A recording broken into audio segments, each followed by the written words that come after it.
Okay, we'll start with special reports. And is there someone here from the Sheriff's Department to represent the Sheriff's Department today? Okay, no one's here then for special reports. So we have no special acknowledgments or presentations today. So we're going to move then to agenda review. And there may be some items that the board wishes to have the general manager comment on or pull. So what would you like? I have a question. Item 7G talks about discussion and consideration. Should we pull that and move it down into 9D or something like that as a regular business? We can, or I can ask any questions. I have a few handouts from Randy too that really from CDM that goes into a little bit more detailed explanation of what this $500,000 is for, but we can do whatever the board's pleasure is. So we could keep it under I'd like to consent, pull it or from consent, please. you'd like to what? I'd like to have it pulled from consent. Leave it on consent and pull it. Oh, I for don't, if discussion? we move it to, we can either move it to the Right. regular business or keep it consent, but I want to have it pulled as separate consideration. Okay, so So General whichever Manager way. Gruber, whichever, you can address it during under consent agenda, or you can move it to D. It's What your I'm call. hearing from Director Rice is that she would like to Have have it the pulled. opportunity to go ahead and have a discussion. So if that's the consensus of the board, we can pull it from consent and have it on the regular agenda. Is that okay? Well, let's move it to 9E. 9E? Yeah. Yes. All right, okay, so be it then, we'll move it to 9E. All right, so let's move to managers, well, we have public comment. And Director Thompson, do we have any public comment on anything that we're not going to be addressing on the agenda? Is that pertinent then, that particular one? The one you just received? How do I bring it back? For now. Okay, bring them on down.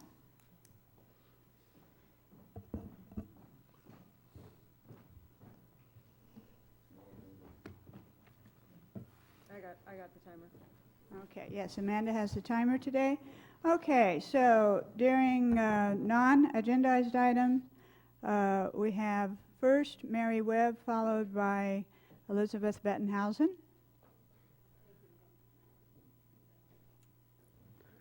I should have put for Vice President of Green Space. So I'm Mary Webb, Vice President of Green Space, and I just wanted to let people know that this is Heritage Week, and the Cambria Historical Society will be welcoming people down on Center Street this Saturday, and Green Space has the open space area right across from the historical gardens, and will be open with the Chinese temple and giving tours from 11 in the morning until about 4 o'clock on Saturday. And then along with that, as part of our heritage, on June 4th, the Northern Chumash Tribal Council is seeking National Marine Sanctuary status for our waters from where the Monterey Bay Sanctuary ends, which is right at the southern end of Cambria towards like Lambton Park. The Monterey Bay Sanctuary ends there, and then there is no sanctuary protection again until you get to Channel Islands Marine Sanctuary in Santa Barbara. And that area they refer to as the donut hole. And Chumash and other nonprofits are seeking to get marine sanctuary status to help protect those waters, especially some of the sacred sites that are underwater archaeological sites, and education of of our area. It provides a legacy of thrivability, and strengthens and preserves the significant coastal ecosystems, otters, all of the pinnipeds and whale migrations that we have here. And so we're going to be hosting a speaker series on June 4th at Rabobank, and I've got these flyers out in the front people can pick up. Fred Collins is the tribal administrator of the Northern Chumash Tribal Council, will be here to speak, and Andrew Christie, the executive director of the Santa Lucia chapter of the Sierra Club. So it should be really interesting. The main restriction on the waters would be for offshore oil drilling to not have that happen. Our waters are subject to have oil drilling, which a lot of people aren't really, don't really know that. It would prevent acoustic seismic testing, which is something I know this board voted as a resolution to stop the harmful acoustic seismic testing, especially with all the beautiful whales and mammals that we have out there. It really affects their hearing, but it would not regulate fishing. So it's really a win-win for everyone, so I hope you can attend. It's June 4th, and it'll be at 6:30 at Rabobank. Thank you. Thank you. And Mary, what was the date on the other event, the first event? That's Saturday, so May 24th. Okay. 11 to 4 on Center Street at the Okay. Historical Society, and the Green Space Creekside Reserve is right across the street. Okay, well, thank you so much for those announcements. Very important. Appreciate hearing from Green Space.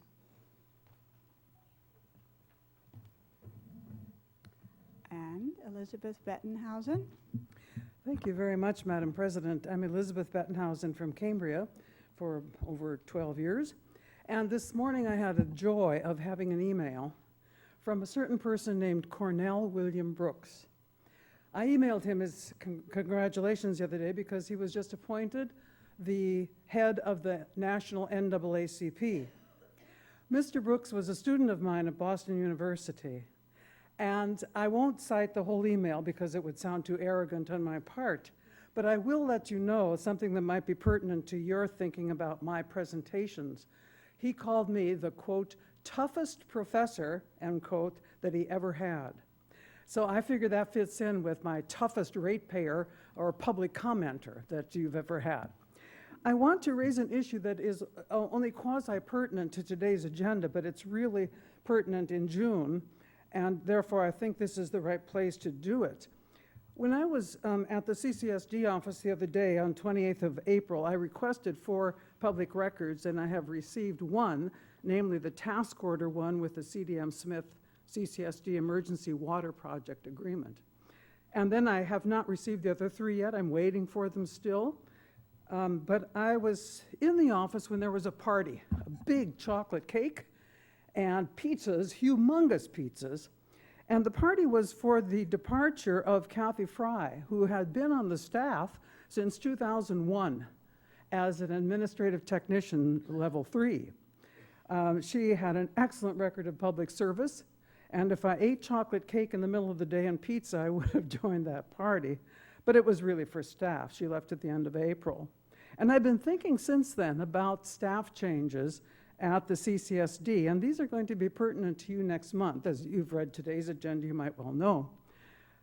I am curious about the situation of the water and wastewater departments because in the past year we have had significant changes of the wastewater supervisor or project manager, and we now have had one person go up from wastewater to be the utility manager, but now the proposal is coming to you soon that the utility manager position be eliminated. And so we're going to look at a very great change of office holders in the water and wastewater department.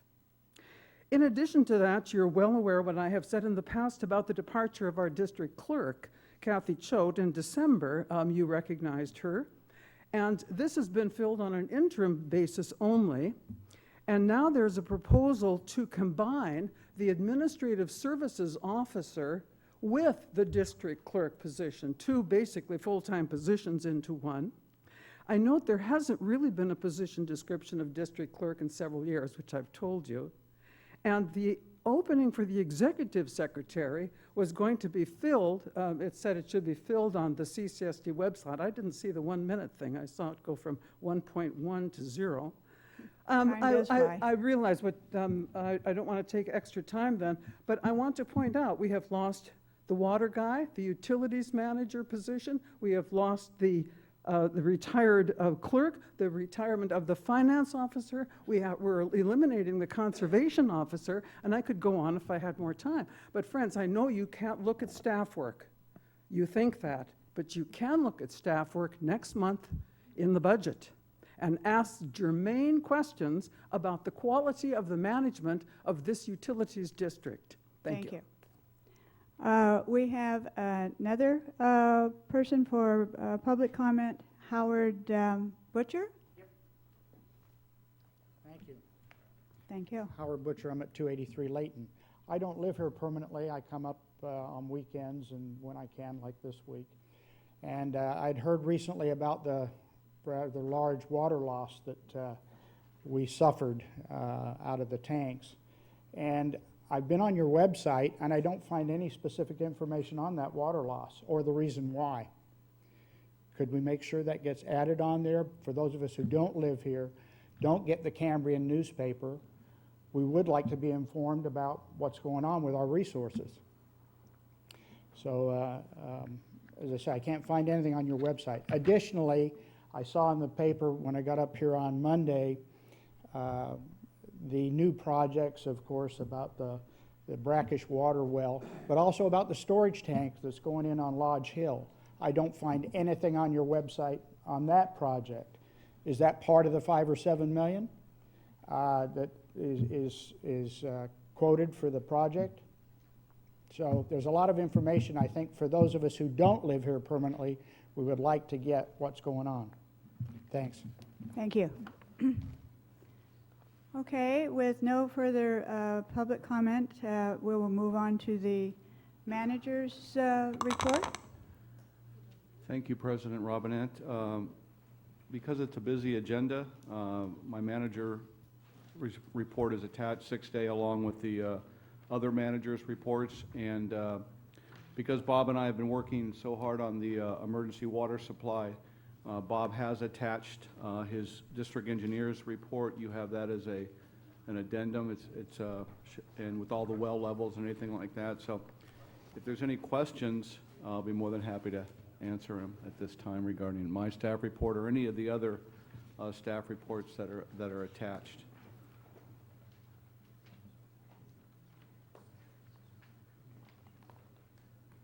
There's 5A.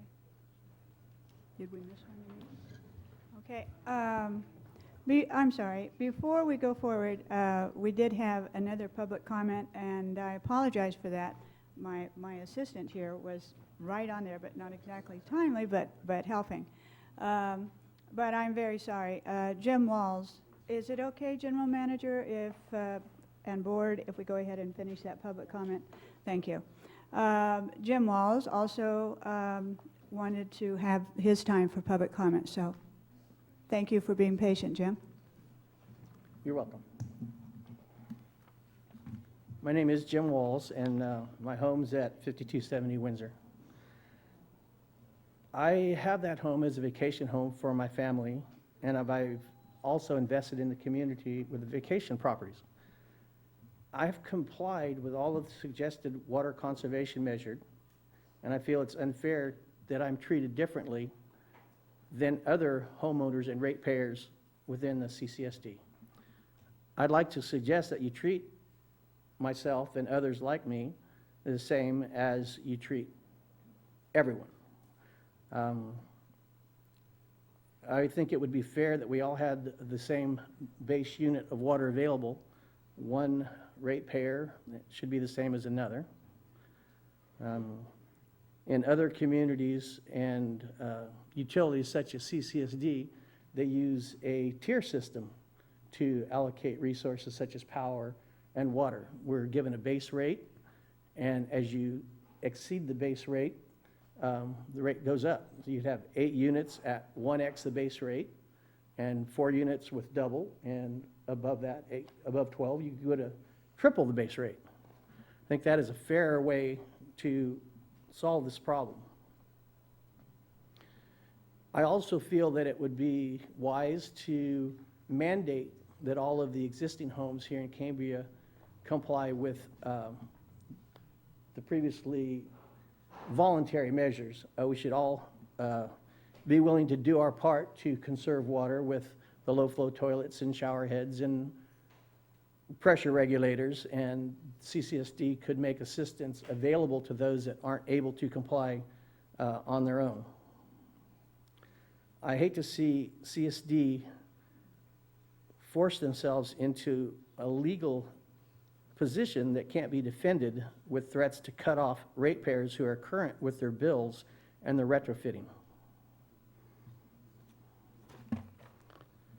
I don't think it's fair that approximately half of the homeowners here in the community don't have a say in who represents us. Wouldn't the election of directors be more fair if it was handled with our rate bill? One household, one ratepayer, one vote. We could all be equally invested in the community and an equal say in who represents us. Now, over half the people that have homes here have no say. I don't quite think that's right. It seems that our water base rates are very low. Clean water is very, very energy sensitive, and we all know what's happened with the energy costs. Maybe it would be wise to raise the base rates. With regards to Prop 18, please move forward rapidly so that we can avoid these issues coming up with every seasonal drought. Finally, water is the lifeblood of all of our communities, and none of us want Cambria to dry up, to turn brown, and to die. Thank you. Thank you. Okay, now, there being no further public comment, we'll come back over then to the general manager's report. Okay, we're coming on in. Okay. Okay. Are there others that would kind of like to make a choice now, or? Something that's on the. Yeah. Is this on the agenda, or you want? Off the agenda, as far as I can tell, I just read the agenda. Oh, okay, okay. It'll come then at that time. It's not on the agenda. Off the agenda, so you're talking about the further public comment? Yeah. Further public comment? Okay. And that's what you're needing then right now? That, Well, I was trying to actually get on current public comment, but right. Okay. You made it. thank you. Okay. You have that, Director Thompson? Thank you. Okay. All right. I'll get And into, So, Jeff Walters, go Thank ahead. you. Thank you. I wanted to speak at this point on the issue of hydraulic fracturing, commonly known as fracking. I did not see it on the agenda, and that's one of the reasons why I wanted to speak upon it. I think it's an item that is a, shall we say, near and dear issue to Cambria itself, especially considering all of our water issues and the issues it could bring to us in the future if we don't act on a resolution against it immediately. Part of the reason for that is because the concerns involved with fracking have such, shall we say, monetary expenditure at free will that any, shall we say, dragging of the feet on this issue could result in very disastrous effects on the city of Cambria. Those being that our water table could be completely eliminated, and including any desal procedures would not even be feasible if hydraulic fracturing were to occur anywhere in our area. So with that, I would like to make an appeal to the CCSD to have an agendized item so that there can be a presentation made about the dangers of fracking to the community at large, so the public is informed about it, the public can start debate on the issue, and have that entered into our discourse on water and what it will do to our water table. And I'd like to have it as an actual agendized item so it can be spoken upon, and I can make a proper presentation later on to the board. Thank you. And thank you. Okay, being no further public comment, we will move back to the general manager's report. And so, Director Cliff, you have I don't have a question on it, but I did want to point out, you didn't take the opportunity to point out that the water usage for April was down 24 acre feet from, that's almost a 40 to 45% drop from previous years. Correct, and if you look at the district engineer's report, which is there's an attachment to water production by source, you'll also note that April timeframe that Director Clift is referring to is the lowest going back all the way to 1988. So it's pretty good work on the community's part. I just wanted to note that and to say thank you to the people in the community for the efforts that they've done. Your time's up? No, no, you're not on a timer. Did you have anything? Is that it? Okay. I have a couple of concerns from the general manager's report. Looking at page seven, it talks about the elimination of the conservation officer and elimination of the rebate program, which has been quite successful. I looked at all the expenditure reports over the last fiscal year, and we've given out almost $30,000 in rebates, including 73 washers, which is fantastic. There's also a bunch of expenditures in the Resource Conservation Department that I'm not exactly sure why they were put into the Resource Conservation Department.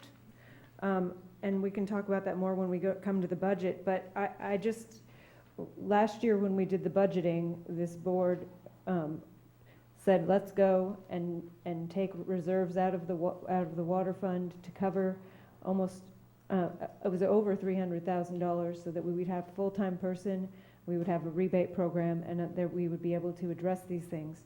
Conservation is one of the 4 different sources of water that we are supposed to be managing for our resources, and if we don't pay attention to it, if we stop giving money toward it, it really stops being something that if we're not managing that and we don't know where that is going or coming. I mean, we really need to have somebody on resource management, whether we call it resource conservation or we call it resource management and they have other duties in addition.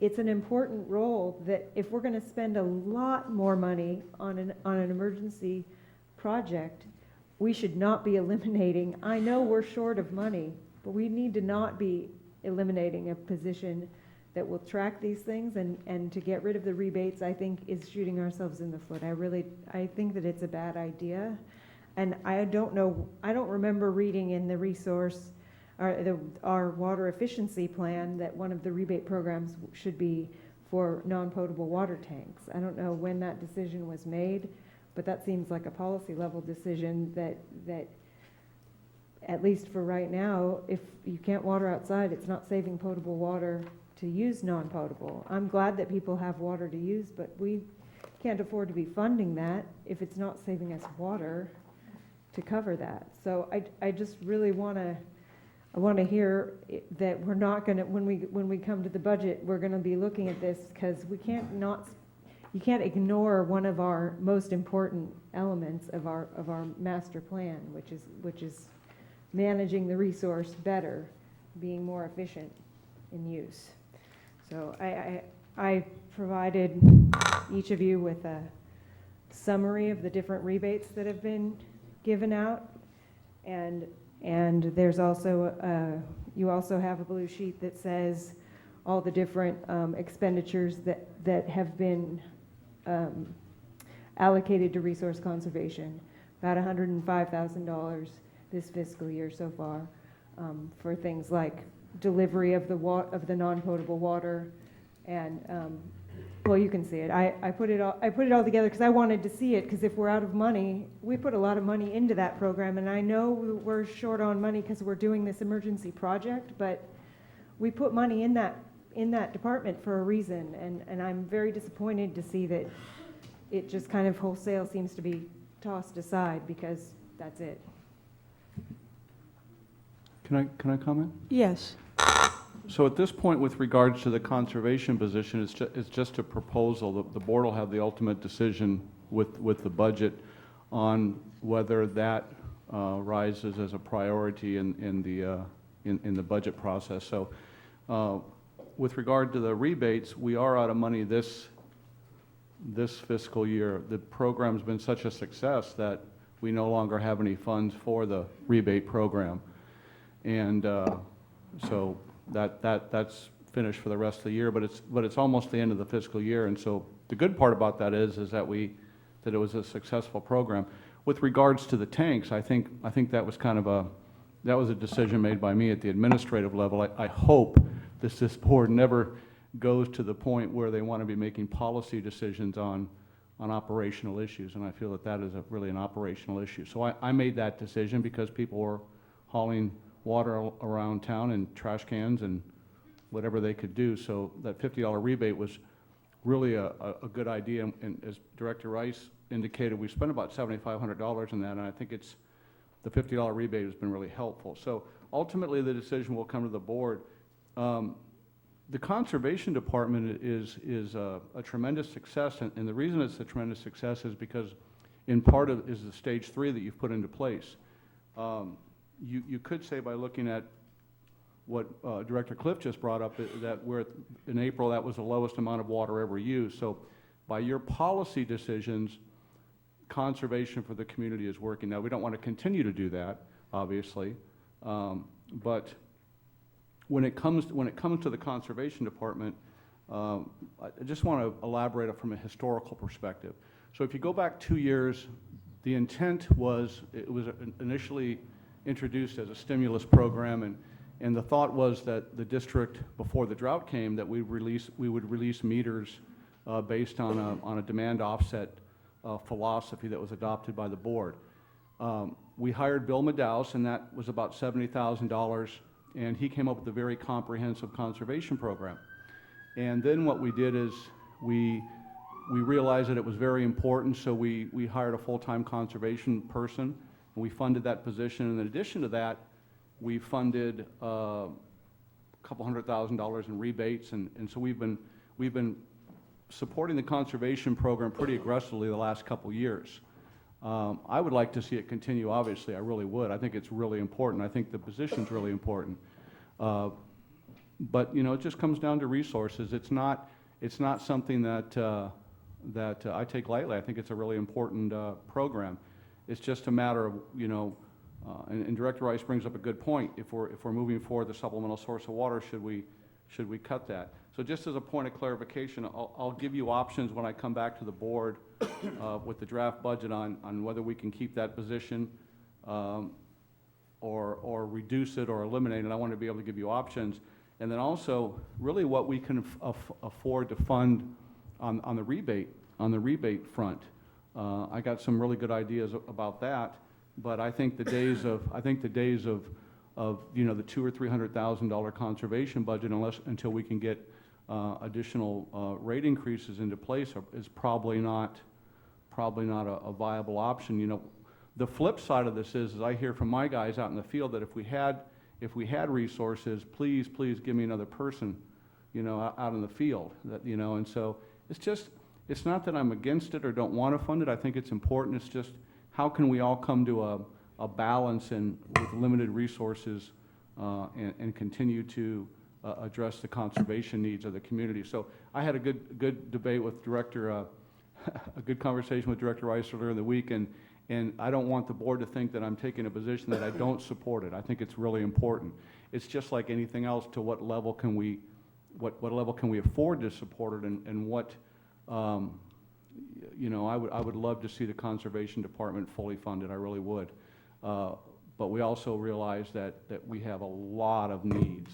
And it's just a matter of prioritizing and see where we want to spend those resources. So, and I do make a lot of decisions at the administrative level, and I'll continue to do that until I'm asked not to. But I would really encourage the board just to stay focused on the big policy issues and let me continue to be involved in the day-to-day operations of the district. Thank you. We budgeted for rebates and retrofits, which if you count buying shower heads to give out, which was almost $20,000, we've only given out this fiscal year just about $30,000 in actual rebates. The other expenditures in resource conservation, if we're out of money for resource conservation, and the mid-year budget adjustment shows a reduction in expected expenditures, $30,000 is not $144, even if you adjust it down for whatever the mid-year budget review number actually was, which I believe it was cut about in half. So this is an issue that I really want to make sure that we pay attention to when we get to the budget, so that we don't lose track of it. This is an important element of managing our water, And without having, maybe we have somebody who's a qualified water person that's also, that can help us with the resource conservation and tracking those things. But this is, when you only have a little bit, you gotta really pay attention to every drop, which means that if you don't have somebody that can pay attention to it because they got 18,000 other things to do, it's not a good way to manage what little we do have. So, thank you. I agree with everything she said, everything. Okay, thank you both. And it does seem that, of course, conservation is going to be one of our key elements of managing water for forever, I believe. And so it might be that after we move through a lot of the current challenges we have, that we might want to come back to the Conservation Committee with Director Rice and with me, and we can take a look at this, hopefully, before next year's budget is final. General Manager Gruber, just speaking of budget and the tight budget you have, with your department heads, did you give them a particular guidance in reducing their budget expectations for the next fiscal year? Yes, other than personnel, and each department, of course, has asked for more personnel, especially the water and wastewater department. Excuse me, other than personnel, I've asked them to reduce their budgets by 10%. And that's so, what's left after personnel? Well, personnel is your largest expense within a budget, no matter what department it is, so that would have to go into the operations side of things. And with water and wastewater, it's just really, unfortunately, curtailing some of the speed in which we've done projects the last 3 or 4 years, but just identifying some key projects and staying within those, staying within that list of a few projects. Because I think our focus right now, at least for the next year, should be getting this supplemental source of water up and running. And so having a budget that's tight, if you will, I think will also help us focus our limited resources on making sure we get this project up and done, but also give us an opportunity to build our water and wastewater reserves up. Now, along that time, if there's something major that comes up and something has to be done, like a pump fails, of course, I'm not going to defer that. I think that's part of the problem we had in the past. We keep deferring things, but it's a tight budget. But I think the board's been the last, 3 years or 4 years, the board's been very generous with the budget. I just want to make sure that we watch our dollars and our revenue. I can't praise Tracy Fuller enough, our new finance manager. She brings a fresh set of eyes to the district, and she also has the district's best interest at heart, and she's looking at everything. And so I think that allowing her to, even on the interim basis, continue to address some of the issues that the district has financially in the budget process is going to be really, really helpful to us. So it's not easy to say no sometimes, but I think right now it's the right thing to do. Our general funds are going down and because of the project, and I almost call it a holding pattern. We can always come back at mid-year budget adjustment and say, hey, we're doing pretty good. Revenues are strong, expenditures are down. We got this project up and running, and then reevaluate at mid-year. And if there's some critical things that come up, including conservation, obviously. So say we fund conservation, maybe we reach a compromise and say, okay, we're not going to fund it to the extent we did last year, but we're going to fund it to some extent, which I think is important. Maybe at mid-year we could come back and say, okay, let's fund it in its entirety or something along those lines. But to answer your question, yes. The laundry list that usually accompanies the budget process from department managers is a lot smaller than it was before. For an example, the fire department has asked for 3 things.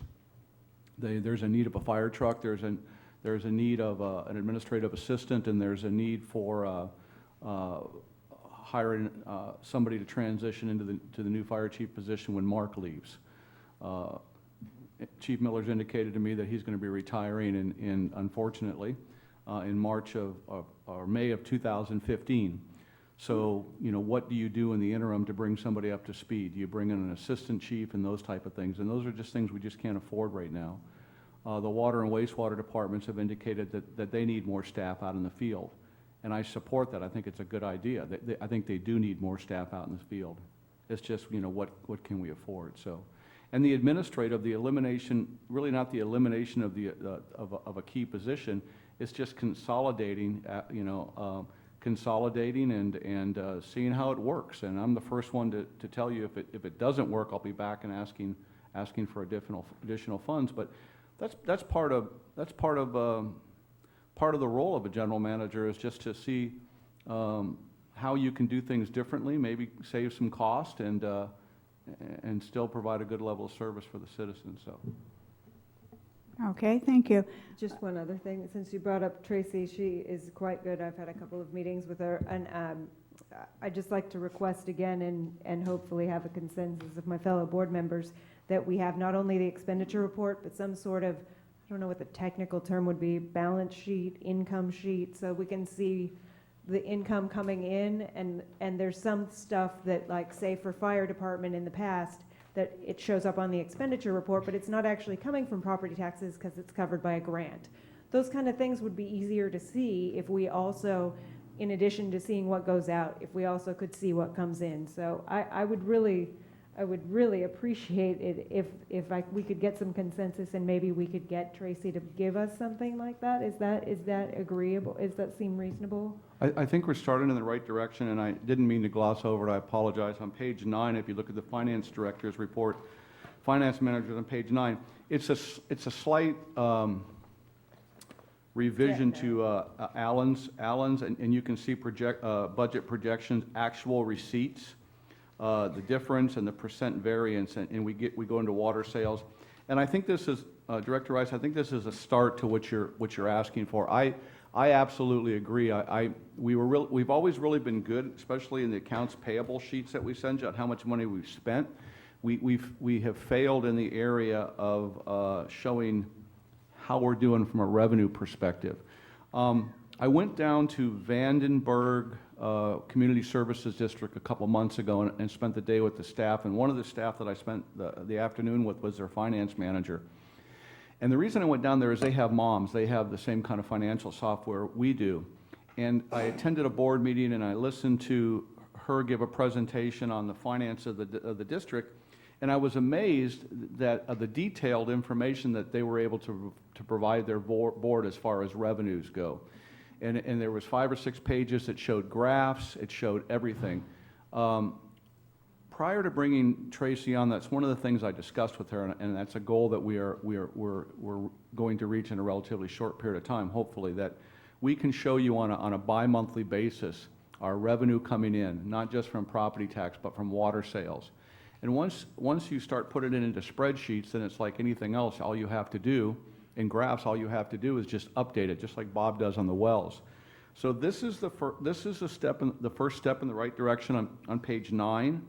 And we're going to continue to evolve that process, because I absolutely agree with you.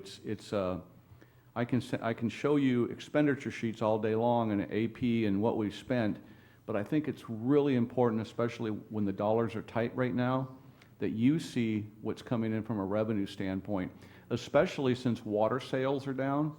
We're making money in surcharges. It's not offsetting the amount that we anticipated in revenue from a budget perspective, but this is all really important as policymakers for you to help make the right decisions. You need the data. Where's Elizabeth? You need the data. You need the data. So we're going to get you the data, yeah. And this is her first shot at it, and we'll do better from here on out. Thank you. I would also like to comment. I have been very impressed with her work with Budget Director, even though it's impermanent. Her work has been really helpful. She couldn't really have arrived, I think, at a better time. Her data, her charts from the meeting the other day for people that were here on Monday, I thought were extremely helpful. And it does make a difference when you take a look at page 9.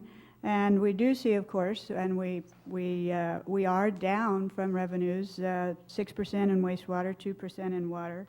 And overall, she's given us a good picture again. These are the kinds of statistics that we need because I think as a community we're interested every month on how we're doing. And if I could then also go back to something else on the general manager's report. And as I say this, first of all, I want to thank everyone in our community for the work, the hard work that everyone's been doing with conservation. We are truly, literally, aren't we, in the same boat together here? And there's no question about that. And I think people have done a terrific job. Everyone's conserved as far as the allocated amount, pretty much, and still working on it. And some of us have done really well, and in 2 months, if I were to tell you that there's 2 people in my household and I only use 3 units, it's almost embarrassing because I don't want you to wonder how that happened. But don't think about it further. But I think it just is that people are working very hard, carrying buckets, doing everything. The new non-potable service stations that we have at the rodeo ground that you have under your second bullet, I think people are using them. And then I was wondering, did anyone see the letter in the Tribune not long ago from one of our fellow Cambrians who is 72, and she went out to the rodeo grounds to get some water, not for a tank. She cannot manage a tank, obviously, but she had her watering cans. Did anyone happen to see that letter to the editor? Well, Karen saw it. It was great, but it also reminded me of how much people are wanting to use that. It works well. It's away from the skate park. We have no risk of skateboarders accidentally getting knocked down by some truck trying to back up. There's 3 dispensaries. If you haven't seen it, you should see it because it is well done. On the other hand, this lady drove up and she had 4 little watering cans, and she had the letter in the newspaper, and it was so busy with trucks and pickups and big tanks and running around that she waited and waited and waited, and she could not even get up to get her 4 watering cans with the water in them. And so I think we also sometimes have to pause and reach out and help each other. And so I hope, and I'm sorry I don't remember her name, but it was in the paper, that if she happens to hear this, that she'll go back, because I think when the word gets out, when you have people that are there filling their tanks and they see someone like that needs help, I know they didn't mean to just sort of roll right over her like she was feeling. So I think we do a good job helping each other too. And I want to also thank the CSD, everyone on board, and my fellow directors. I really see that we're trying, all of us, to work together and to get past this situation. But right now we're in the middle of it, and so here we are. Did anyone else have any other comments on the general manager's report?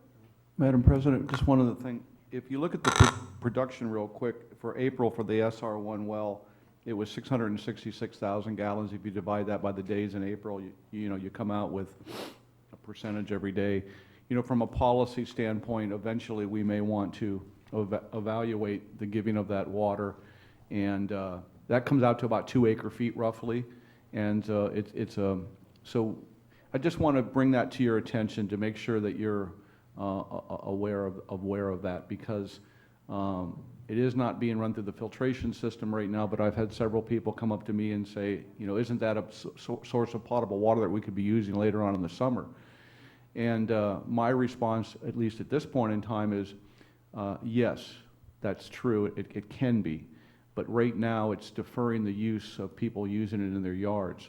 So I just want you to know that we're monitoring that closely, along with all the other well levels, productions, and things like that. And so that may be something that we may want to consider as part of the June board meeting. But I just wanted to bring that up and let you know, in addition to a few other ideas that I have about some things that I may ask you to make some policy decisions on. But right now, everybody's enjoying it, they're using it, and so just to give you an idea, in April, we used 660,000 gallons out of there, which is roughly about 2 acre-feet. So, but, you know, that probably resulted in considerable savings as opposed to people outdoor irrigating. So I look at it as a trade-off right now. Don't we have a prohibition against outdoor irrigation? So why would they be irrigating outside? They should not They shouldn't be. So you're saying that they're using this non-potable that we could make potable by putting it through the filtration plant, but they're using it instead of irrigating illegally against the regulations and ordinances that we have in place. Correct. That we have punishments for, that we can do citations, that we can charge them, but instead we're just giving them water for free instead of them paying a penny a gallon or whatever it happens to be when it comes through the pipes. You see where I'm going with this, and right now, it's not being run through the Filtronics plant because the Filtronics plant is still being rehabilitated. We've replaced the SR1 well with the submersible, energy-efficient well. We've replaced the SR3 well. The only component that we're still working on is the rebuilding of the Filtronics plant. And we anticipate that being back online. Those are those blue tanks you see over on the East Ranch. That's the Filtronics plant. Once that's up and running, then we will have the option to run that SR3 well through the Filtronics plant. But technically now, it's because of its iron and manganese content, we can provide it for irrigation, but without running it through the Filtronics plant, we can't provide it through the potable system. Through the distribution system, we'll be able to.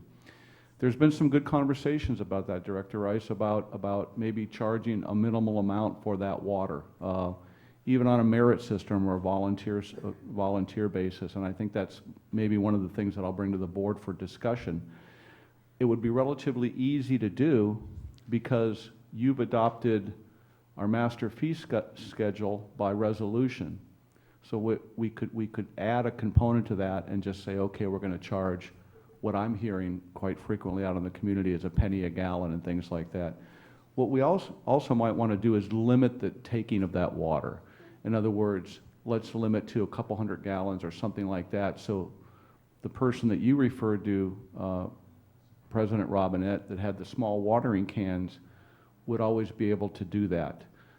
So we want to make sure that, you know, people aren't pulling up, and I think that we're doing a good job, that aren't pulling up in large tanker trucks and selling it to somebody else.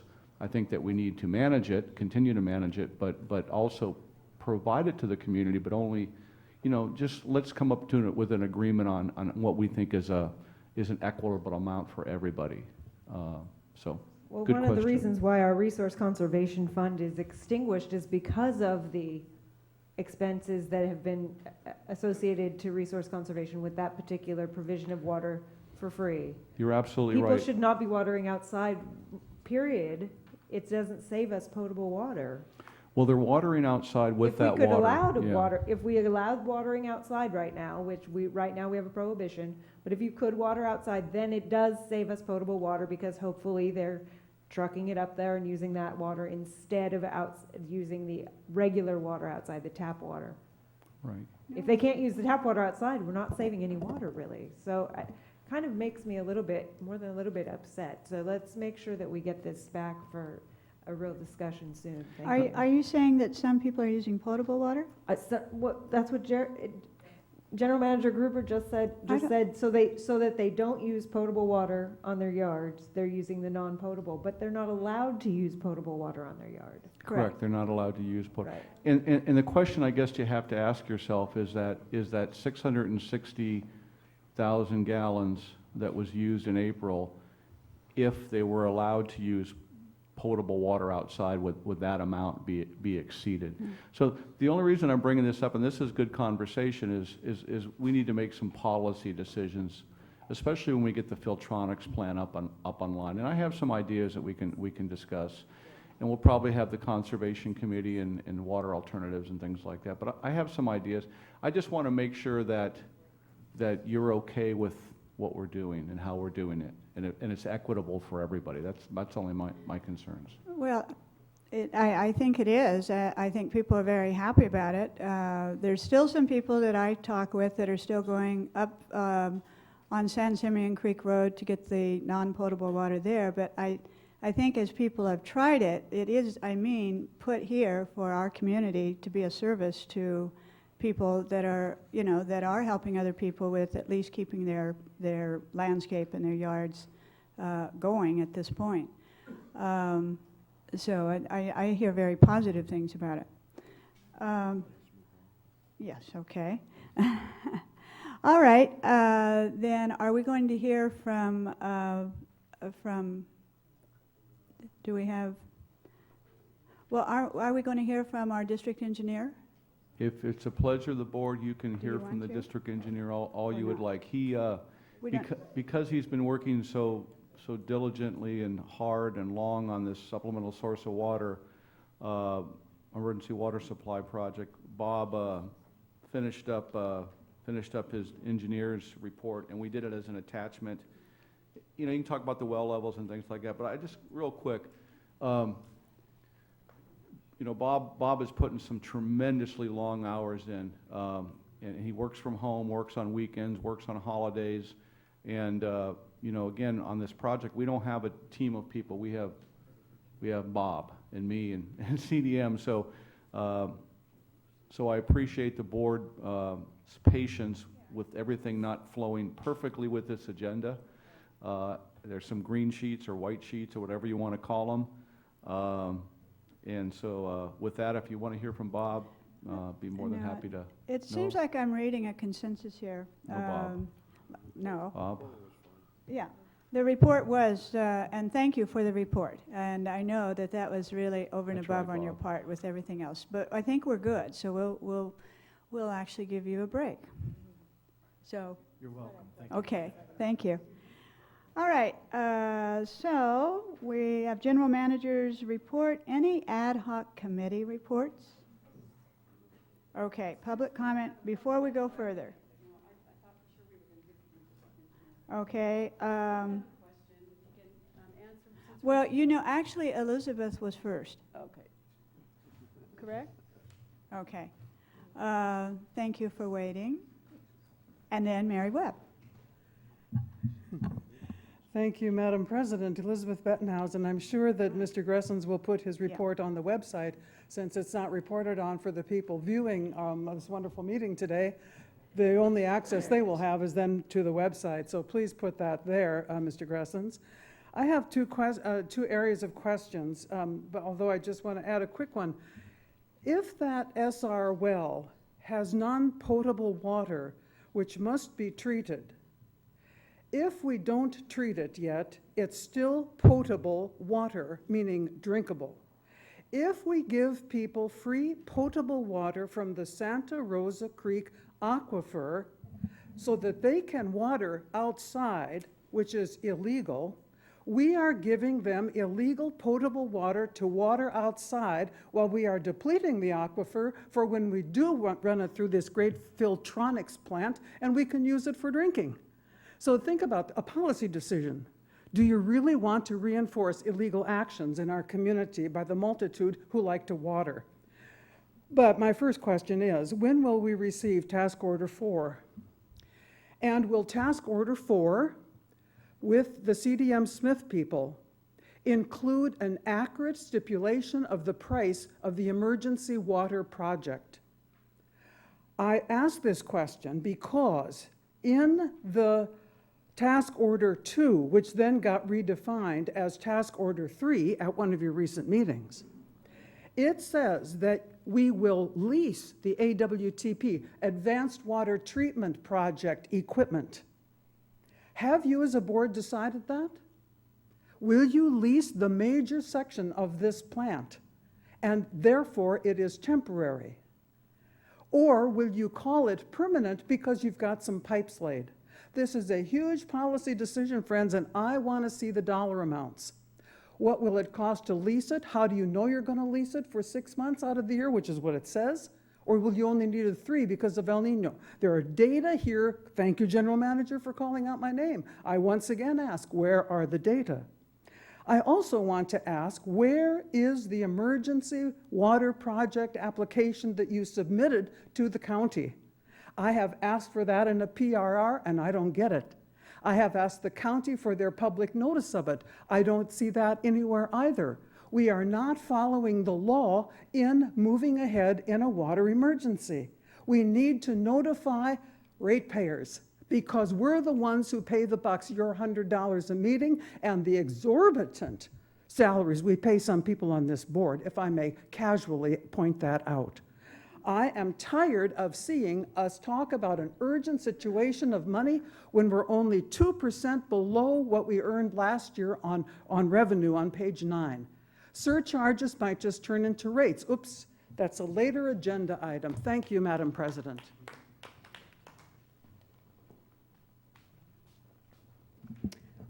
Okay, thank you. Since you were talking about SR1 and SR3, and there are huge trucks that are actually pulling water out of our wells in Santa Rosa Creek, which was part of the concern that I had last month because of the danger factor of just the sizes of the trucks and the fact that they're taking water and they're basically just reselling it. But my question is that in the water production report, since these are diversions out of our watershed and out of Santa Rosa Creek, are they being reported on our water production report in the general manager's report?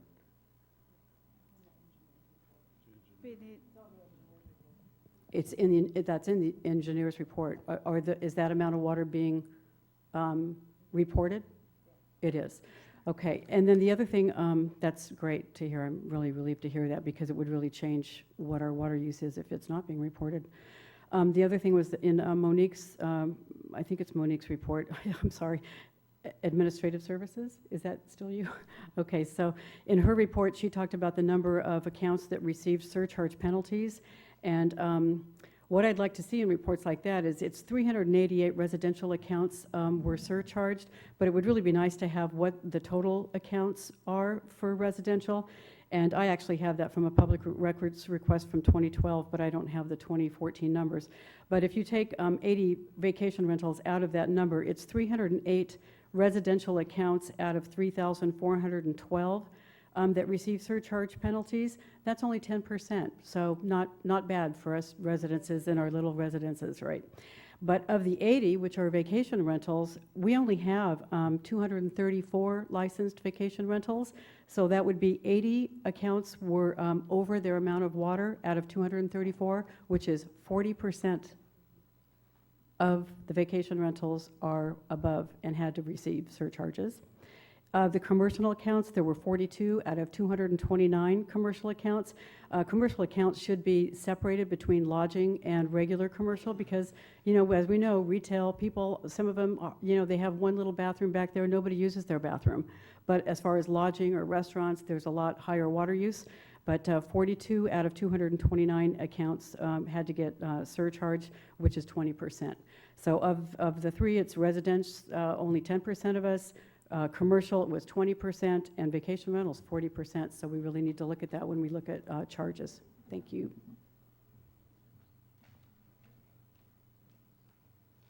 That's all the public comment, right? Okay, thank you. I mentioned just before we're going to move on, were there any ad hoc committee reports? I just have a quick report. I attended the Coastal Commission meeting last week to let them know, give them an update on where we are on the project. Of course, you can watch my comment. It's at the very end of the first day. That would be the Wednesday last week. If you want to go see it on the California Coastal Commission's website, you can go and see my comment.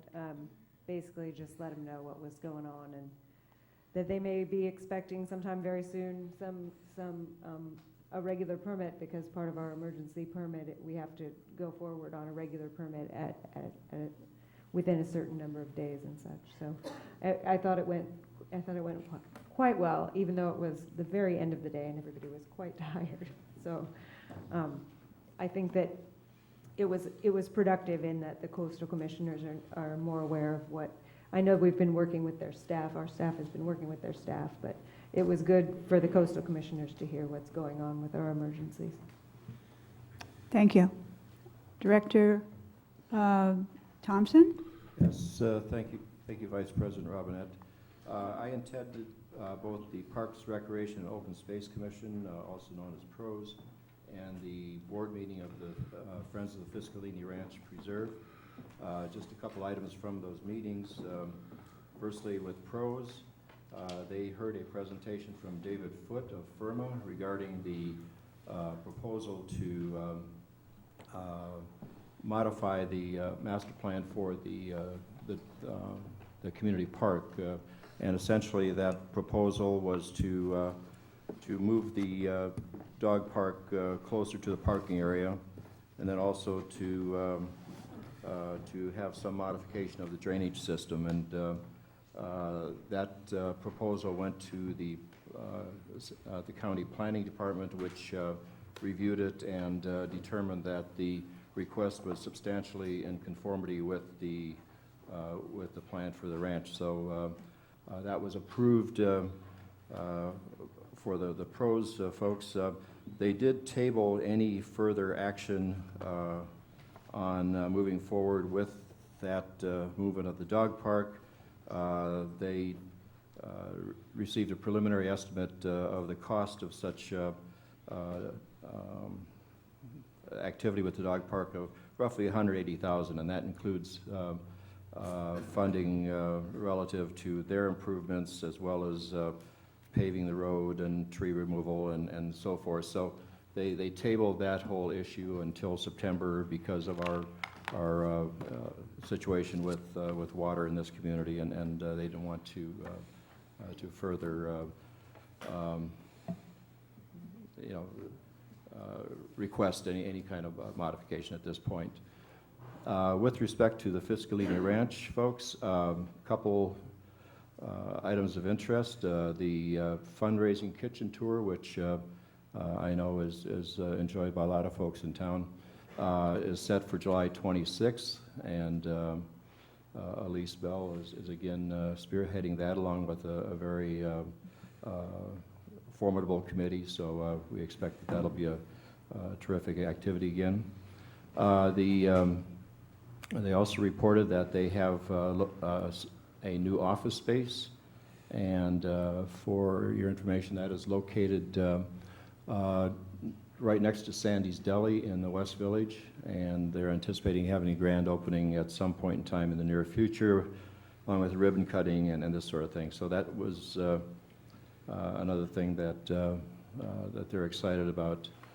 One other point, and that many folks may know or remember Connie Davidson, who was very, very actively involved in securing grants for this community, and I think it was noted that she had obtained more than $3 million in grants for projects that included the Bluff Trail on the ranch, the tennis courts at the high school, the Bianchini Historical Society, Bianchini House.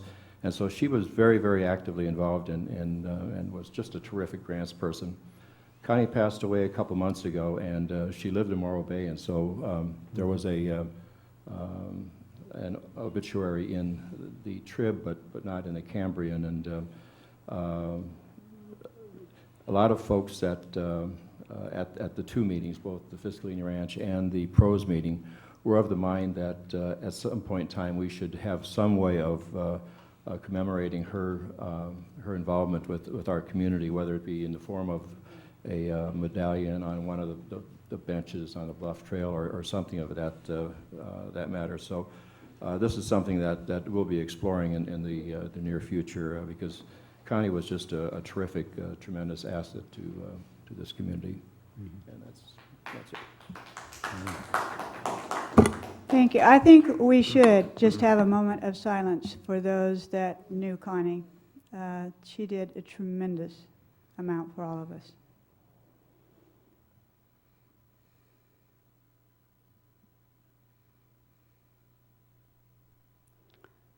Thank you all. She will be remembered for a long time because we are so aware of so many things she gave to us. When Michael and I were both on PROS, she was truly the person that was determined and got that wonderful boardwalk along the bluff done, and so many other things I know we could all talk about too. So thank you very much for sharing that. Director Cliff? Yes, I attended two ad hoc committee meetings on the not conservation, anyhow, most of what was provided was really to keep us updated on what our district engineer and the staff are doing on the emergency water project, and most everything that's been reported in the engineer's report is the information that was provided to us. So that's all. And the ad hoc rates committee, Michael and I met with the general manager and Tracy on Tuesday, and we'll have our recommendation at the appropriate time. Okay, thank you. Moving on then into the consent agenda. We have already agreed to pull the last item, 7G, and put it on then at the end of our regular business. Move approval of consent items A, B, C, D, E, and F. Do I hear a second? Second. All those in favor, please say aye. Aye. Aye. Okay, thank you very much. Hearings and appeals. On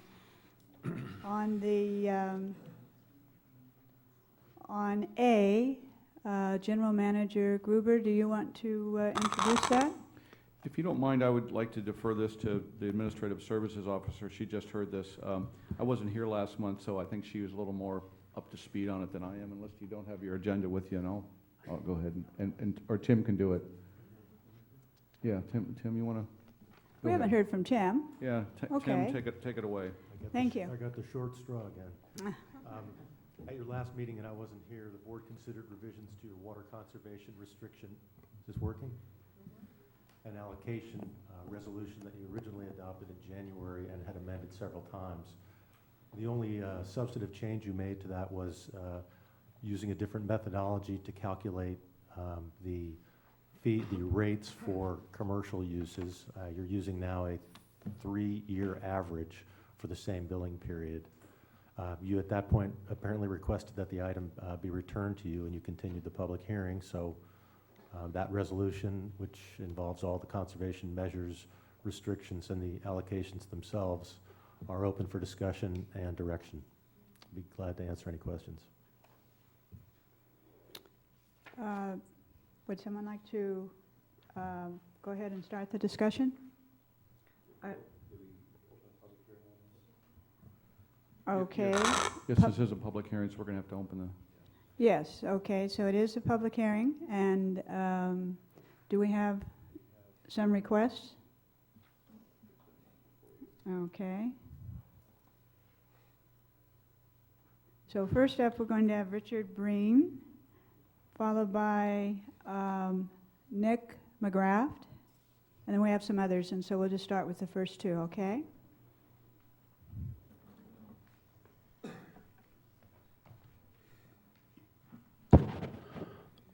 Hi, I'm Richard Breen, and a broker owner of Breen Realty and Breen Vacation Station. Been a resident of Cambria for 30 years. I remember clearly how this community came together during a time of adversity and pitched in when parts of Main Street, including my office, were under 9 foot of water 19 years ago in 1995. I love how this community comes together at Vets Hall fundraisers to help those residents in need of help.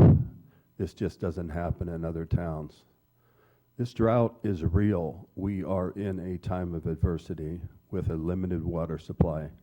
We need to come together as a community now to ensure a permanent water supply for us and future generations when in a similar drought condition. I want to say that I feel licensed vacation rental home purchases have been the very best buy in Cambria since the start of our 13-year building moratorium for people who love this town and want to eventually retire here. Property values of our 1,356 vacant lots that you can't build on have plummeted to the point of only being saleable for very little to homeowners on either side or behind them. As a real estate consultant, I refuse to participate in selling someone a lot that they think someday they can build a home on. I believe our 13-year moratorium will continue for a long time in light of our current drought condition. I have probably sold over 900 homes and 40 acreage parcels in my 30-year career. Acreage has no value without water. Water is gold. Lots have no value without water. Pretty soon, home values will drop tremendously in value, like our lots, with these severe restrictions. We need a permanent solution to this limited supply of water under the existing conditions. All homeowners in Cambria need to be treated equally. Let's vote to grant all homeowners 8 units per billing period while continuing outstanding conservation efforts in this community, which has accomplished this to date. A 46% decrease in water use is incredible for the April-May billing period. Approximately 430 or 12% of the homes in this community use more than that allotment. Vacation rentals, 80 homes, made up about 19% of that 12% amount. I predict this overuse will escalate for the next 3 billing periods. It's important to note that during this period, most all Cambria businesses make approximately 80% of their annual income. To ensure property values... Mr. Breen, your time is up, so if you could bring it. Okay. Boy, it seemed to me you gave some other people some extra times before. I know, this is a tough call. Okay. Well, you can have a moment to wrap it up. Let me just finish this up then.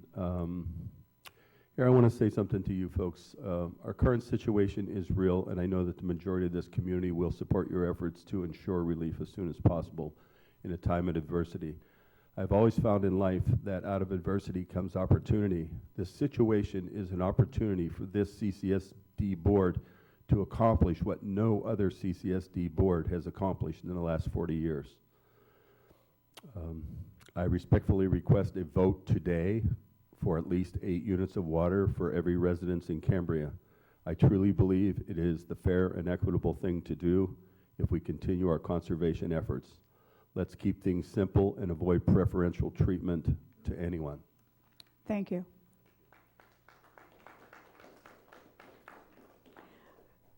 And following now, Nick McGrath, Donald Horton. Good afternoon, members of the board. I appreciate this opportunity to talk to you. I'm a resident of Alaska, and I'm had a vacation rental here in Cambria for the last 15 years. Have a great love for this community also. And I also wanted to speak in advocating the fairness of the increasing the amount that the vacation rentals have from 4 to 8. And I saw this amount when I was back in Alaska, and I was just astounded because I know that sometimes 8 people will stay at our vacation rental for the whole summer. And although we've done everything we could possibly do, there's absolutely no way that we could stay within the limits and not incur the fines. And the fines are so onerous to us because they increase each time we're violating it. And all we see is that there's no possible way to do it with 4. Now, we've been staying here for a month, and another aspect of this unfairness is that even though we're here, my family, 3, sometimes 4, we get the same allocation as my neighbor who's a single man, and it just is needs to be looked at.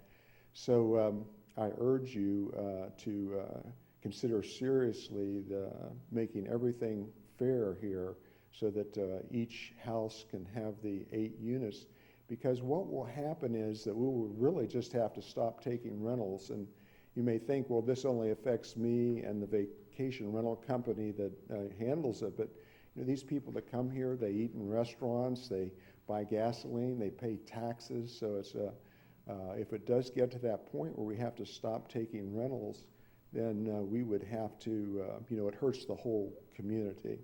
So thank you for your opportunity to talk to you, and request this 8 units for every family. Thank you. And next we have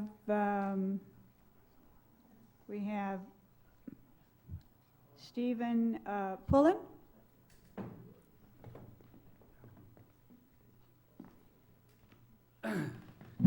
Thank you for this time, appreciate it. My name is Stephen Pullen. I am resident at 1351 Burton Drive. And we're under a lot of stress. And these draconian penalties and the threats that are putting our house at risk. And so I came down from LA today, up from LA today, to do this. We had a lot of trouble a couple of years ago in our business, a lot of financial trouble. Lost most of our clients. The economy just went right in the hole. And we didn't want to have to turn our house over to vacation rental, but we did it. And we're glad we did it because we kept the house. And we want to keep our house. And we applied for the permits. We ripped all of the irrigation out. We brought the house up to code. Conservation measures were intact. And what we want now is we want what everybody else wants here. It's 8 units. Just like everybody else. Just show of hands of who here would like to have 8 units. Almost everybody would like that, because it's fair. We're booked far, the problem we have is we're booked far in advance. Just like any hotel, people come here for the summer, and it's months and months and months in advance that we get reservations. We can't send their money back. We can't apply for residential status because we're not within the 3 months. So we're stuck. We go another 2 or 3 more of these billing periods, and we've got thousands of percent, 1,000% and a $1,000 fine. We're out of business at that point. We can't live that way and maintain our operation. So we're stuck. And we bring a lot of business to this town, like everybody else is saying. And so we need your help here to stay here and be able to move back here when we can settle our situation. Can't do it right now, but we'd love to at some point in time and keep this wonderful house that we have and come to this wonderful town. Thank you very much. Thank you. And we have Jeff Walters next.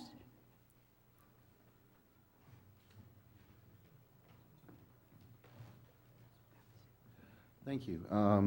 This was actually an item that I'm very happy actually came up, and certainly involved with Mr. Breen and his commentary on the real estate situation here and how it's affected by water.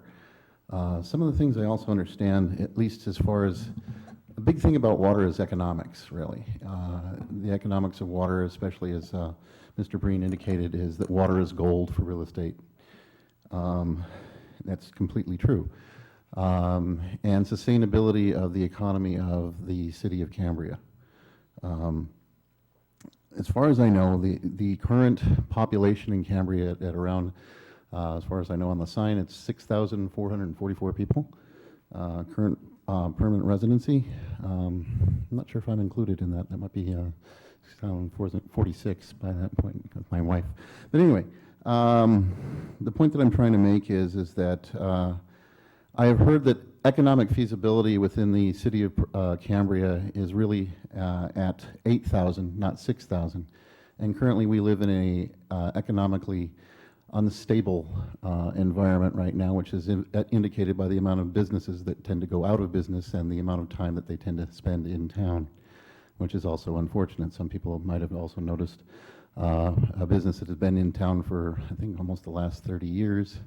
The glass business over where Seekers used to be is now gone. And if something that was that stable can go, that might be another indicator. What I have heard is that we actually have a 1/3 non-occupancy of our current existing structures.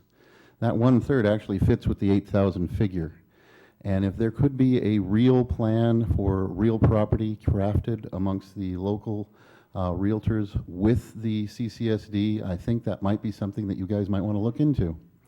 and talk to gentlemen like Mr. Breen, and how we might be able to take non-occupancy and turn it into permanent occupancy with some kind of rebate or special plan to convert vacation homes into permanent homes and increase our permanent population. So therefore creating economic stability with the community, and also without actually appreciably increasing our water use, which I've also conferred with Director Rice about, as far as the fact that we have remediation in place that actually will allow a certain amount of influx of population without an outgo of water use. And I think that the CCSD could look into that, and it might be an agendized item for later. And that you confer among yourselves and see about whether there could be a real plan adopted with local businesses, particularly the realtors in the area, to provide greater economic stability based upon water use, land use, and how real property actually affects that. Thank you. Thank you. Okay, that's the last on public comment. Oh. Well, I'm sorry. Please come up.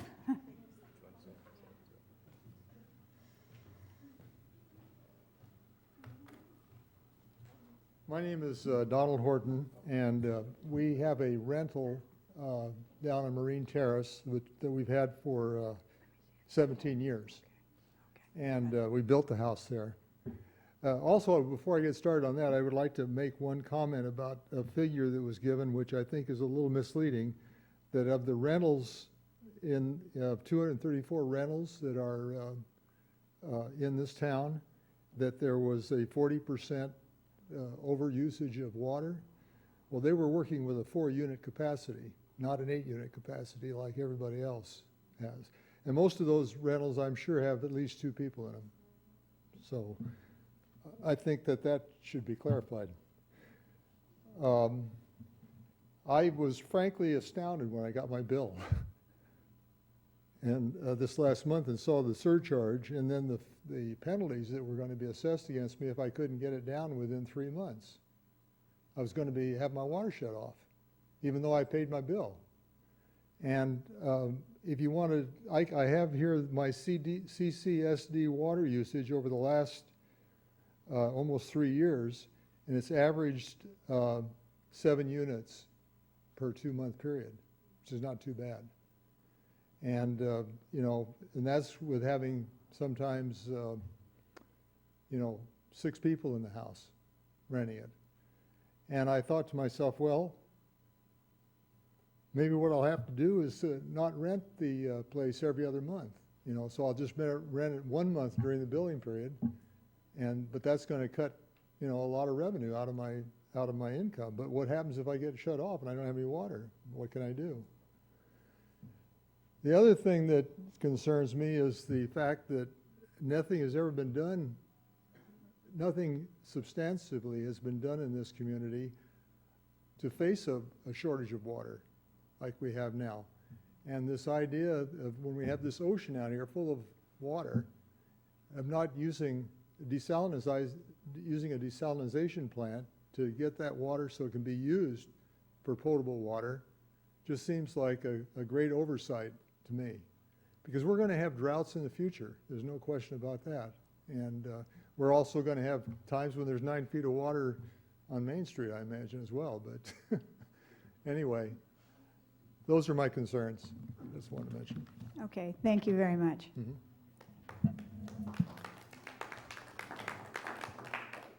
Okay, now back to the board. Director Thompson. Yes, thank you, Vice President Robinette. Mr. Horton, I don't know if you've been following the Cambrian, but for the last 25 years we've been talking about desalination here, and so it certainly isn't something that has been overlooked. There's been a lot of discussion. Right.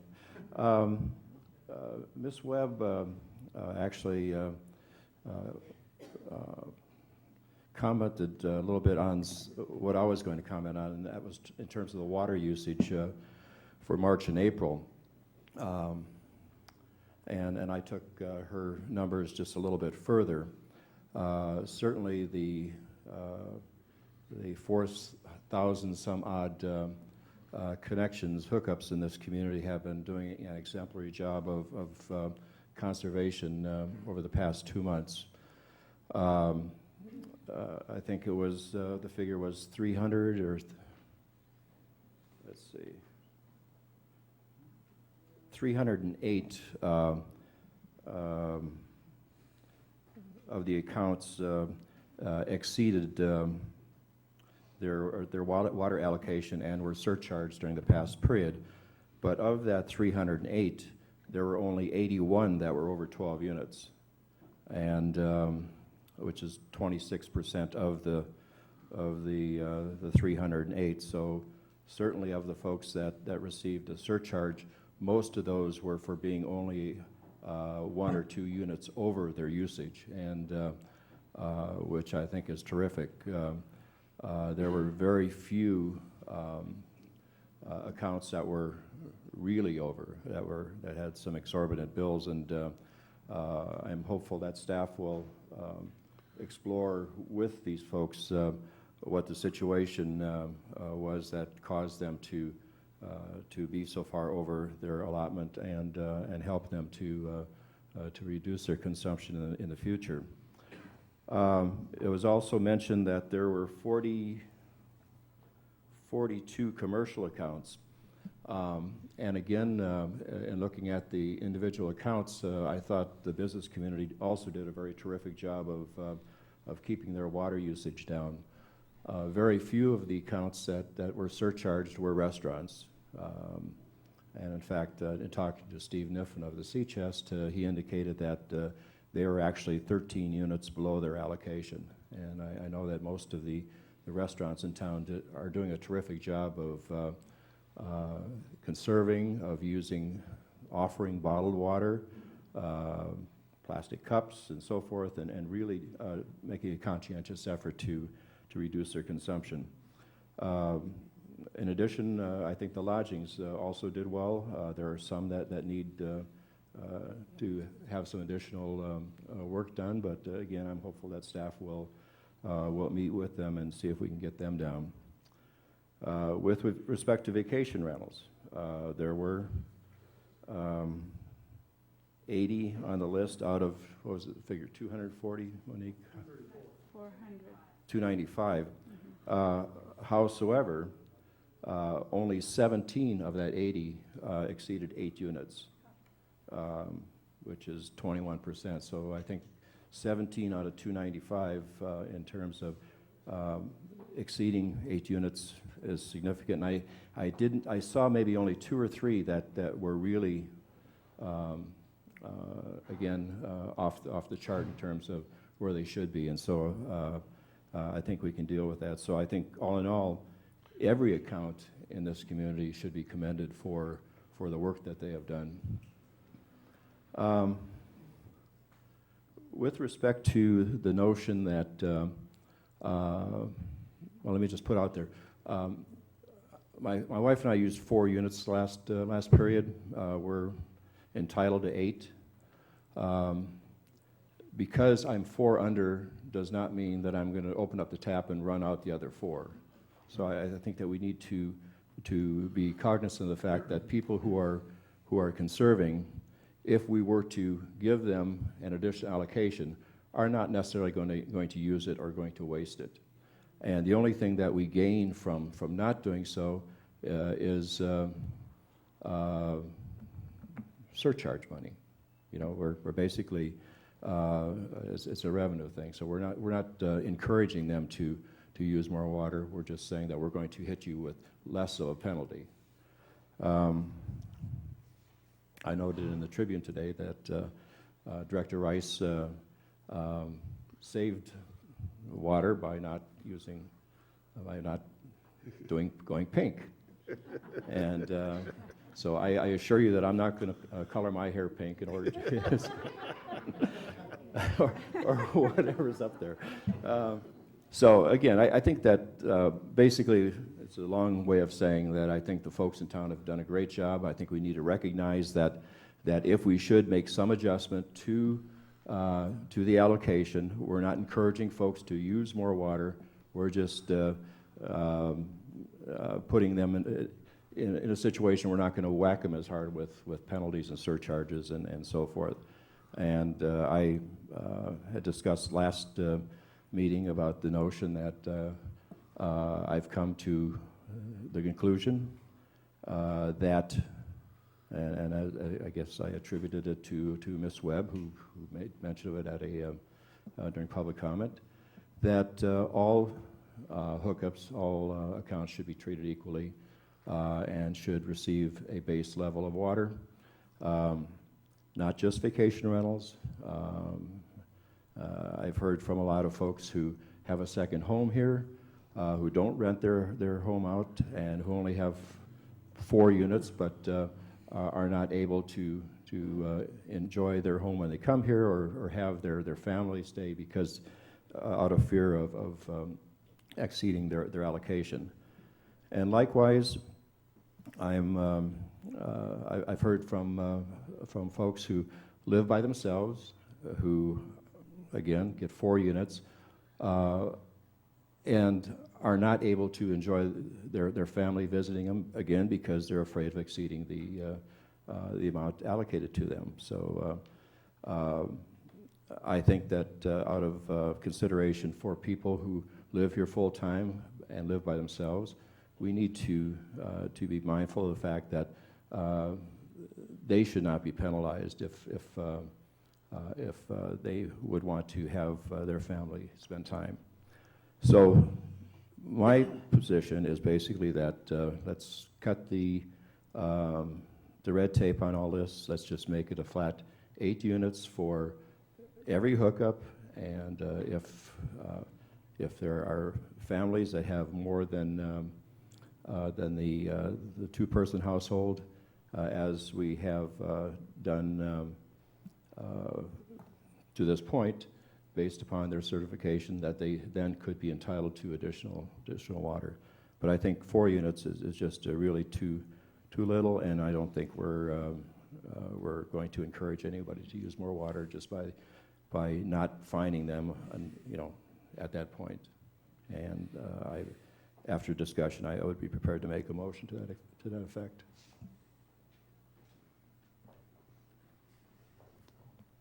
Director Clift?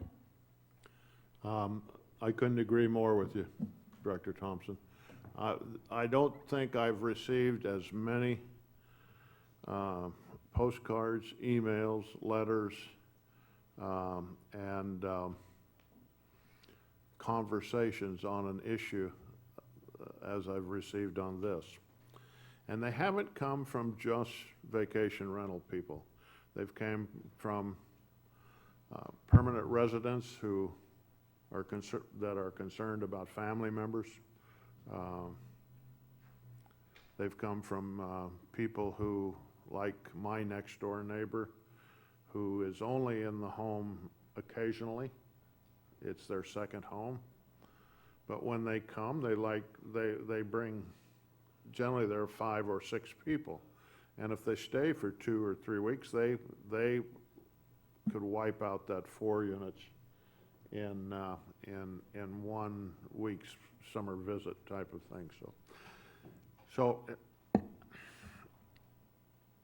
the fairness issue is probably the issue that keeps coming back from all these different people saying, I pay for my services, I pay for my taxes, I pay all of these things, and I feel that I'm being treated differently. And so I too would agree with Director Thompson that even though I previously talked about having some differences in these things, it doesn't seem like that's going to work. And so probably the simplification of the whole situation is to simply say 8 units,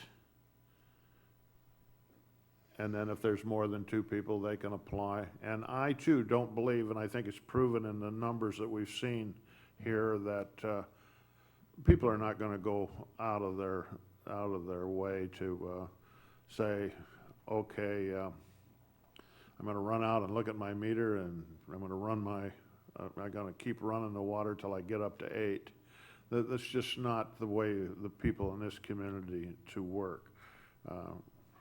I'm allowed 8 units, and I think the newspaper reported in the past 5 years, on 6 occasions, I've used 8 units in the past 5 years, and I think that what they didn't report is I think 6 occasions I used 4 units. So somewhere in between, on a family of 2, it becomes a habit of conservation, becomes a habit, becomes a way of life. And I don't think people are going to go hog wild any differently than they are right now. So if you make that motion after discussion, I will be happy to second it. Director Rice? I almost don't know where to begin. We have no data that says that there's anything that will extend our water supply for any length of time. We know the emergency supply project could take even longer to be put into place. Every unit that we save, sure, we expand the number of units people are allowed to use, and that if we double it to 8, sure, people may not go up to 8, but people might. You don't know. That reduces the amount of time that we have before we run out. If we're going to run out. If we're in an emergency, we're applying for a grant to the state for emergency funding of $3.75 million. We're going to be applying for a loan, and we are pushing through an emergency project. And we're going to do this, say that we're not as much in an emergency. We either have the water or we don't. I don't want to be unfair to everybody. I think that equity is one of the highest values that we should have. But the reality is, if we don't cut back and make sure we reserve as much water as possible, if we're not really in that bad of an emergency that we can give people what essentially they would be using without an emergency, because that is what it amounts to. If you add up the numbers, if you add on 26% to allowing folks to use 8 units, you come up to almost exactly what we normally use in a normal year without an emergency. That is crazy if we are also trying to go through a process that is very rigorous in terms of doing the permitting for this emergency project. If we're going to spend all of this money for an emergency insurance policy, and yet at the same time we're going to say, oh, never mind, use the water you want to use. Sure, people who are responsible, most people in Cambria, are going to continue to use very little water. My 2-person household used 4 units. I was shocked because I didn't feel like I'd really done that much to save water. I could probably get even lower if I tried even harder. I think it is foolhardy for this board to change the amount of allocation to what would essentially amount to a normal, non-emergency year. It's crazy. Let's not do it. I really think that it's not. Equity is critical, but this is crazy. You know, I think what would be doing is simply eliminating some surcharges on what I believe that people have already done a good job, because the overall numbers that have reduced so drastically over the past 2 months that those people who are in, even those people that are in surcharging I think have made, probably if we looked at their bills, have made great strides in reducing their usage. They have to have, because they can't have come from just the people that live here. Everybody, it seems to me, has made reductions. And so I don't know, I think what is going to be lost here is revenue to the CCSD. And I don't think that we are being in a losing position in terms of overall net conservation. And I would just also add to it, we're not inviting people to use more water. We are just setting the limit where we're going to be surcharging folks. And Most of the surcharges are impacting people that really can't afford it, and so I don't think that, again, we are not suggesting that they use more water. We're just saying that we're just modifying the level at which we're going to surcharge them. Well, that's... Why 8? Why not 6? I mean, if you're going to increase it, and so, I mean, we have to, I mean, the general manager spoke to surcharges helping make up the difference in the water that we're not billing for, because we've asked people to cut back so much. Why are we doubling the amount? Because we know people are going to, I will not support changing any of the other restrictions that are on people right now. I would possibly consider rescinding the part about cutting them off. Surcharges can continue going forward.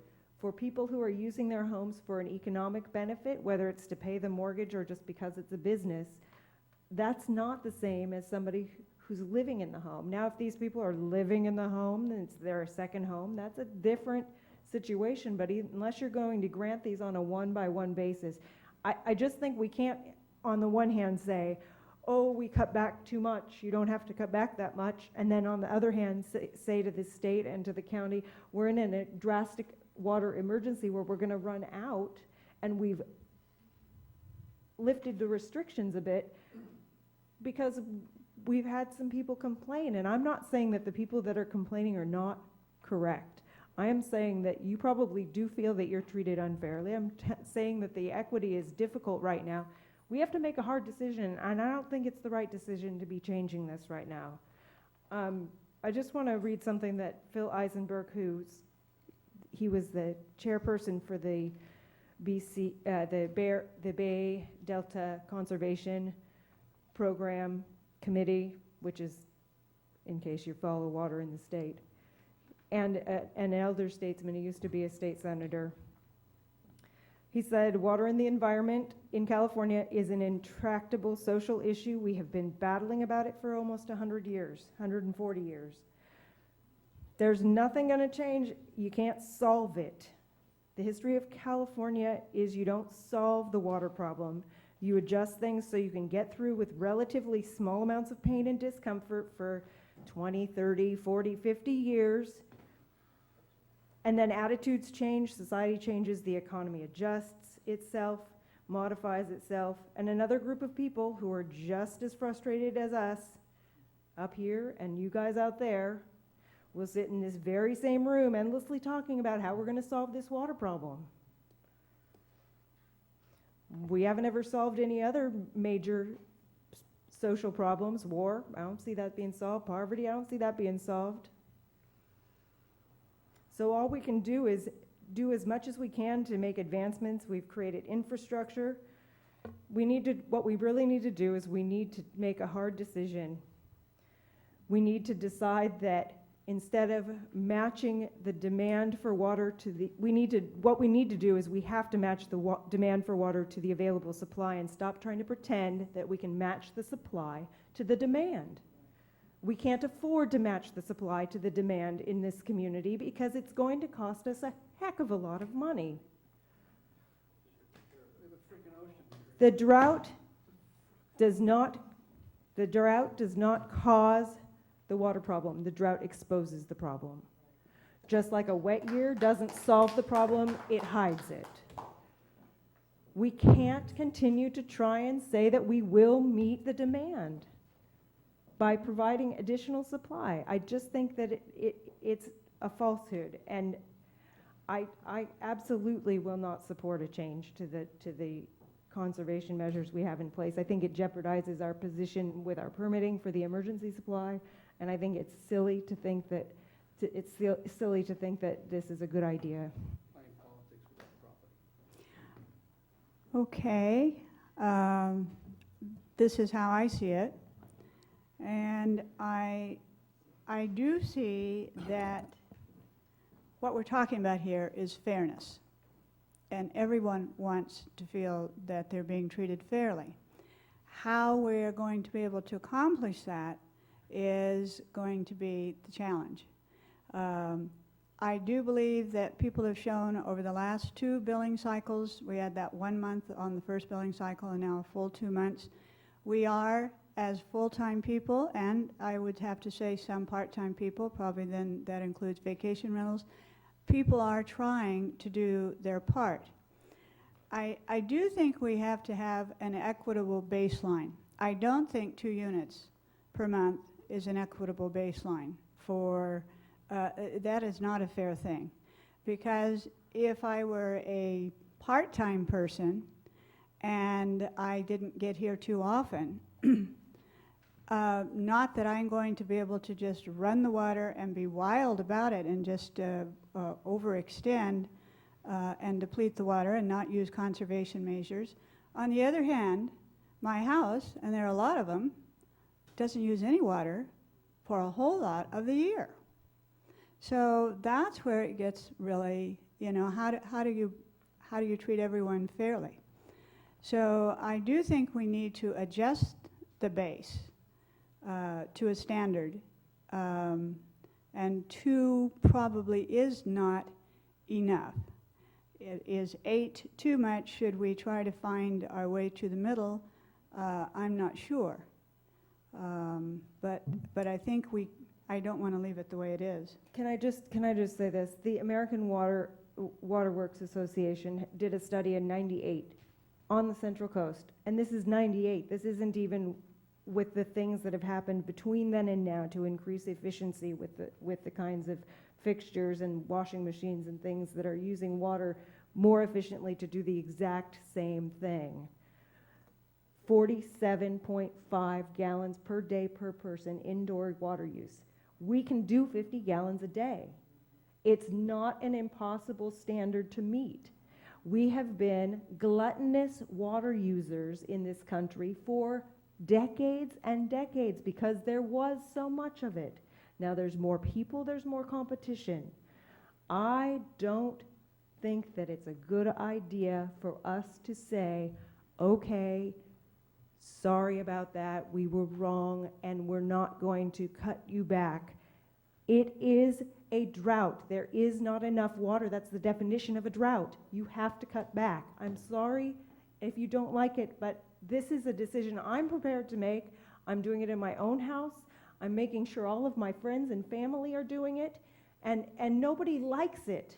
Nobody likes it. It's not fun, but we have to do it, and 47.5 gallons indoor water use, and that was in '98, before there were additional advances. If you have a regular washing machine, when you do a load of clothes, even if it's completely full, which is what you should do if you're going to do it, 40 gallons for every load. If you have a high efficiency washing machine, you can use 15 gallons or less per load. That's 25 gallons every time you do a load of laundry. You use 2 of those a day with an old washing machine, and you're going to use your 50 gallons for the day. This is a true statement. If you have a high efficiency one, you're not going to have that situation because you're going to only be using 30 gallons a day if you're using 2 loads of laundry. This is not an impossible standard to meet, and most of Cambrians are doing it. Let's not disrespect them by increasing it so that some people aren't surcharged. I think it's not the right thing to do. I don't want to be accused of disrespecting my fellow community members, my neighbors, the people that I know here. That's not what I'm thinking, and I think that's kind of not okay. However, I do have to look to the part-time people and the fact that our whole community does benefit from when they're not here, they're using no water. And to say that, but when they come here, maybe they'll come this summer, maybe they have a time off from their work or whatever, to limit them to 2 units when there are maybe 2 people, even 3 or 4 in the household, that's not equitable. That's the dilemma. How do we show regard to everyone that's working hard? Our full-time people are clearly working hard. We're all part of that, or many of us in this audience are part of that, and it shows in our latest billing cycle. So it it's just that we are going to have to try to look at the equity issue and make it as, we've got to do better with it somehow. So I'm open to whatever motions. Yeah, I just want to make one more comment. And Director Rice, I've not been known to disrespect folks either. And there's 4,400 different accounts in this community, all of which deserve respect, and all of which should be treated equally. And so I think that that we need to be mindful of that. Having heard the commentary, and it would seem that that perhaps the 8 units before surcharged, or not 8, the 6 units before surcharge might be something that would be more palatable to the members of the board, and so I'm willing to propose that as a baseline for all accounts. That would be. You know, I just did some quick calculations, and if you use 50 gallons per person on a 2-person household, 100 gallons a day times 60 days, 6,000 divided by 748, 8.02.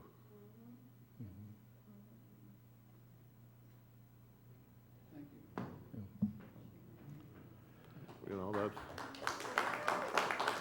that's saying 50 gallons per day per person.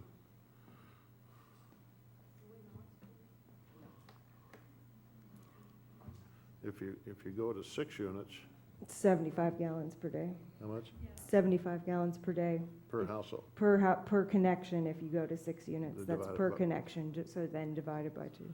Yeah. Still So- 25 gallons more than what's currently being allowed at that level. And the difference is significant if you're looking at the amount of water per month. You're looking at, you know, instead of 16 acre feet, you're looking at 24 acre feet, 25 acre feet. But that's assuming that everyone uses a maximum amount allowable. That's true, and 8 units is only one less than our average residential use is in a normal non-drought year.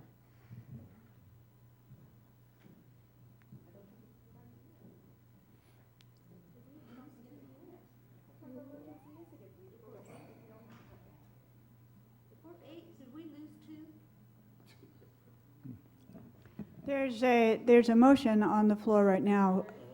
I'm sorry, did you not, didn't do it formally? I was exploring it. No, I'm not changing I wouldn't propose changing the baseline for 2-person households. But for those with less than two permanent residents, I would move that we modify the baseline to allow for 6 units, a billing period prior to the assessment of surcharges. Are you saying for everybody, including permanent residents, 6 units? Yes. If you have 1 unit? For 1 person, permanent resident. You'd only be changing for the 1 permanent resident. Yes. Yeah. So you would up it to 6? In other words, go from 4 to 6 for those categories of residents with less than two persons in the permanent residents in the household. So then we would be saying that if you are part-time, that you, not equitable, but getting better. Getting better. Well, that's not fair either. What about us? Yeah. We're screwed. You're gonna cancel Pinderosa? You're gonna cancel all the events this summer? I'm sorry, but I have to tell you, when I'm chairing, I do not appreciate that, and I do not wish to have that start. Very emotional. So what are you guys going to do? 6?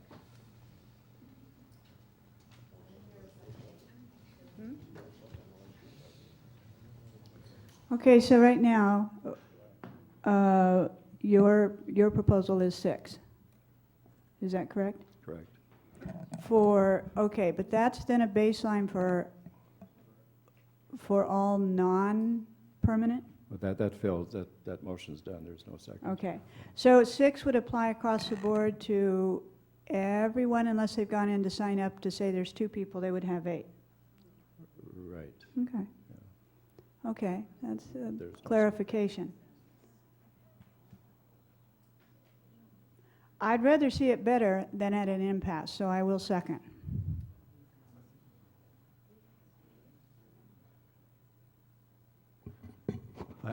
Could you repeat the motion? We didn't hear it clearly. No, we cannot. No. No, the motion is that we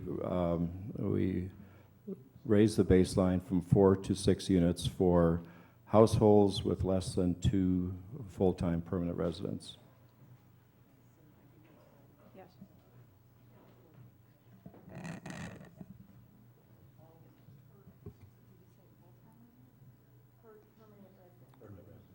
Mhm. So we're talking about all residences, the baseline would be 6, unless you've gone in to have more. If you have signed up for 2 people and you have 8, or you have 2 people and other children or whatever, that's remaining the same as it was. But we are taking the base for everyone else, whether they live alone here in Cambria. Again, they're going to have company coming to visit. Or it's a vacation rental, or it's a part-time. We are suggesting going to 6. Is that correct, Director Thompson? But currently, the rule is the base is 4, and you can apply for additional people in the household, 4 units for each additional person in the household. That's how you come up with 8 for a 2-person household. Now, if you say the base is 6, what is do I still get 4 for the second person in my household? Yeah, I don't think it was the intent. That's why I brought it up, because then I would get 10, and a person with 1 child would get 14. And so I think, I don't think that was your intent. No. So I think it needs to be crafted Mr. Carmel, different. maybe you could... Can I clarify maybe what's Yes, sir. intended, and I don't pretend to actually know. Yes, please do. Right now, the way it's worded, each residential customer account is allotted 2 units per month. I think your intent is to make that 3 units per month, which would be 6 units per residential account per bi-monthly billing period. Each additional permanent resident would still be allotted 2 additional units. I think that's what was intended. Maybe it wasn't. So you're now raising the each residential customer account from 2 or 4 per bi-monthly billing period to 6, 3 each month, regardless of whether they're a resident or not. The residential allocation stays the same. It's 2 per additional resident per household. That would take us into what is in our ordinance as a stage 2 emergency if it's 3 units per month per resident. Well, I'd like to point out we're not under the municipal code. This has nothing to do with the municipal code. So, but what you're saying is, if we were to make this change, we are trying to give some equity, some benefit to part-time residents, vacation rentals. But if you live here, and also that would apply to the baseline here. But if you do sign up that there are 2 people in the household, you would go from that 6, you would go to 8. No, you'd go to 10. 10. It's 3 would be 3 per month for your baseline household, which is 6 total, and then each resident gets an additional 2 per month. So you'd be at 10. Well, why wouldn't we go ahead and say if you have an extra person, you go to 8? Here's where we get into all of this confusion, and again, when I was originally thinking about things like commercial and changing, and you find yourself in just this really kind of position where you have to defend yourself against each individual group, because some way you're messing with them. And that's why I kind of came to the conclusion of saying, if you just use a base of 8 with the 2 unit per additional residence, you end up with 8 if there's 2 people. You end up with 8 if there's 1. You end up with 8 if it's a vacation rental. You end up with 8 if it's a second home. And if it's a permanent resident, they have the right to have additional allotments if they have additional people in the household. So at that base level, you're not discriminating against anybody, I don't think. And you're allowing, well, actually what you're discriminating against is our ability to surcharge at a lower level and make more money off you.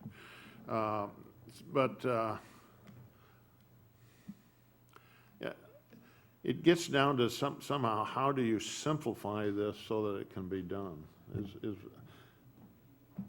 And I don't know that there's.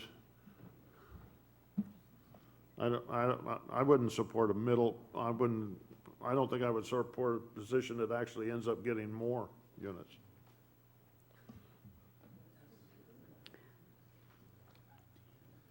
Well, I have heard some people that are permanent residents, and they have 2 adults and maybe 3 children in the household. Now, the way it sits right now, that, of course, gives them how many? We'll have a little math lesson. How many units do they get? 20. They get 20.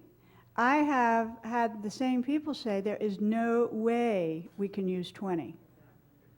So actually, our base and the way we have done our assignment of how you get the units, you have to ask the question, would it work that everyone has 6, whether it's single or everyone has 6. If you have another person in the household, rather than getting 2, well actually 4 then where you'd be at 10, you get 1 extra per person in the household, which amounts to 2 additional per month.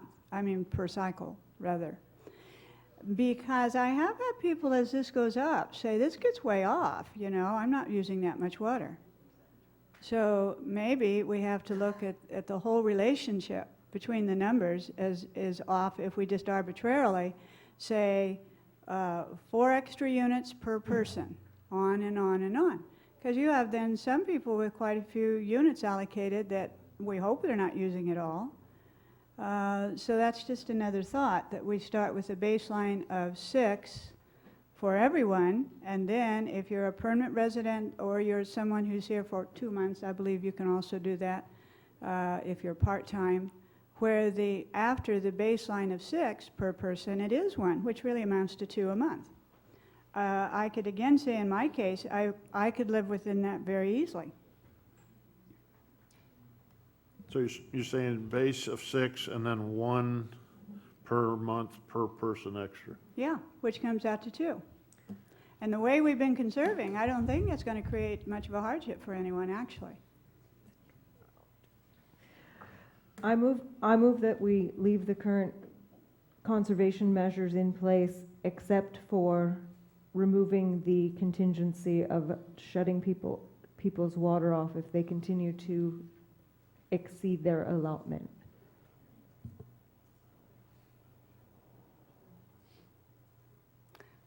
Do I hear a second? Well, I think before we do that, I'll withdraw my earlier motion, so that it's not something that is on the table. Thank you. Okay. I would support Director Rice's thought about removing the shutoff. I think that's a really draconian type of threat, if you would, that I don't think that from a health and safety standpoint we want to go to that extreme. So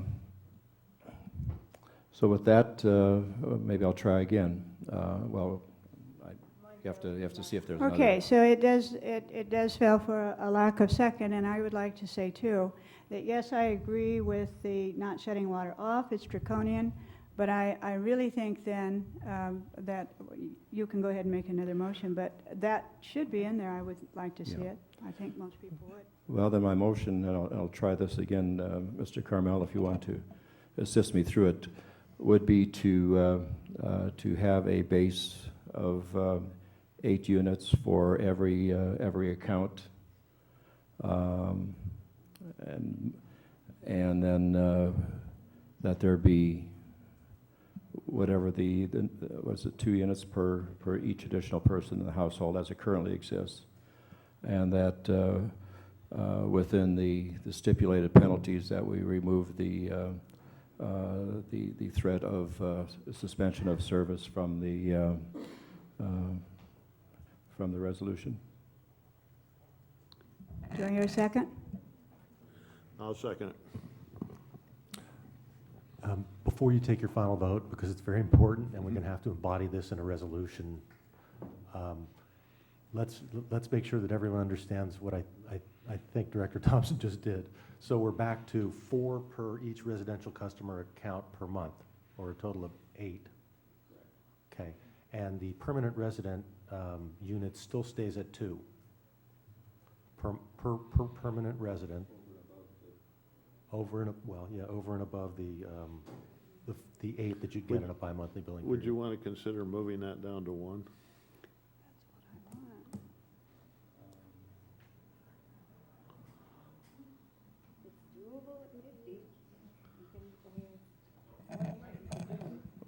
Because I think and I don't pretend to know what's intended here, but I think the effect of this is on a 2-person household over the bi-monthly billing period, they would be entitled to 8 plus 4, which is 12. No. That's What was that? Come back again.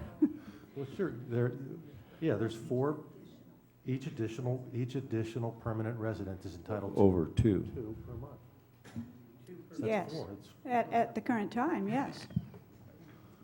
So I just wanted to clarify that. So One that would kick it seem up. to be the equalizer. It's What a is the drought equalizer? that's not going to be asking people to reduce anything. I know people are reducing even without the threat of surcharges, but if you do this thing, it means that nobody really would have to cut back, and it means that they will cut back and they will get less surcharges, and it says that we are not in such a drastic emergency. And if we're not in such a drastic emergency, let's put the brakes on or slow down this emergency project, because it's not really an emergency. That's what this vote would say.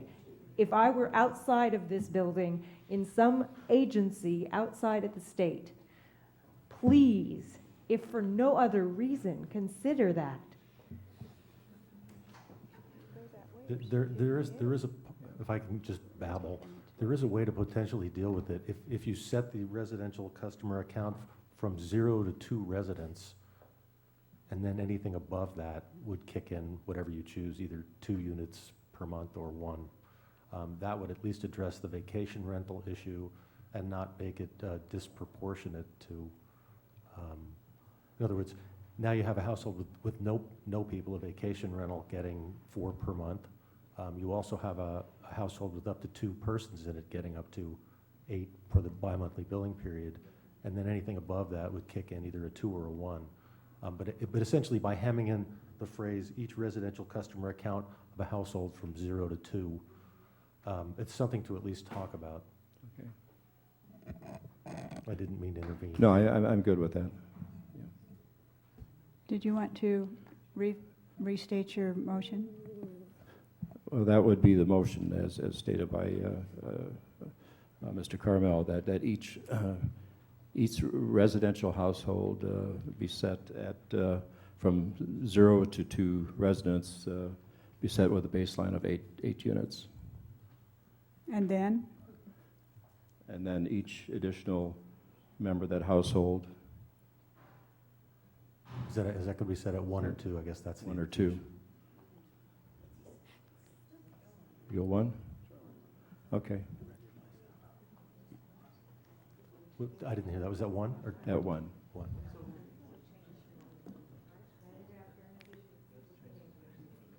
What happened to the not turning the water off?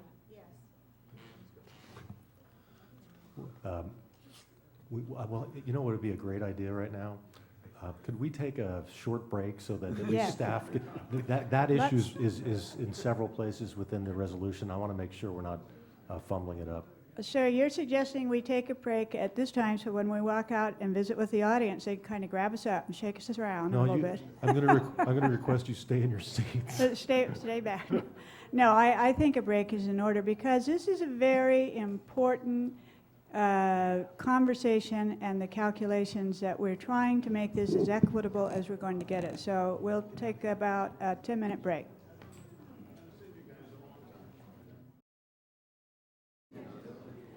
Okay, thank you very much. Now, let's come back to this chapter. As you recall, we had a motion on the floor, and where are we with that, Director Thompson? Well, I think that we lack consensus on any substantive change to allocations. So I would withdraw any previous motion I made. And we'll need the second withdrawn as well. I'll withdraw the second. However, what we're hearing. All motions are withdrawn. It seems that certainly some of the most draconian issues have to do with the 1,000% on the second violation and the shutoff of the water, and so I think that it makes more sense to retain the 500% surcharge on all water usage over the amount allowed, which is essentially on 4 units. The 5th unit gets charged at the surcharge, which is about $30 for every unit over usage. And so I think if we, rather than try to deal with changing any of the allocations, I would hope that perhaps we could concur on some modification to the surcharges, which would make it again less onerous, but still something that would strongly encourage folks to continue their conservation. And I think the two pieces in the code which that deals with would be reference to 1,000% surcharge and disconnection of the service. And so I would after discussion propose that we look at doing that. I would in the discussions I've had here in between is that maybe the surcharges are the real problem, and if you're talking about, I don't think you should start at 500 or 500%. I think that you should start, if you're going to change the surcharging or change the charging is what you're talking about. I would like to see it be a much lower surcharge to start with, and maybe escalate at a later, as higher usage. Because again, a lot of the people that talked here today might be a vacation rental unit. A gentleman talked to have 7 units. Well, to go 500% on those units, when he's actually using less than what's allocated to a typical resident, might I have some problems with that. Now, maybe some kind of a lower surcharging that escalates with the number of units. The tiers might have a tier system on surcharges. So if you exceed by the first 3 units is 100%, the next 3 is 250, and then 500, something like that.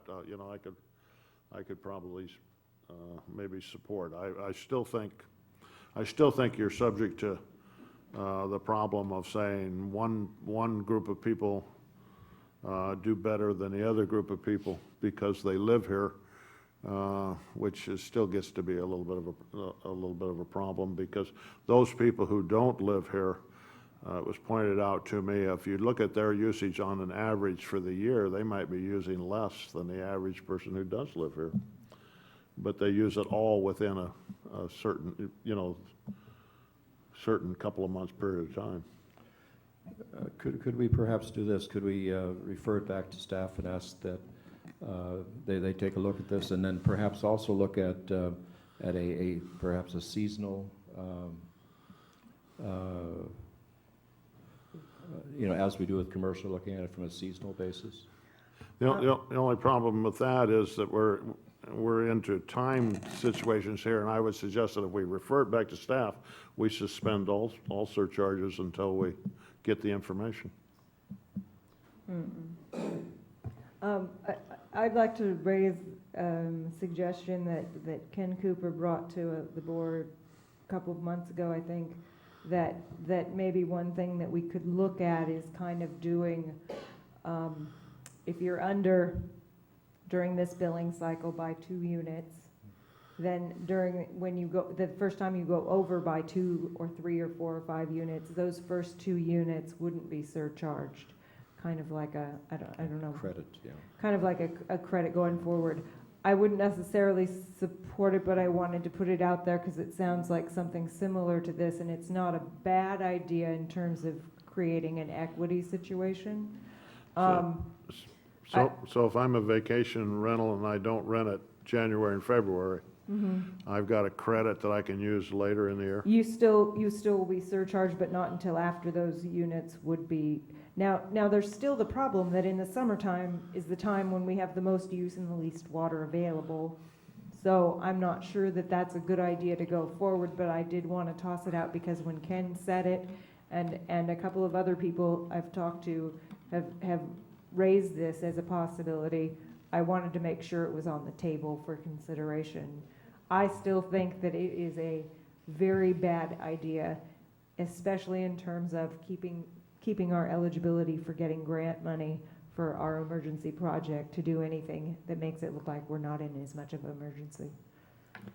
Because we are in an emergency, right? We are in the emergency, and I think we're all certainly do appreciate the input from the audience. I think it was good to take the break and just be able to talk more informally too. Appreciate that very much.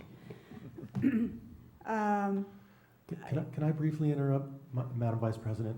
I just wanted to clarify what Director Thompson had originally talked about. So that was to keep the allocations as they are in place and to eliminate the surcharges above 500%. So there would simply be a flat 500% surcharge on violations of the allocation themselves, and that's it. That was my thought. And wasn't a motion yet. And no death penalty, but I just want to clarify so everyone understood. So there'll be no changes in the actual allocation of units, just in the methodologies for surcharging. Right. Okay. So that's okay. So that's what you're proposing. That because that's somewhat what I was also going to. The surcharges do seem to be, a real issue. So perhaps, again, rather than this idea that if you have, and I will clarify right now, and I'm going to ask that we can change this too. I have no idea the scare tactic that someone came up with to say 500%, that's what, 1,000%. It just means times 5 the amount of water allocation that you're over. So if you're over 1 unit, it's about 5 times 6 is what it is. But if you say 500%, it's somewhat scary if you're not real familiar with it. So I think we're trying to look at, from what I hear, a couple of things, and that is keep things as they are. However, don't make your surcharge so steep that it just gets out of hand for a person to try to have any time when they use more than their 2 units, and that we're not going to go with the 1,000 or the 10 times, stay with one level, that's the choice the person makes, because you know that. But we leave the community, and I do have to say, people are just getting used to what they've just been assigned in the community. So it would be really tough to turn it around now and begin to change that base. I think people would be, rightly so, pretty upset about that. So it seems like we're moving away from wanting to increase for part-time and vacation rentals, but we're also giving the option of having a penalty that's not so steep and not saying 3 times and you're out, the water gets turned off. That's kind of what I'm hearing.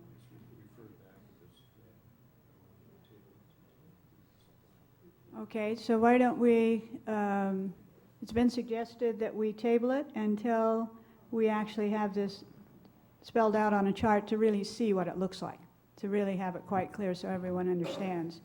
So that seems to be the consensus, is that? If it's my understanding that if we leave what's in place right now, and we decide we want to in some way make it less, I don't know what you want to call it, draconian, Onerous. less strict, less whatever, that's not a problem once we go into a new building. But we just couldn't make it more severe, or whatever adjective you want to use. Is that true? You could make it more severe. I don't think that's been discussed. No, I meant if we were to leave what's in place right now in place for the, because we're in a new billing cycle. If the board as a whole decided that it wanted to make the surcharges less severe, less big, less of a problem, then there's not a problem in the middle of a billing cycle making that change, because it's going into the billing cycle, we thought that it was going to be 5 times, but in the middle of the billing cycle, we decide, well, it's only going to be 5 times instead of 10 times. But as long as they know right now it's going to be 10 times, but we might change it to 5. That's right. Is that true? Or would it be a problem because we're in the middle of a billing cycle? I don't want to change in the middle of a billing cycle. It's a problem. Well, from a legal perspective, it doesn't make a difference, and it's truly a mechanical question for the administrative services officer.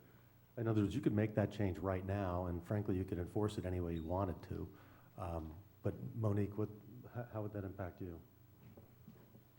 It'd be fine. We can implement it in the middle or at the end of the billing period. Can I say something? Yes, General Manager. If there's any way that you can resolve it, my micro. Darn it.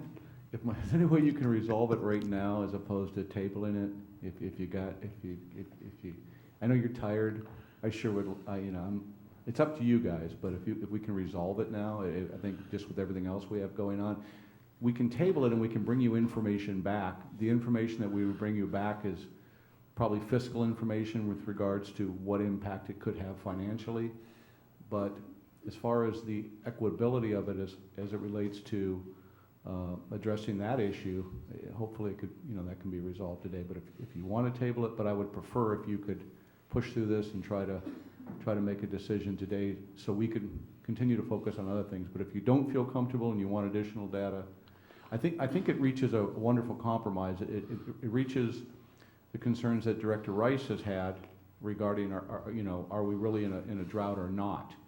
It answers that, but it also addresses the other board members' concerns as it relates to the issue of shutting water off in the 1,000%, and just saying forever here and a day moving forward, it's a 500% surcharge, and I really believe that people are going to continue to conserve. I think the vacation rental folks, we've met with them, we've seen what they've done. Regarding their homes, I think they're committed, but that's just my thoughts. If we can push through it, great. If you want to table it, but with everything else going on, the Prop 218, the emergency water supply project, the budget, I'm looking out for you guys, because you have a ton of board meetings in the future, and they're going to be long board meetings. So, but whatever decision you make, I respect. I would have a tendency to agree, because I agree with that completely. If we continue, sometimes it's easier to to carry it over, but in looking at it and listening to what the general manager has Would- said, we would- should really try would to there- move on with this. Would there be some kind of a compromise, like, you, up to where we get, let's say between, so that if you use up to 8 units, those units above the 4 are surcharged maybe 100%, and then above that, which is beyond what everybody should be, then that would be anybody above 8 units is being penalized the same amount, which would be the 500. Can you give a concrete example of what you just Yeah, said? let's say you have a situation where it's a second home, and as a second home, I'm allowed 4 units Per 2 months. for a 2-month period. Well, the difference between the 4 units and the 8 units, maybe you have 100% surcharge on the units between 5, 6, 7, 8. What do you mean 100%? So doubling it. That you're doubling it 2 times. So instead of $6, you're paying $12, Okay. okay? And then above 8, everyone, whether it's a 2-person household or everybody then is paying 5 times, 500%, 5 times. So that everybody is paying the same per unit above the 8 units. But, Unless you have 3, right? yeah, okay, I'm just trying to make sure that you get the whole. Yeah, above what your allotted units are, then everybody is saying, okay, once, again, I'm trying to get in here where the penalty doesn't become so restrictive that, we drive folks out. Well, that's why I think that, with all due respect to the general manager, that it'd be better just to take it off the table so that We have a something. meeting in a week. Yeah, and just, I mean, I'm with you in terms of the direction that you're suggesting, but I think it's better if we kind of have it flushed out and presented, and rather than us trying to do it here and getting. Is it proper to move to table? Well, I think the chair could we just, don't have a motion on the floor yeah. now, do we? No, I don't believe there's a motion on the floor. I just want to move And things the risk of forward. tabling it, of course, is. I'm just kind of curious on the board right now, how many want to table it and how many want to make a choice, make a decision? I'm ready to make a decision, but I don't think it's the same decision that everybody else is going to make, so I'm willing to go with tabling it if that's the only way to have the discussion continue, that I might get it across to you guys that we will jeopardize our grant money and our permitting for our emergency water supply. I don't think we will with respect to saying we're not going to clobber people with a $1,000 fine. Where's Jim? He wouldn't be here anyway. Our president. He said he's conflicted out, so. On vacation rentals, he's conflicted out. Okay, so we could go on this afternoon by not agreeing to what we want to do, but trying to do something, or we could table it. We are going to be back here on the 29th, and I would only like this direction then from the board. If we're going to see what it really looks like in black and white and played out if a person were to be hit with the surcharges or the penalties 1 month and then they continue to do it because they do need to have more water right now because it's summertime, how much would it cost them the 2nd month or 3rd month? If we could agree that's what we want to look at, that would be helpful.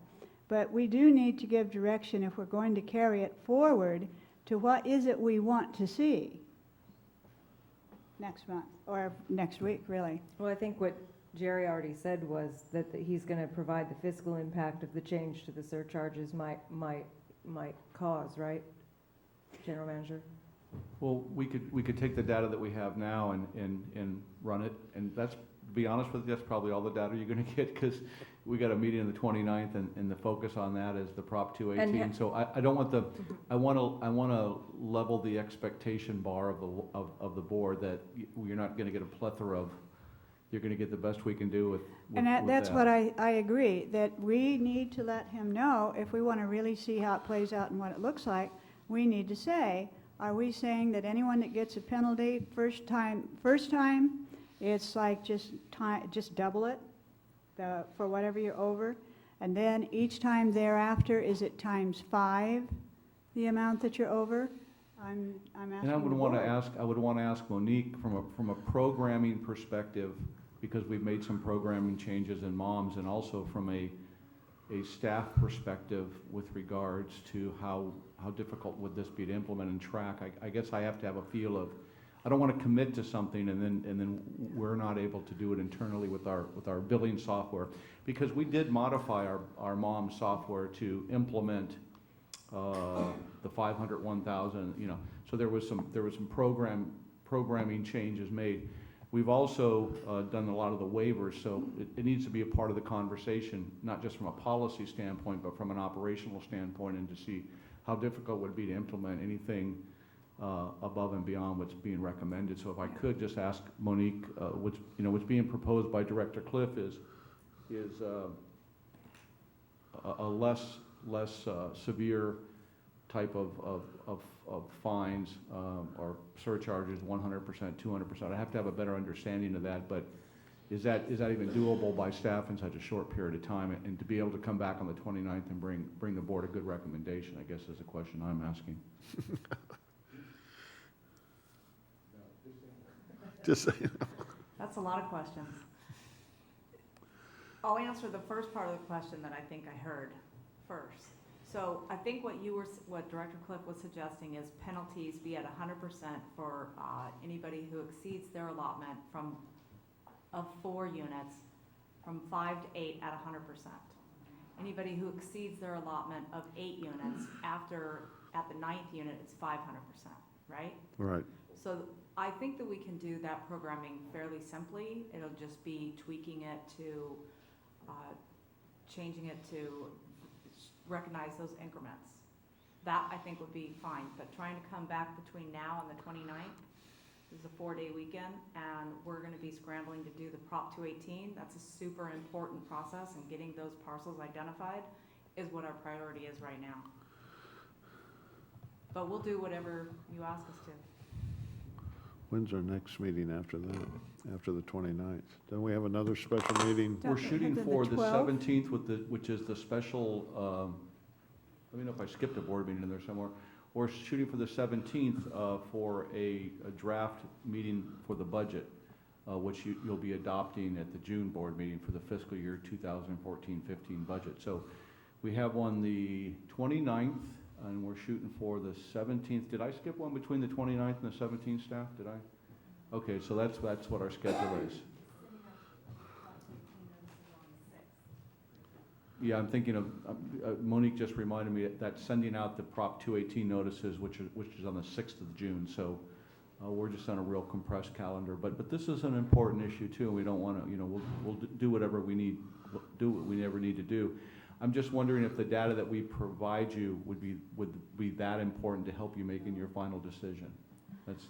I'm really, it's shocking to me that we've just been this long on this, but to walk away today when we still have nothing more than we had before we started out, trying to be reasonable with everyone, trying to leave the current full-time residents as they are, leaving them where they are, trying to look at, can we do something about the part-time residents, vacation rentals, that at least they can feel they can come and spend their time here, or they can rent their vacation rental out.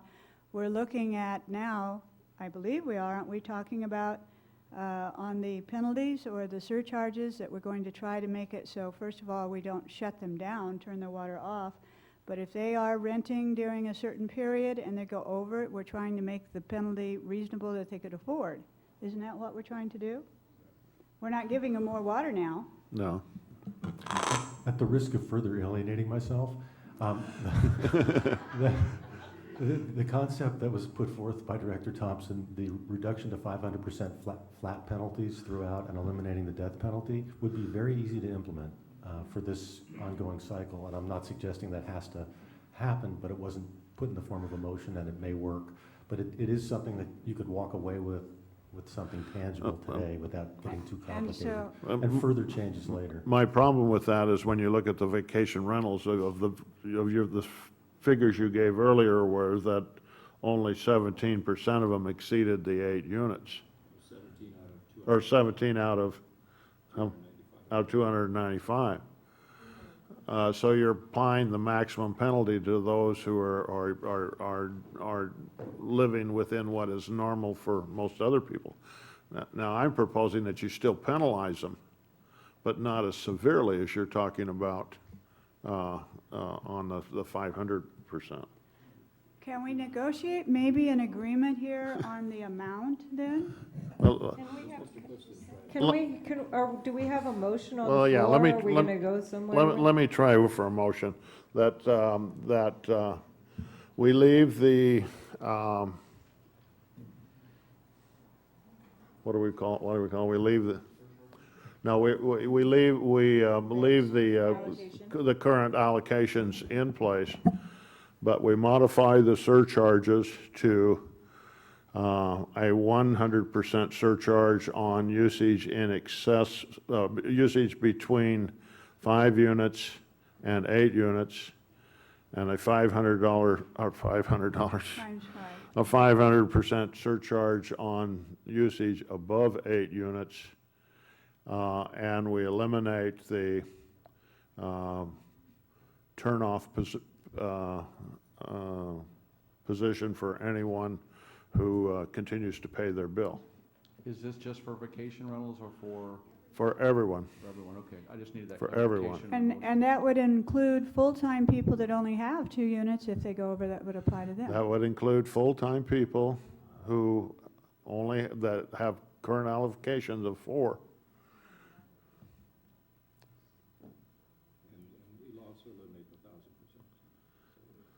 Eliminate the 1,000% and eliminate any turn-off provision for any offense other than failure to pay your bill.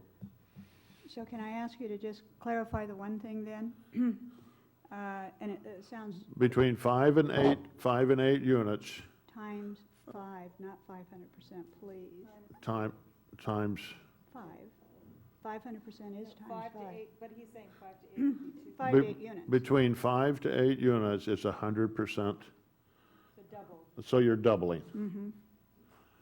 Above 8 units, 500%, so it's 5 times. Mm-hmm. Above 8, just for each unit over? Yeah, Yeah. that's what it is now. It's for, Okay. Just clarifying.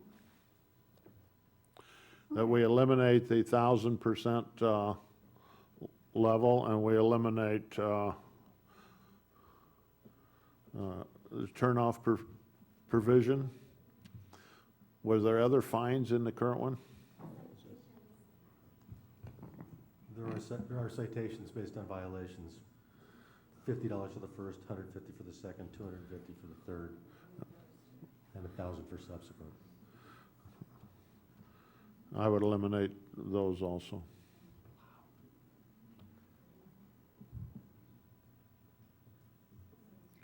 We're in a drought emergency.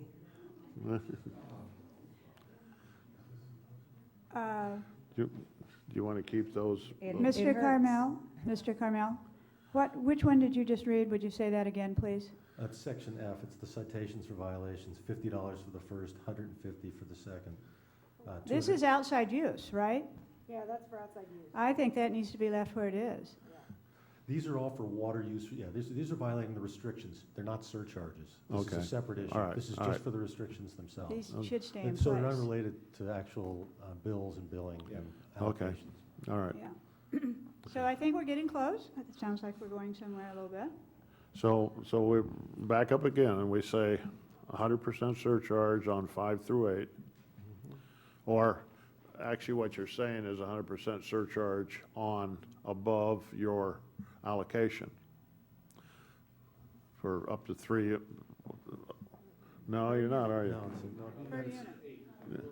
you said it Okay, right. all right, so we say from 5 to 8. For each Is unit it over flat from 5 to doubling? 8, 100% surcharge, and above 8, it's a 500% surcharge. Death penalty goes away. This almost seems complicated enough that it does need to at least go to committee to set it up, because there is confusion and complexity involved if we're changing around the thing that's already in place. I think it's a little bit out of time that we've gone another half an hour. Yeah. We should probably refer to committee to take care of this, and then we can come back and just go boom when we come back with a committee making a recommendation. Here's what we worked through with staff to present to the board for a decision. Just a time saver, I'm just suggesting.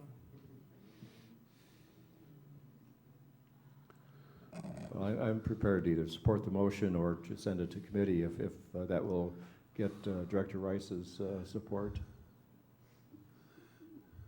I'm willing to support the motion you're trying to hammer out here right now. We'll be done. If we do it in the form of a motion, we can see. Okay, well then, let's see, I'll move that we keep the same allocations, but on the, but we alter the surcharges, that the surcharge is 100% for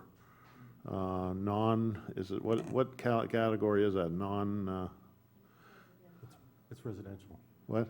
Residential. Look, residential.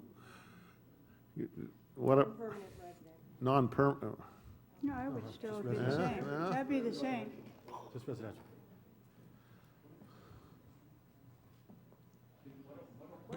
Why don't Tim read the motion and see if that's what you are trying to say? all right, Tim, tell me what I want, Tim. Okay. That may not be easy, Merle. Okay, now, are we dealing strictly with residential? We might as well clarify that. We are, because this is based on per unit. So for each, this is only to do with residential use categories. For each unit over 5 to 8, there's a 100% surcharge. Above 8 units, there's a 500% surcharge. The death penalty goes away. We still maintain the 10% amount of delinquency if there's a delinquent bill, and you can terminate if they don't pay. I only have one, we're talking Okay, just about people that have 2 units assigned, of course. Well, it's across the board in the residential category. Well, now, then what, wait a minute, because what that would do is then if 2 people are in a household, They have to put in a form. they what? They say if they get a residential permanent certification form, then they get their additional units. But if they, aren't we saying anyone that's part-time or vacation rental or has not come in to turn in a form has a base of 2 units per month? Those are the people we are addressing in this category. We're not talking about people that already have, 2 people in the household. They do get 8 units to start with. Is that what I'm saying, Tim? We're going to make this, folks. Thank you for If it was bearing part of with the us here. filibuster, I didn't hear it. What I don't want is if you've got a people who already have an allocation of 8 units or 12 units, They're fine. you're not going to, not starting at 4 to 8, charging them and then, okay, It's units over. okay. So with that, Then I so move. and I'll second your motion, Mr. Clift. Okay, we have a motion and a second. Let's have a roll call.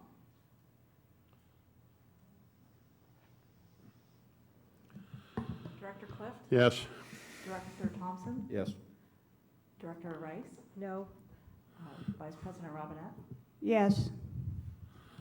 All right, listen. Thank you for your endurance. Okay, moving on. Let's see, we've been here long enough. Move staff recommendation. Sorry, public hearing, right? We have another It's 8A. I'm sorry, 8B. 8B. We're on 8B. Okay, may I go ahead? Yeah. We have any, you want me to go ahead and introduce it, or do you want to do public comments on this? Is there any public comments on this one? I don't think there is. Item 8B is discussion and consideration to confirm itemized report of water and wastewater standby or availability charges as provided in Government Code 61124B, and consideration to adopt Resolution 172014 confirming water and wastewater standby or availability charges for fiscal year 2014-2015. This is an item that we bring to you every year. The recommendation for staff is to receive itemized report for the water and wastewater standby or availability charges. The next item would be to open the public hearing, take public testimony regarding this, close the public hearing, have a discussion, and then adopt the resolution. There is an attached resolution. The standby availability charges for water will bring an estimated $175,000 into the 2014-2015 budget. And for the wastewater department, it'll bring in $115,000 for the fiscal year 2014 and 2015. As part of the item, we've gone into some discussion about the legislative background, the water standby or availability charges, in other words, what those charges are per size of lot, and the wastewater and standby or availability charges for parcels. We also go into the CCSD policy summary relating to it, and then the fiscal year 2012-2013 infrastructure funding sources and expenditures were as follows. So we added some of the things that this helped pay for. If there's any questions, I'll be more than happy to answer them at this time. First, I'd like to thank you for lots of good, complete. This item is very well supported. Thank you.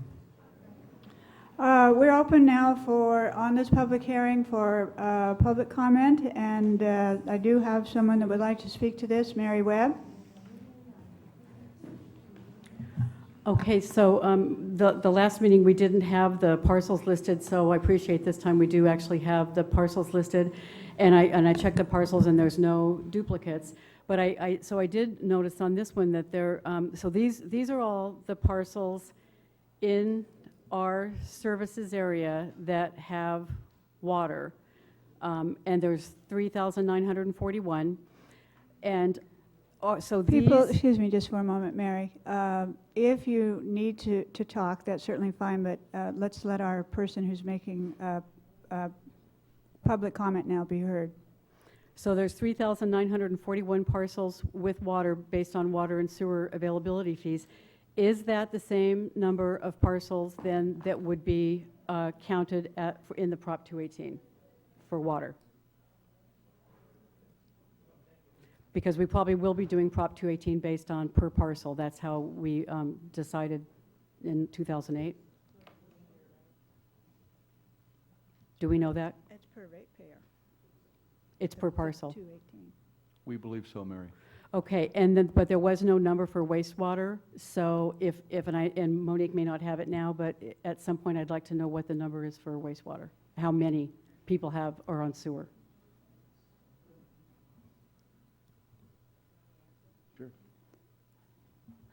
We're working on preparing that list right now. The guidelines that the board adopted in 2009 are part of this packet. Oh, okay. And they're further into the agenda somewhere, or maybe aren't they here? Oh, okay. Will this be the list for Prop 218? More than likely? No, it'll be modified slightly. If you remember, People's Self-Help has multiple accounts, but one parcel number. Yeah, but example. okay, well then I'll talk about that during Prop 218. Okay. Yes, it will come back, Mary. Okay. Pardon? She only used half her time. Oh, okay. Very good. Okay, there's no carryover. No, but that's okay. No. Okay, then discussion, any discussion on the item? Okay, public hearing is closed. Board discussion? I move we adopt Resolution 172014, confirming the itemized report, Exhibit A to the resolution, describing each parcel and the amount of water and wastewater standby or availability charges to be assessed against each parcel for the fiscal year 2014 to 2015. Second. Okay, it has been moved and seconded that we approve this as submitted from the motion. All those in favor say aye. Aye. Aye. Opposed? No opposes? Okay, thank you. Okay, moving on then from hearings and appeals, and number 8, we are to regular business at 20 to 4. And so let's start with item A, General Manager. Thank you. We've had a really short period of time to turn this around. This item is consideration of the preliminary review of the 2014 water and sewer rate increases, review the draft of the 2014 water and sewer rate increases, notice compliance with Proposition 218, and review the 2009 guidelines for protest for the Prop 218 process. Alex and Tracy and we've been working diligently on this, and if it's okay with you, I'd like to, at this point, unless there's some questions, just turn it over to Alex. As a follow-up, we were directed to come back with some costs associated with 3 different alternatives, which was the brackish, which is the emergency water supply project, rates as it relates to water, and rates as they relate to wastewater. And what we're hoping, what we need is direction from the board so we can go back and prepare the proper notices, but also get notice from the board on what specific items you want to move forward on and what specific items you may want to defer to a later time. So this is a real important decision for the board. With that being said, I'll turn it over to Alex. And again, the PowerPoint presentation that we've put together has been put together in a relatively short period of time. And just really thank Alex and Tracy for working so diligently on this. Great, thanks. And I think it'll be coming up in just one second. But just as a predecessor, thank you all for the input last time. I know you're dealing with a lot of challenging issues, and to get into the nitty-gritty of this rate stuff is not an easy thing to do, especially considering the financial challenges that you're facing on the water and the sewer side, particularly your water. Some of the things we're going to show you here are just some real preliminary conceptual rates based on what we heard last time. There's still a few options on the water side. I'm not even showing you sewer rates because I think the feedback we got last time, I'll just highlight it in a little while, but you gave us some good direction there. And it'll be coming up in just one second. But what we're showing you here, or we're going to show you, are some potential maximum rates, kind of under worst case scenario, with a number of slightly conservative assumptions built in. So we're hoping that the real rates will come down a little from what we're about to show you here. It's not an easy path raising rates, but I think everyone here in the district's aware that it's a long time coming, and I think it sounds like everyone's familiar with the emergency water supply situation that you're facing. So without further ado. And while we're waiting for that, I just would like to say again to you how much we appreciate just being together. Was it only Monday this week? I think so. And the requests we made of you and of Tracy were tremendous. And this is a very short turnaround, so we appreciate what you have for us, and you may want to elaborate on some if you feel that there's needed explanation, but thank you very much, both, for your hard work. And I will also point out that there are a lot of moving parts with this, that we've been working diligently with the district and district engineer to really try to nail down, so at the end of the day, we're all very comfortable with the numbers that are going into this in terms of what are the financial needs going forward, what are the, what is the projected water use going forward. So there's some fine-tuning that's still occurring. But we've made a lot of progress. There's still some more stuff to do, obviously. And I'm not sure yet. Should be up any second now.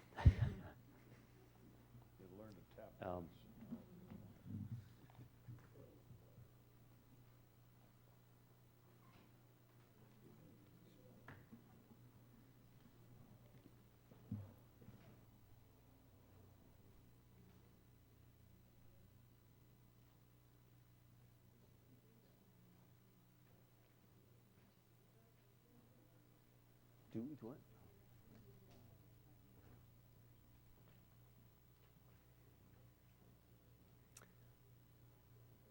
Can I ask kind of a dumb question? I am a little bit foggy at the moment. Looking at the agenda item, what are we doing with this information today? Are we making a decision, or are we coming back next week on the 29th to finalize? I just need to know what it is I'm focusing on to do today. In the big picture, you're really not making any final decision on rates until your Prop 218 rate hearing in July. Today is just more conceptual stuff to try to hone where we're going with some of these rate structures so that we will have fully developed rate structures for you to review at your next board meeting for the purposes of what are we going to put in the Prop 218 notices? What are the maximum rates that are going to be in those notices that get sent out to the ratepayers?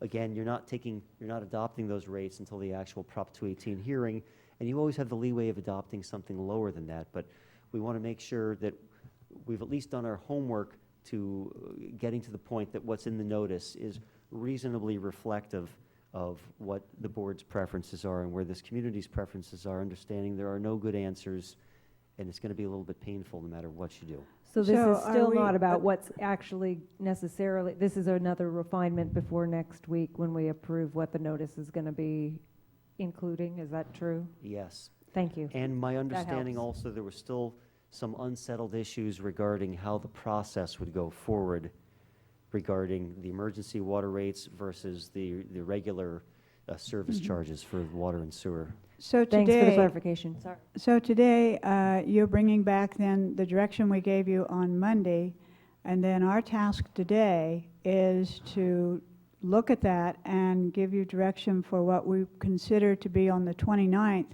the rate recommendation we're going to be adopting, if that's what we do. Adopting, or you may give us some additional guidance. Okay, Tracy has some comments on that. Yes, please.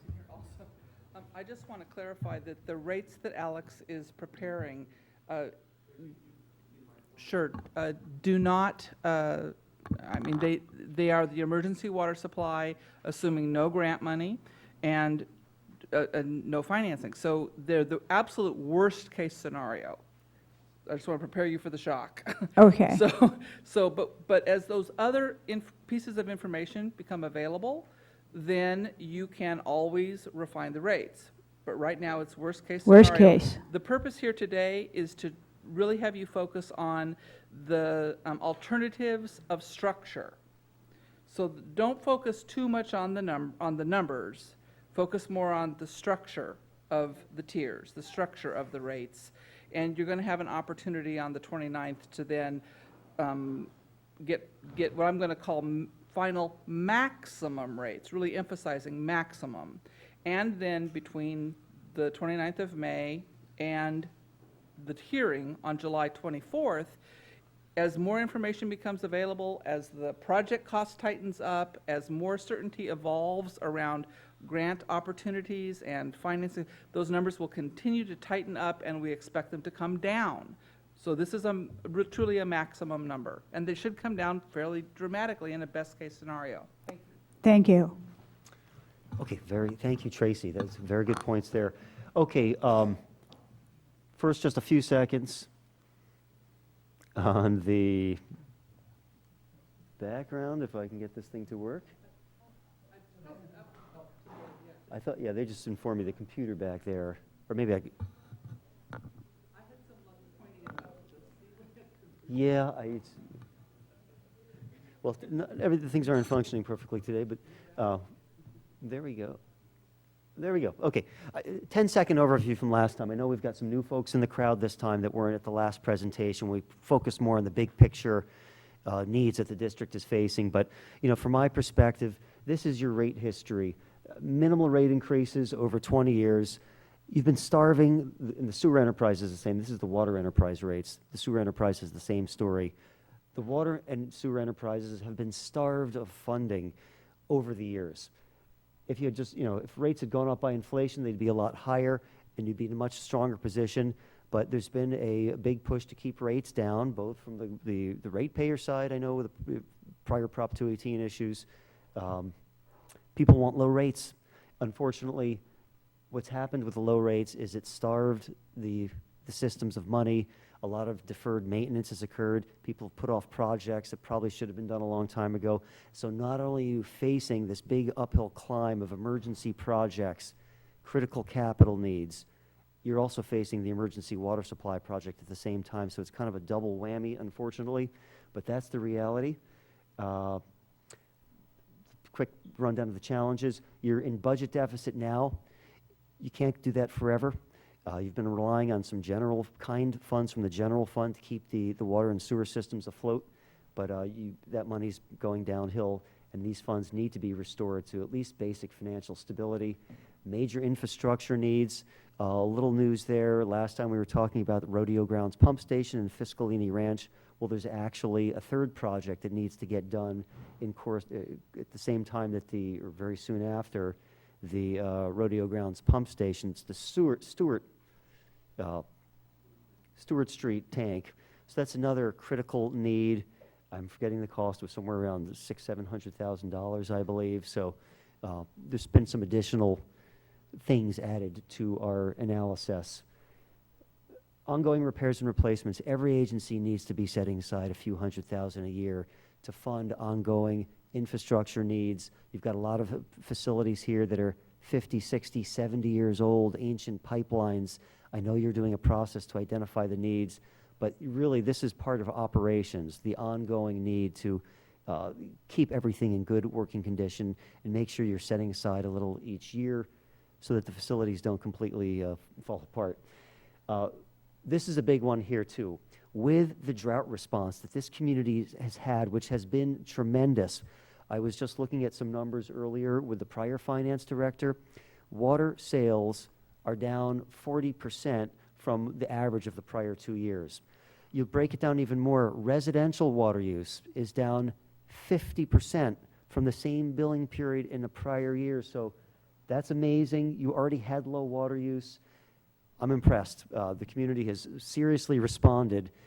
That's about the best response I've ever heard of. Other agencies hope for 20%. You've got 50% from your residences. So congratulations, everyone. You're doing a tremendous job.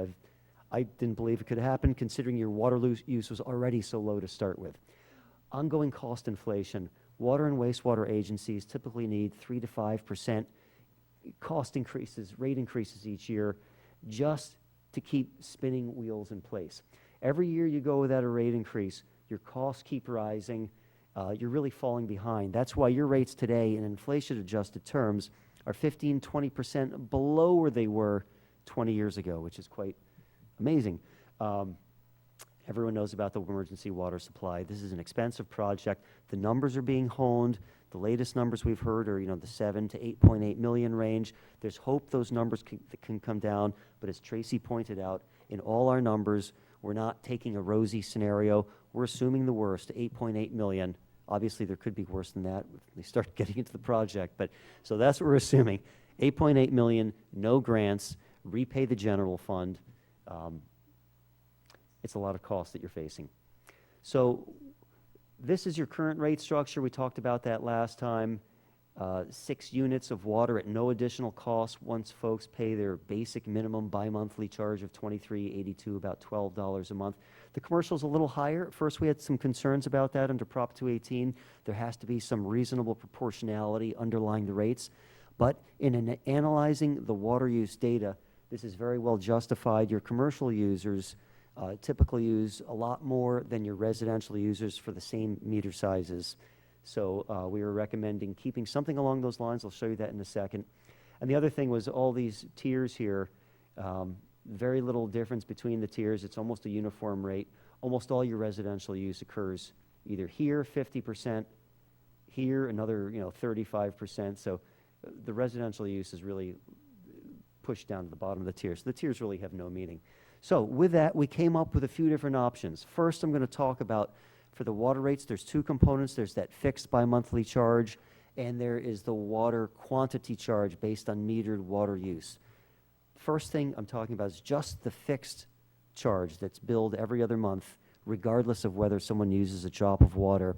This is meant to help to defray some of the fixed costs of the water system.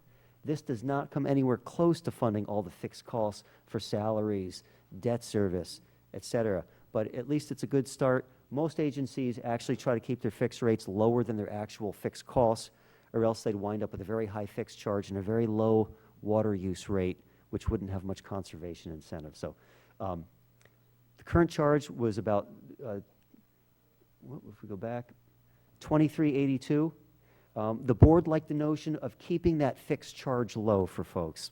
So that's what we did. We kept the fixed charge low in this conceptual approach, open for input.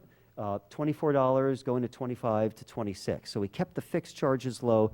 That really puts a lot more revenue recovery onto the variable rates. But the other thing we did here, all residences would pay the same $24 a month, similar to current. Commercial, everyone right now on the commercial side pays the same, $54 per bi-monthly billing period, regardless of whether it's a large hotel or it's a small flower shop.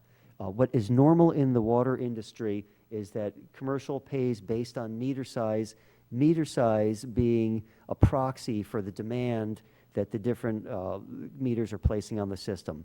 So a hotel or someone with a 2-inch meter puts typically 10 times the demand on the system as someone with the typical residential home. So we came up with some capacity ratios based on industry standards. I'm not going to go into that, but this is what it pans out like.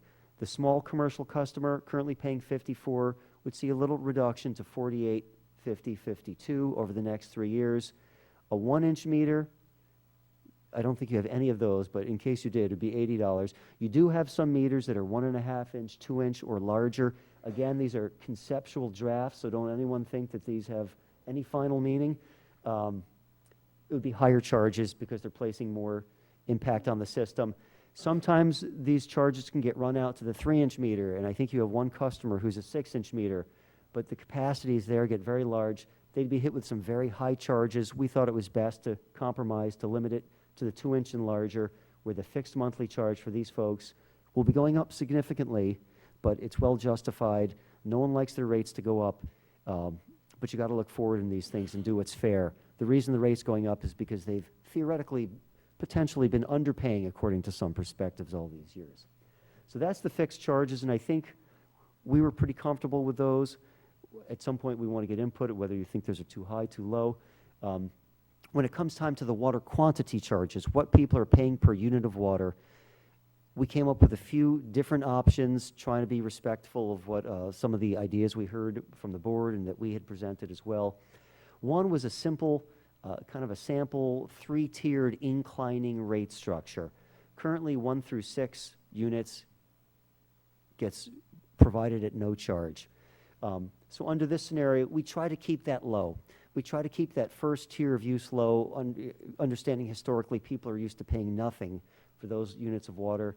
So this is just conceptual. We made up a rate of $2.50 for that level of water, a big discount compared to what the typical unit of water costs. The second, and that would be 50% of the use.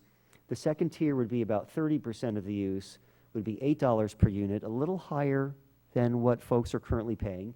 And then once they got over 14 units in a bi-monthly billing period, that's about 20% of your use, but it's a relatively small number of your residential customers actually get up that high, typically in the summer months. It would bump up to $11 per unit of water, one unit being 748 gallons. So this is about a little over $1 per 100 gallons. Here I'm just going to make up, it's $1.30 per 100 gallons. Here you're about 33 cents per 100 gallons. Commercial, it's very difficult to come up with a fair way to tier commercial customers. You've got large commercial customers that very quickly get to high levels of water use. In order to try to be fair under the requirements, and this is very common in California, that commercial pays just a uniform block, regardless of every single unit they have to pay. So right out of the gate, they would pay $6 per unit, which is roughly the weighted average of what the residential customers pay. So there's some fairness between the two, underlying fairness. It's a little lower than the typical commercial customer is paying now. They get 3 units free, but some of the larger commercial will quickly get up into the higher tiers. But then again, your tiers aren't very steep, so it's not that much of a change. So some commercial may see a little bit of a break if they're a larger commercial customer. I know no one likes that, but in the name of fairness, we had to come up with something that we could support.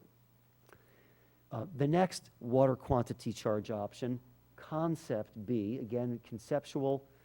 This was the escalating rate per unit that the board president had put out there as an option. There are a few agencies out there that have rates like this. I'm thinking Morro Bay is one of them, but very few. This is where the first unit would be, $1 or $2 for the second unit, $3 for the third unit, and ratchet up till when you get to 10 units, it would be $10. Anything higher than that would stay at the $10 level. Again, the commercial use would be 6, 7, and 8 uniform. And I'll show you some of the impacts of this stuff in a little while as well. Again, the rates would have to keep ratcheting up over the next couple of years as we're trying to phase in as much as we can, understanding there'd be a big bump up front. This is another version of what we just showed with less impacts in the lowest levels of water use. So it could be $1.20, $1.80, $2.40, $3. And then when you get to the higher levels, it would bump up. So just conceptually, there's no single right way of doing it. There's a lot of approaches. And then the fourth option, which I don't know if will be the most popular, but it's just a fair thing to look at. What if everyone paid the same per unit of water for every single unit of water that they used? That would be $6, $7, and $8. Mind you, historically, you've got a lot of residential customers and commercial customers that are used to getting a number of units for free.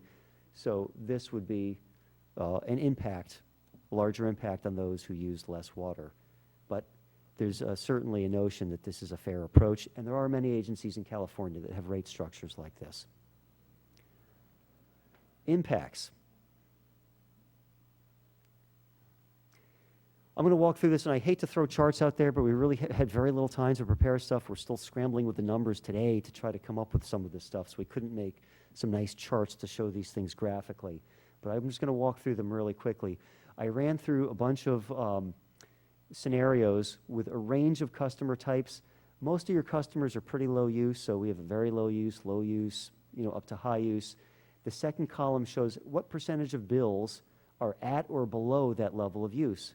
For example, by the time you get to 10 units bi-monthly, roughly 65% of all residential bills are at 10 units or less, to give you a sense of how many people this impacts. In reality, people's water use does go up and down throughout the year, so there are some folks who are, here part of the year, and they may spike up to over 20 in the summertime. The top of the chart shows the bi-monthly charges. The bottom of the chart shows things on a monthly basis. A lot of times people can understand things a little clearer on the monthly basis, how many dollars per month. But anyway, this is what your current charges look like for someone using 2 units of water, 6 units of water, and so on. We ran this through the different rate scenarios. This is Concept A, the sample with the 3 tiers. The low, moderate, and high tier. $2.50 for the first chunk unit, the first 6 units of water. We assumed also that due to the conservation that people have been doing here in this district, that not only is that just in this critical time where you have these emergency drought rates, but these drought responses are going to continue on to some degree in the future. We've seen this in other communities as well. Again, your residences have cut back 50% the first billing period. We assume kind of long-term that with higher costs and with the things that they're doing now, that they're going to be able to keep 20% conservation roughly in future years, which certainly seems doable. So we assume 20% conservation in these impacts. And you can see a customer currently would be paying, I'm going to just pick an average user, 10 units, currently paying $48.02 with 20% conservation. And under the proposed Concept A, the rates would go up to $55 bi-monthly next year, and then proceed with additional increases in the subsequent 2 years. So on a monthly basis, the average user is looking at about a $3.50 increase next year, bumping up another $3 or so the year after that, maybe another $3.50 the year after that, something along those lines. This is one of those concepts that Jim had proposed with the escalating rates, $1, $2, $3, $4, $5. In this case, I'm just showing you the second version of that. It was like $1.20, $1. I'll go back real quick. Yeah, $1.20, $1.80, $2.40. So it really starts with some low rates, for very low rates for low levels of use, and escalates to higher rates as people use more. Again, we kind of see similar impacts. Someone using conservation, the average user would see their bill go from 48 to 54 up to 68 over a couple of years. That's about a $20 increase over 3 years, factoring in everything, not factoring in emergency water supply, which I'll get to in a second. On a monthly basis, again, a little over $3 a month. I wouldn't focus so much on the impacts because I'd focus more conceptually, what do you like the approach of? Because when you get to the impacts, I mean, we could easily tweak rates around a little here and there and try to get the impacts one way or other, but don't let the tail wag the dog here. Conceptually, what do you think is the fairest approach? And this is with a uniform rate. With a uniform rate, there's more impacts on the lowest levels of users because they're, instead of getting the first 6 for free, they're immediately jumping into that $6 per unit if everyone paid $6 for every single unit of water use. So that would have more impacts on the lowest levels and less impacts on the higher levels. The next thing is emergency water supply. When we left last time, we came back with we know it's a very expensive project. There's going to be, roughly $800,000 a year of debt service, assuming you can get debt financing for this. Plus, the operating costs are significant as well. What's the fairest way of recovering their costs, understanding there's no perfect way? If you put it on fixed charges, all the residences pay the same. Well, that's not fair. The high users are paying the same as the low users. If you do it all in the usage charges, you have a lot more variable revenue stream. So what we came up with, recovering 35% cost recovery from fixed charges, roughly 1/3, 2/3 from variable charges based on usage, and I'll get into a few options there in a second. So kind of doing this similar fixed approach as we talked about for your regular water rates, we came up with what would the charge need to be for a dwelling unit. It's a little over $5 per month if they're recovering a third, 35% of these costs. For the commercial customers, on a bi-monthly basis, would range from $21 up to $114 for the largest meter sizes, or roughly $10, a little over $10 for the small commercial per month.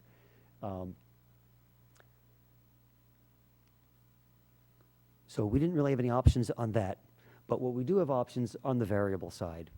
People are using water throughout the year. There's low users, there's high users. What's a fair way to recoup costs for this brackish water facility? One option is you can charge the same rate on all water use throughout the year, regardless of whether it's in the peak season, regardless of whether it's high levels of use or low levels of use. And that would work out to be a charge of $2.25, a surcharge added per unit of water on all units of water sold throughout the year. Another concept that was brought out was, hey, we want to keep the impact down on the low-level residential users.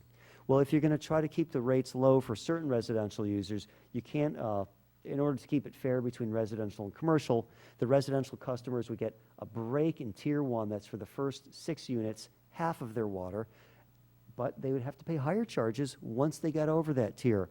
And that's about half the use happens in Tier 2 and 3. So Tier 1 would have 0 use. This would be applied throughout the year. But Tiers 2 and 3 would pay a charge of $4.51 for those higher levels of tiers.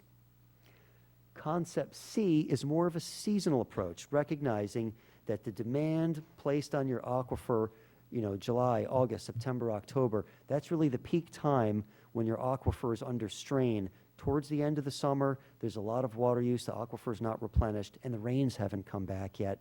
That's when this facility is needed the most, is my understanding, and maybe it needs to be even a little longer, but I try to keep it in line with your billing periods because that's the way things function here. I didn't want to say July through November or something like that. So this is, if you based a charge off of July through October water use, it would have to be $6.28 for all water use from July through October. Now, that could be, it's almost like a seasonal surcharge that kicks in from July through October on all water use during those key months. I mean, we could take this further and come up with more options as well. Another thing that some agencies have done is instead of having a variable charge each year where you don't know what's going to happen if there's some emergency water rates going on and people cut way back and whoops, we don't have enough money, is you could levy this charge based on July through October use from the prior year, you know, subject to a maximum, to make sure you're getting a fixed revenue source coming in to help repay debt service. So it could be either way. You heard from the finance guy last time. Fixed charges are better from lenders. They want to make sure that they get repaid, but there's certainly an opportunity to have part fixed, part variable, and I think some lenders could be made comfortable with such an approach. That really much concludes what I wanted to cover today, kind of real brief. If we can get like a little guidance, and I can go back to some of those slides if you want, in terms of just the general water rate structure and how you think is the best way of recouping some of the costs for the emergency water supply on the variable side. And maybe I'll go back to the, at the board's leisure, yeah, questions. Okay, thank you very much for that presentation, Alex. And first we have public comment. And we have two people that have asked for public comment, and so we'll go in this order. Jerry McKinnon and Mary Webb. And now three, followed by Elizabeth Bettenhausen. Okay, so now we're back to two. All right, so Mary Webb, and then we will hear from Elizabeth Bettenhausen. I'm exhausted. And that's just, I was more than, I thought we were just going to talk about the Prop 218 process and not necessarily go into the specifics of this. We didn't get this PowerPoint, so to try to take in all that data at this point is just like nearly impossible, especially after you see what we've just done trying to change prices or fix out, you know, water surcharges on something we already knew.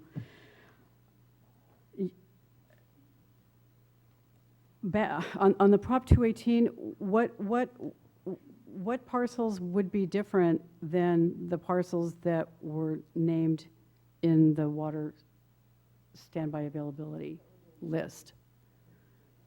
Why would it be different than what's in the water and sewer standby availability list? If it's one vote per parcel and those are the parcels with the water, wouldn't that be the number of parcels, 3941? Are we talking, yeah, he's talking about the rate increase that will be used as a basis for the 218. And I know there's still confusion about who are the people that receive the 218 with whatever is finally going to be on it. Is it by parcel? Is it by meter? Is it actually by ratepayer? Is that what you're asking?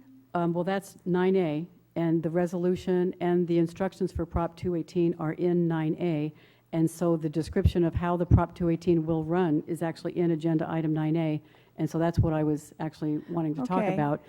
And in 9A, unless we change it, it was done by one parcel, one vote, not by connection.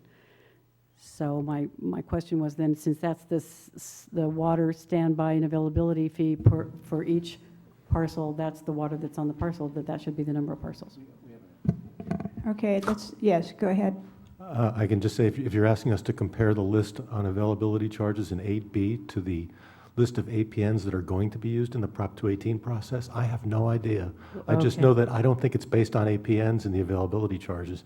As you know, in the guidelines, it's based uniformly on APNs, so I don't think so. Well, APNs are parcels, so it's based on parcels with water. They're called assessor's parcel numbers. Legal parcels are entirely different. That's why it gets really complicated. Oh, well, that's more than I knew last time we did the Prop 218. Legal parcels are different than APN numbers.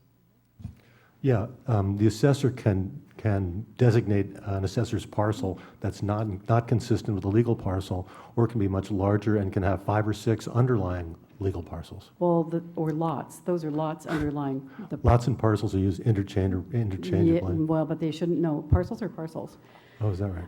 Yeah, they definitely are. So, okay. Okay, so actually, so as far as the rate increases based, what we need is what's the water project? How much is the water project? And we don't have any of that data. I know that's probably what Elizabeth is going to say in front of us. So we have no idea how much money we need to raise because some documents said the project was going to be 7 to 9 million, and other documents from your CDM Smith technical memo say the project's actually going to be 15 some million. So that all makes a big difference on how those rates should be structured. Everybody should pay something for a new water supply project, but like I think I said in the Monday meeting, the emergency water supply project, Prop 218, should be very much separate from just general rate increases for infrastructure projects, and I hope you're still considering making that 2 different Prop 218s and not combining the 2. And I hadn't stayed on to the end of the Monday meeting to find out the answer to that. Oh, yes. Oh, you're doing that now. Yeah, that will be. I highly recommend we make it 2 Prop 218s. And thank you, Amanda, very much. And please listen to her because she totally understands Prop 218 and what we went through, and we don't want to, have to go through that all over again. Thank you. President. Thank you, Mary. President Yes. Robinette, I think to answer Mary's question, I think that Tracy made it perfectly clear with regards to what we base these fees on, and then I think Alex also reiterated that we're making the assumption that the project is, and correct me if I'm wrong, is the $8.8 million, and so we did not just throw a bunch of figures up there. We have to make some assumptions. The encouraging part about a Prop 218 is that once it passes based on projected costs for a specific project, the board always has the ability and the authority to lower those rates to include money that's received through grants. So that's the encouraging part. Of course, the board can't raise those rates, but you have to make some assumptions, and I know that this is a very fast-moving process, the 218, and this emergency water supply is a very fast-moving process only because of the limited timeline that we have. So just want to reiterate that these calculations were based on the $8.8 million, and the scenarios were derived from that figure.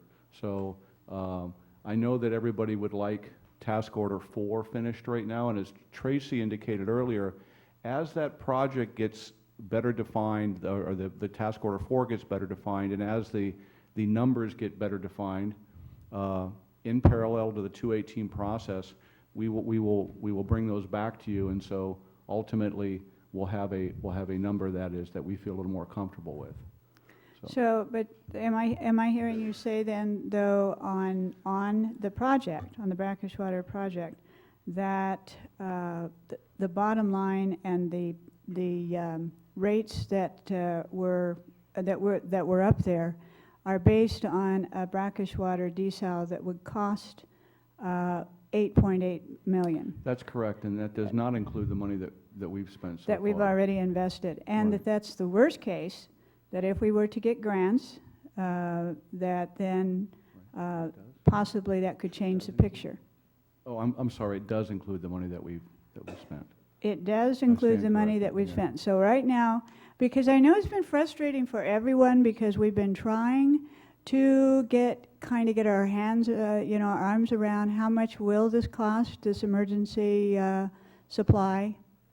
And so now I am hearing clarification, and we do have a reliable figure. 8.8 includes what we've invested. And the interesting part about it is that I think that the figures that Alex threw up there, if you look at the individual water project by itself, are not that, I think, as staggering as people thought they might be. When you start to combine the water rates relating to the infrastructure needs, then you're talking, a substantial amount of impact that it would have on our customer base. So I guess the decision that you have in front of you today is, what do you feel comfortable with as far as moving forward on the Prop 218 process. The alternatives would be to, as Mary indicated, have it separate and just have one item on the Prop 218 measure that would say, okay, this is what it's going to cost our ratepayers. The other option would be say not to do the emergency water supply project and just focus on the infrastructure. I don't think the board wants to do that. And then the third option would be to combine the two and say, okay, we're going to move forward with all three of them. So that's kind of where we've left it off, and that's really what the board needs to deliberate. And during that process, Alex, you only got one shot at this. Alex can be more than happy to throw those back up there for you and look at, and really have an opportunity to look at those along with the audience and look at those. And what I thought was really interesting, and Alex spoke about the fixed component of this, which is the different size meters. That's an important variable. That's a fixed part of what's being proposed for the emergency project that would help fund this. So that's an important part of it. But we'll throw anything back up there you need to see again. But what we were looking at then was based on the 8.8 million, as those figures we looked at would cover that. Yes, Yeah, correct. okay, Tracy? Yeah, if I could just clarify, that the 8.8 project cost figure that we as accountants are using is based upon a number that we've been given by engineers and project managers who are revising that number and tightening that number up as fast as they can. Because we've got to be moving in concert, in parallel, in the development of this rate structure, financing, 218 process, we as accountants have to have a number to use. The number that we are using, which undoubtedly will prove to be flawed in the long run, is 8.8 million. We are optimistic that that number will come down by virtue of revenues coming in the form of grant funds.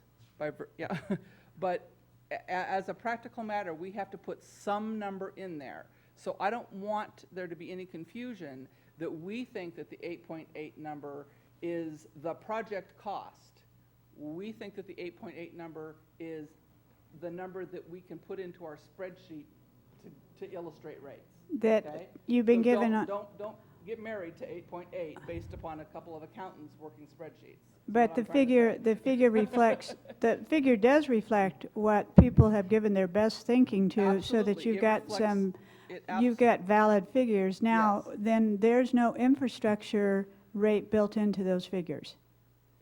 I don't know what No, there's two rates. Yeah, there was the regular water rates, which include, restoring balanced budgets, funding high-priority infrastructure needs, ongoing funding for repairs and replacements and deferred maintenance, accounting for reduced water sales, ongoing cost inflation. But the separate thing was the emergency water supply. Based on last time, we were keeping that as a totally separate charge. Good, okay. Last time I thought it was going to be a separate charge that proceeded along parallel lines with your regular water charge and sewer charge. So if people wanted to protest one and not the other, they would have the ability to do so. But as I understand, that might not be the process that the board's So, but desire. you do have both of those. That's what we've been looking at. Yes. Okay. And so, General Manager Gruber, you're asking for the board then to give you direction on next steps. Like you were mentioning, do we want only one thing? Correct. Correct. I know, and Big Elizabeth, picture. I know, is being the most patient person in the whole world, and I appreciate it. It is just clarification that's fairly important. I appreciate your. I can't, and I won't, and I see you there, and I am appreciative of your patience. That's correct. Yes. The answer Okay. to your question is yes. Okay. And now, would like to hear from Elizabeth Bettenhausen. Thank you very much. So let me just double check now. Did I understand it correctly that the numbers we just saw have only to do with how much we have to pay for the emergency water project? The increase. It does not have anything to do with paying for infrastructure, all of those other possibilities. Why don't we let He's- Elizabeth make her comment? Okay. and That then we'll have that's him my answer. question. Alex is. I'll answer you real quick. We'll put a hold on your time so we don't take your time. We had a couple of different rates there. The first was the regular rates, which included infrastructure, getting the district back to financial stability, et cetera. And the second component at the end that I talked about was just the emergency water supply. So there's two separate ones that we kind of covered there. So everything's covered if you add them. Well, we appreciate that clarification. Got it. Now, my question is, how much, what do you think these engineers and project managers who came up with the 8.8 are thinking? Now, we know that what we heard in November is no longer true. They reduced the project so that it will not cost us, over the 25 years of the project, $50+ million. I know that in January we were told, oh no, it's going to be a simpler project, it's not going to cost so much. Now my question is, if just building the project back in November cost $15 million, then how has it gotten down now to 8.8? Now, I asked before in this meeting, I'm going to ask again, has the board made the required decision as to whether you are purchasing the advanced water treatment plant or are you going to lease it? How are those numbers factored into this? And I have heard no answer. I don't know what the engineers and project managers are thinking about the decision you haven't made yet. What will it cost if we buy the plant? And what will it cost if we don't? Are they both 8.8 million? Which seems a little numerically iffy, but I don't know. I haven't heard the data. Now, I want to make clear, I think having a fixed rate at the base, and even with these numbers, I think that's pretty reasonable for the infrastructure question. I think it's reasonable to raise the rates as they were proposed in a basic sequential tier, not just 60 cent increase per unit per month. But I want to know, how are you going to separate a very, very vague project fiscally from the infrastructure question? I don't want to pay rates for both, because if I go to the lunchroom and I want, in the grammar school, and I want cut carrots, you wouldn't believe how many first graders will tell me, we don't have cut carrots today. They see it immediately. I will trust their judgment as to what I'm paying for on this project as much as I trust unspecified project engineers and managers, because we don't have the numbers, friends. So I'm so glad you don't have to make any decisions today about this.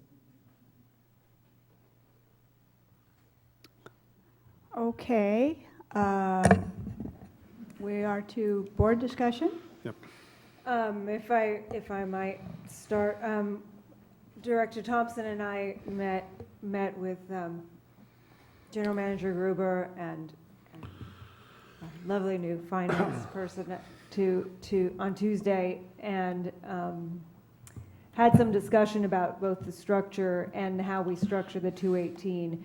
And it was the ad hoc rate committee's consensus and agreement that really what we should do is, the first thing we should do is the proposal for a 218 on the emergency water supply, and do that completely independent of the infrastructure needs and the stability of the income, and have those be completely separate so there isn't confusion among Cambrians about what it is that they are or are not voting for. We do have some needs, and we are running in the red, as I understand it, from both in the water and in the sewer departments.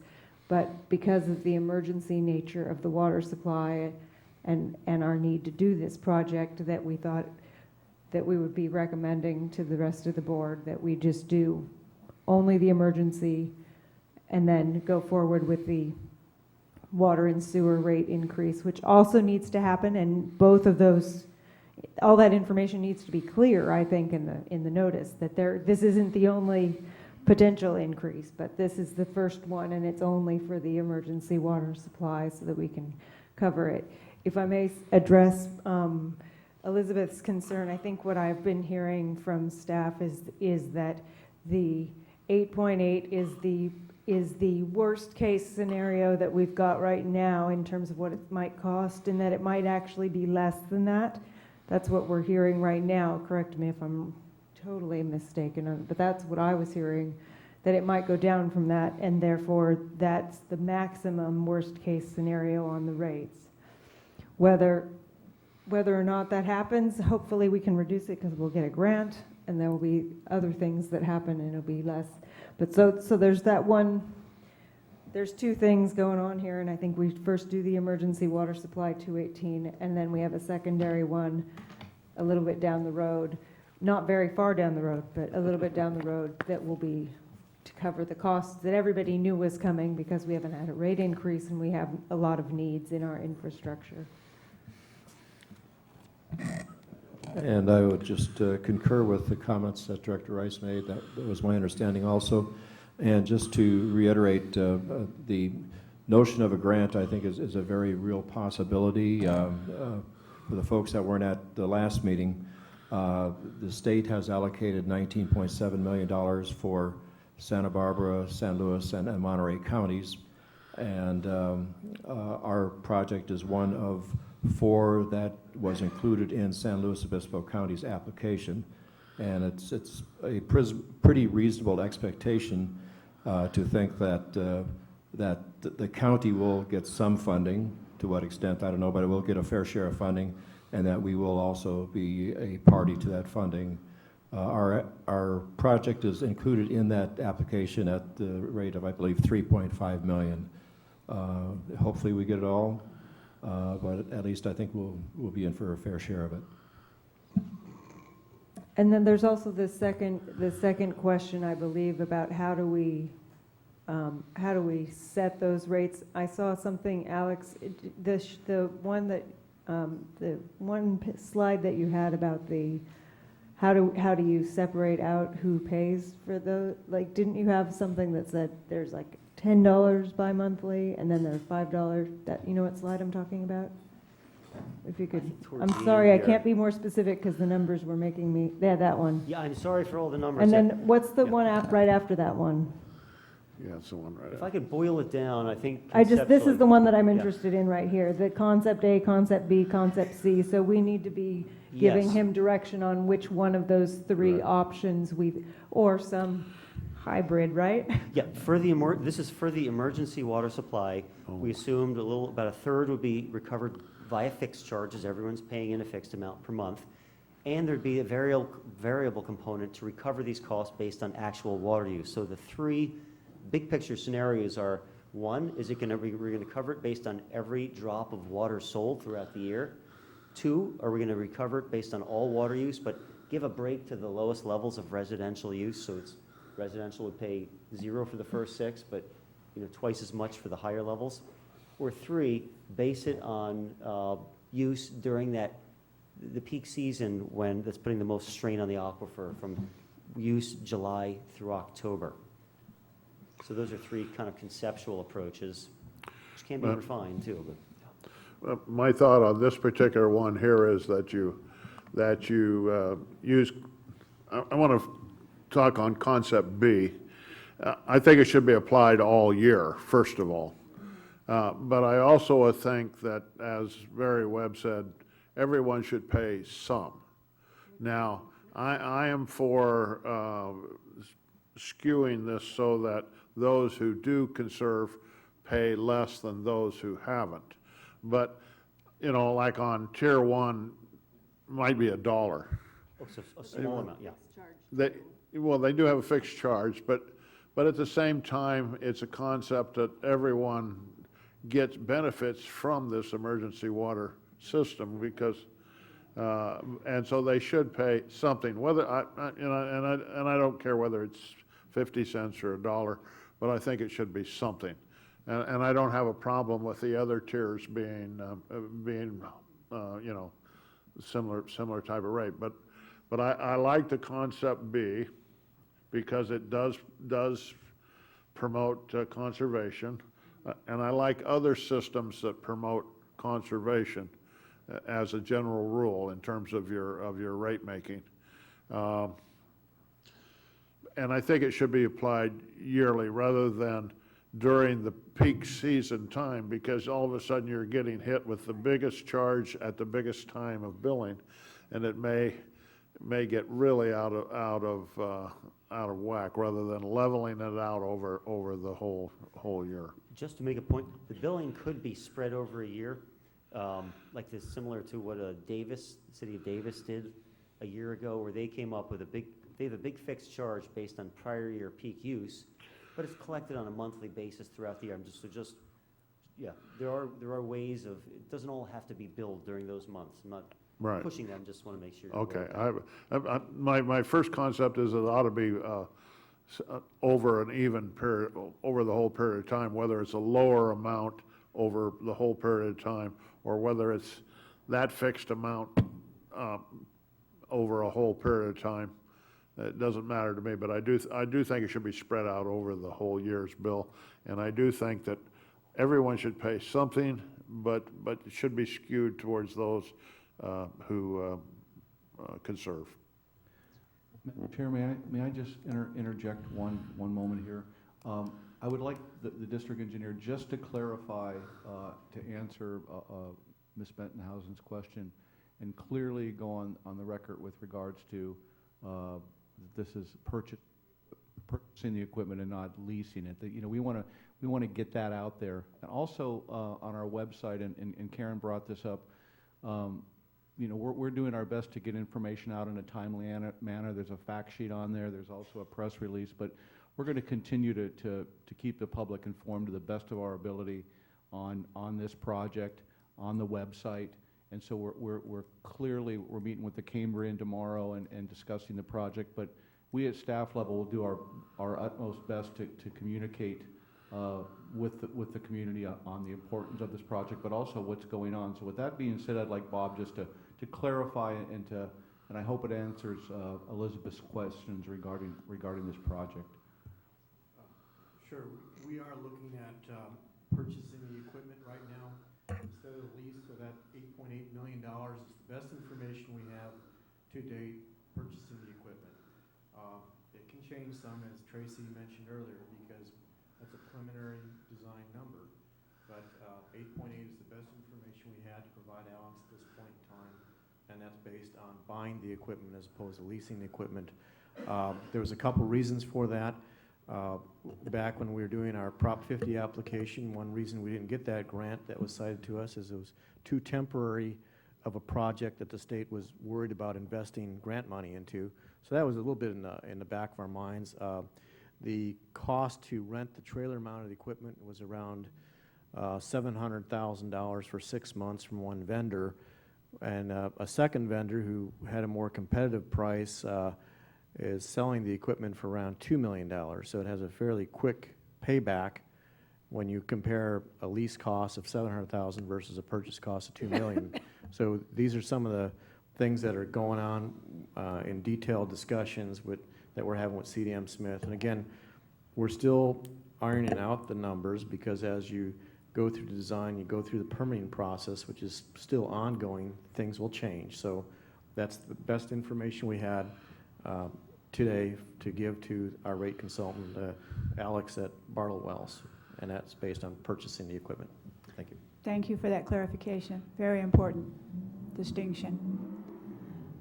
Okay, so we're going to need to give direction on a couple of things, and I have a question about this. This is talking about strictly the emergency water supply. Correct. And when we were looking EWS. at the other, when you had other concept A, concept B, that was for infrastructure. That was for the ongoing water rates. The and ongoing rates. Yes, we could And we're summarize not- those in a second after this. yeah. Okay, so we don't, This is okay, just so emergency that's water supply right for now, and then I would agree too that I'd like to see something where everybody's paying something and that it goes year round. Okay, so this is absolutely for the one category. Okay, thank you. Do we need are we giving direction, or do we need motions just so we're, what's the best way to approach this so we make sure that we're getting the right? You need to make a motion. Okay, And- can we do it on per item? Is that okay? You can break it down into any Okay. component you want. I wanted to, I forgot to also indicate when I was talking there that I agree with the committee's recommendation that we keep these things separate so that there's a clear vote of the community on this project and then a clear vote on continuing. And by separate, I mean time-wise separate, not on the same ballot. So are we thinking then, we want to leave here today knowing which one is going to come to the voters first? Yes. Yeah, I think that's the case. I think we have two main things to decide. Are we going to go with concept A, B, or C? And it sounds to me like we may go with, at least right now, it sounds like to me that B is kind of getting closer to being what we'd like to do. But I would like to move that the first Prop 218 addresses only the funding of the emergency water supply project, period. I'll second that. It's been moved and seconded. We're ready for the vote? Ready for the Sure. question? Okay, all those in favor say aye. Aye. Opposed? So we don't have to look at the other charts now, right? Right, so this is Okay. for a modified version of concept B, where there'd be some charge in the tier 1 that's lower than and something a little less in the higher tiers. Okay. I don't have a problem with the first couple of units being free, because if everybody was under 6 units, we may not be as in dire of situation and need a backup emergency supply. I don't know how easy it is to implement on your billing system, I depending on what see. you do with your rates. 'Cause I think it would prefer concept correspond with B, your rates. a variation of concept B at least. I don't object to having it be $1 or something for the first couple of units. It's only would be an impact of $6. And it could, and then you would factor in, I assume that you would factor in, and that would reduce the $4.51 for the upper tiers. Is that the case? Correct, yeah. Okay. How about we do 50 cents? Director Rice, could you make that in a motion? I will be making that Okay. an emotion. I'm just kind of seeing if I could get a what. Okay, so I move that we suggest concept B with the exception that tier 1, instead of being 0, would be 50 cents, and then the impact of that being taken off of tier 2 and 3, and commercial, yes? Or is that separate? Commercial would pay a uniform rate So throughout. it doesn't, so it wouldn't, adding 50 cents to tier 1 wouldn't, I'm sorry. I was right in the middle of a motion, but I realized I had a question. Yeah, yeah, I kind of separated Would that out the change the residential and commercial. 225 or no? Not for the commercial. Okay, so But the they're kind of residential would have to separately. fund its So it would share. change, okay. So then my motion is that we support concept B with the exception that tier 1 would be 50 cents and tier 2 and 3 would be adjusted to reflect the change. Or, wait, time out. I withdraw that motion before anybody seconds it. Okay, motion withdrawn.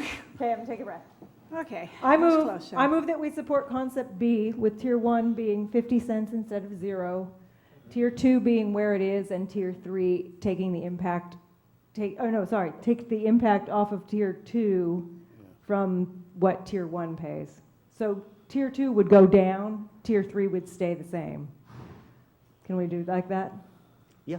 Okay, so 50 cents, and then whatever that 50 cents would offset for tier 2. But if you're in tier 3, you should pay the maximum. I think there should be, if you're using between 6 and, 6 and 12 for the tier? I don't know what the tiers are. That's to be decided. Okay, Currently so it's- that's to be decided. Currently, Okay. it's 0 to 6. If you're in the maximum tier, I think that taking it off of the maximum tier is not. Yeah, so if that's my motion, 50 cents on one, with the impact of that additional cost being taken off of tier 2's $4.51. So that $4.51 would go down slightly, but then tier 3 is still the same.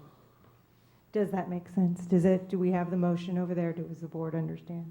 what I'm trying to get at. I understand. Do we have a second?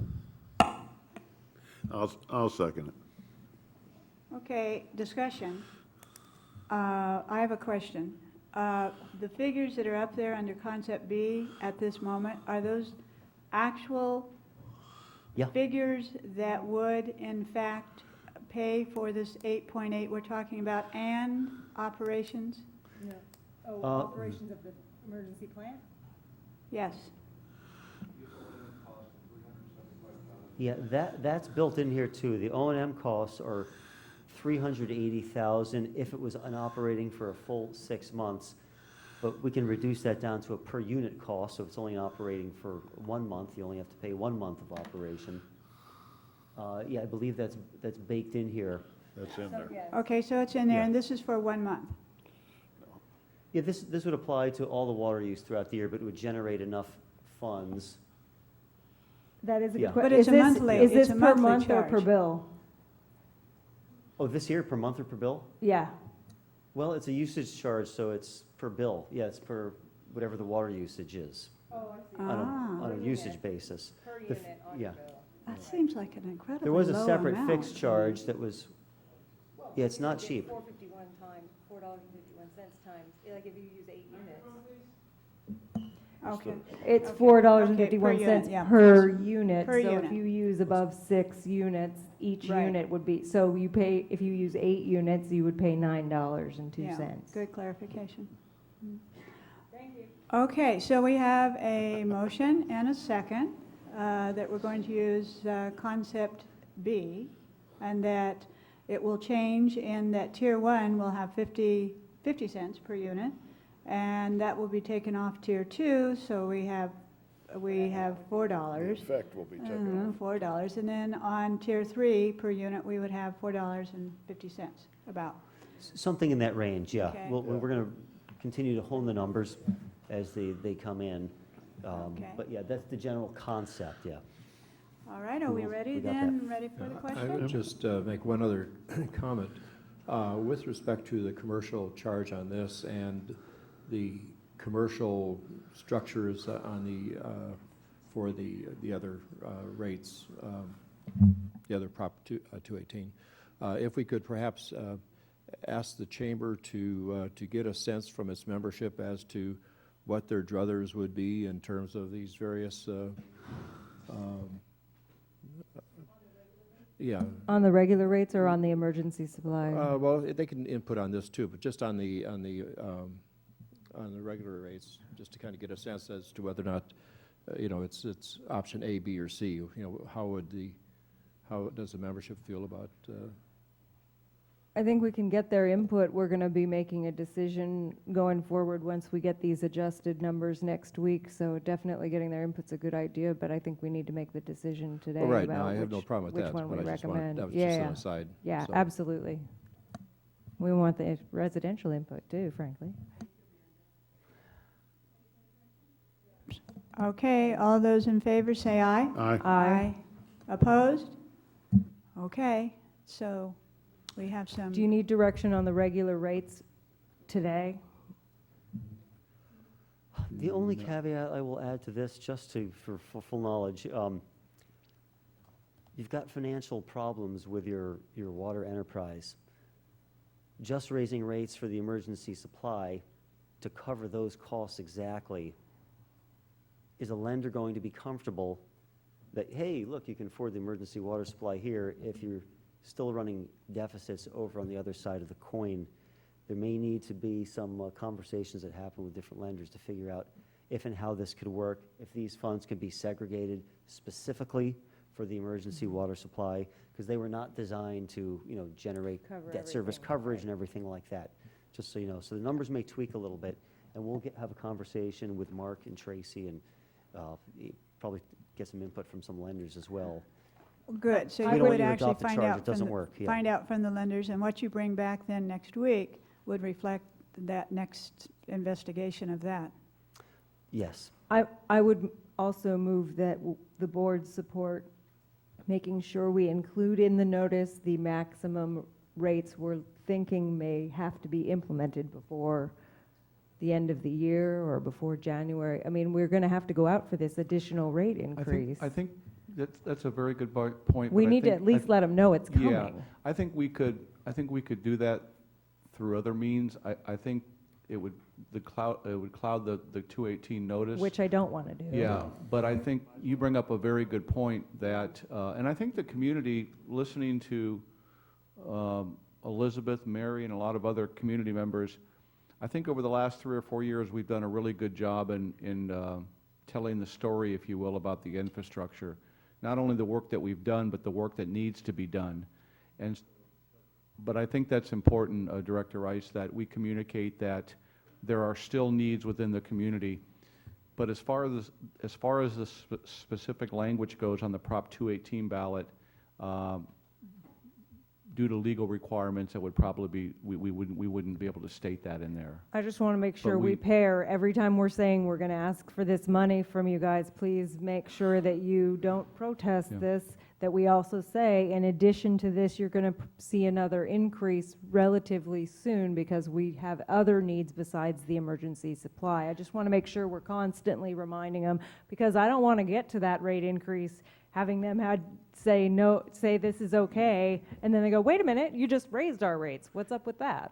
So I just want to make sure that we're constantly making sure that that information is available for everybody, because I hope everybody is good with both of them. We just need to make sure that they know that it's coming.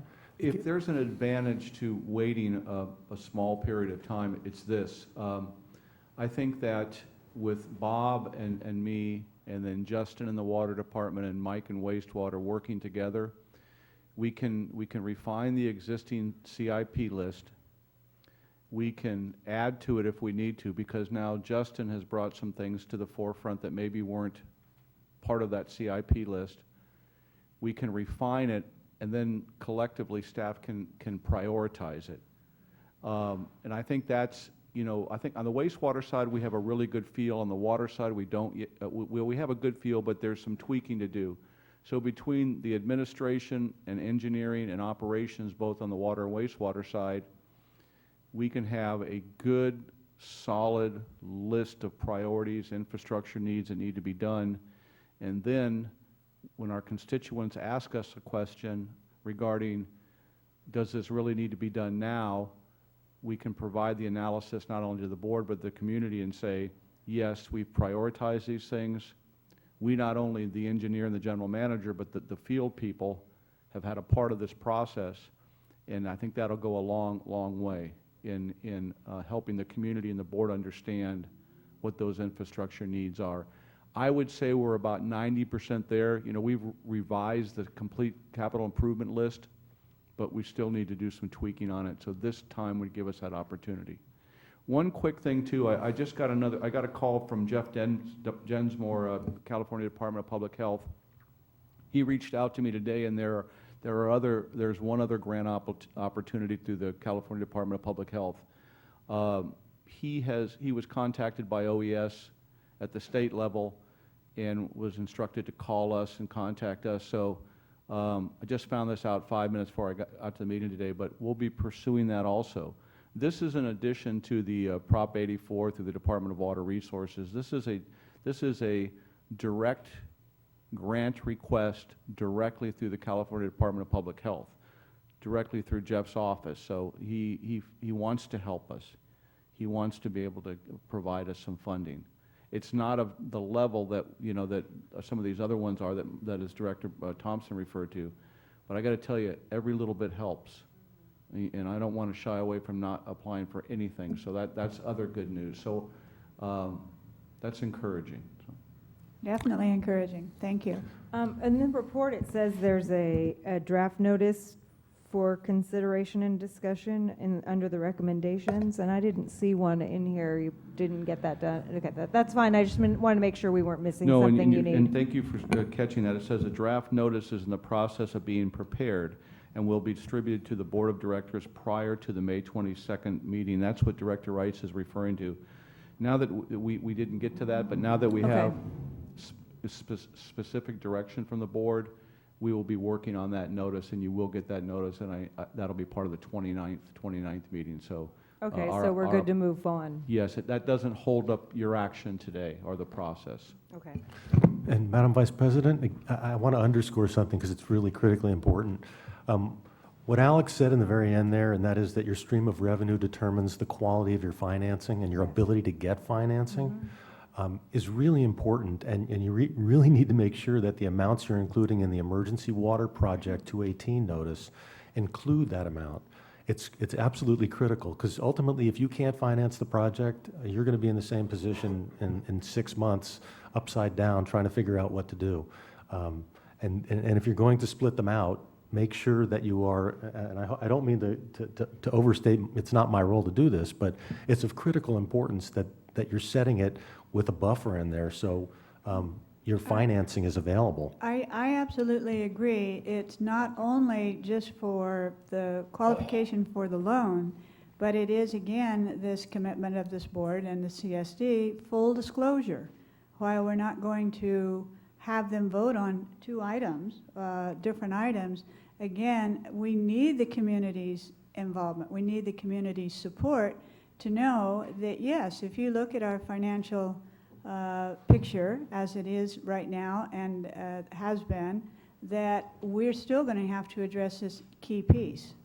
And I don't know who's going to be doing, actually formulating the language. I have an idea. So I think it certainly does have to be disclosed. I think as the process moves forward, you know, we put such a good team together of Alex and Tracy and Mark Northcross and myself and Bob and CDM, that if there's a red flag that rises and Mark is, you know, it was Tracy's recommendation to bring a financial advisor in, and I applaud her for that, because he really wants us to get the best loan at the best possible terms with the best points. If early on in this process he sees the figures that we've run and he's sensing from the lenders a sense of nervousness because there's not that coverage because of the issues relating to the water fund, then I think that'll be raised. There were some anomalies within the water fund the last couple years that I have pointed out, but there is still shortfalls within the water fund. There was a significant amount of money spent on the SR4 well, but those anomalies aren't indicative of the overall revenue stream from the water fund. That still needs to be addressed, and Alex is absolutely right about that. So we won't get so far down this path because of the people we've put together that we won't come to you and say, oh, by the way, it's not going to work now. We're all working succinctly together. And I think that's what everyone in this community appreciates, is just to really know what are the facts and to know that, yes, you've gone the extra mile with the people you have, with having Alex and the financial advisor and Tracy and Bob and Monique and you and Tim. Everyone here wants us to all have the full picture.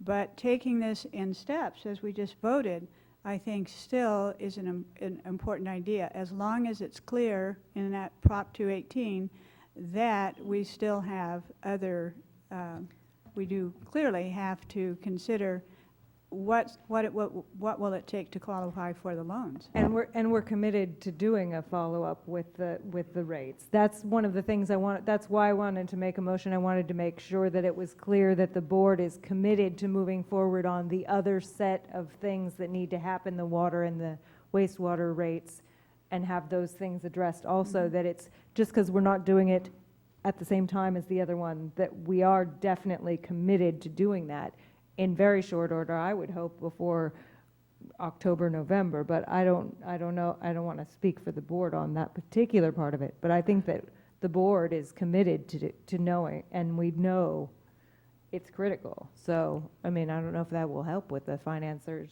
but there seems to be a very strong consensus that we know that. Okay, I think we're... Alex? Okay.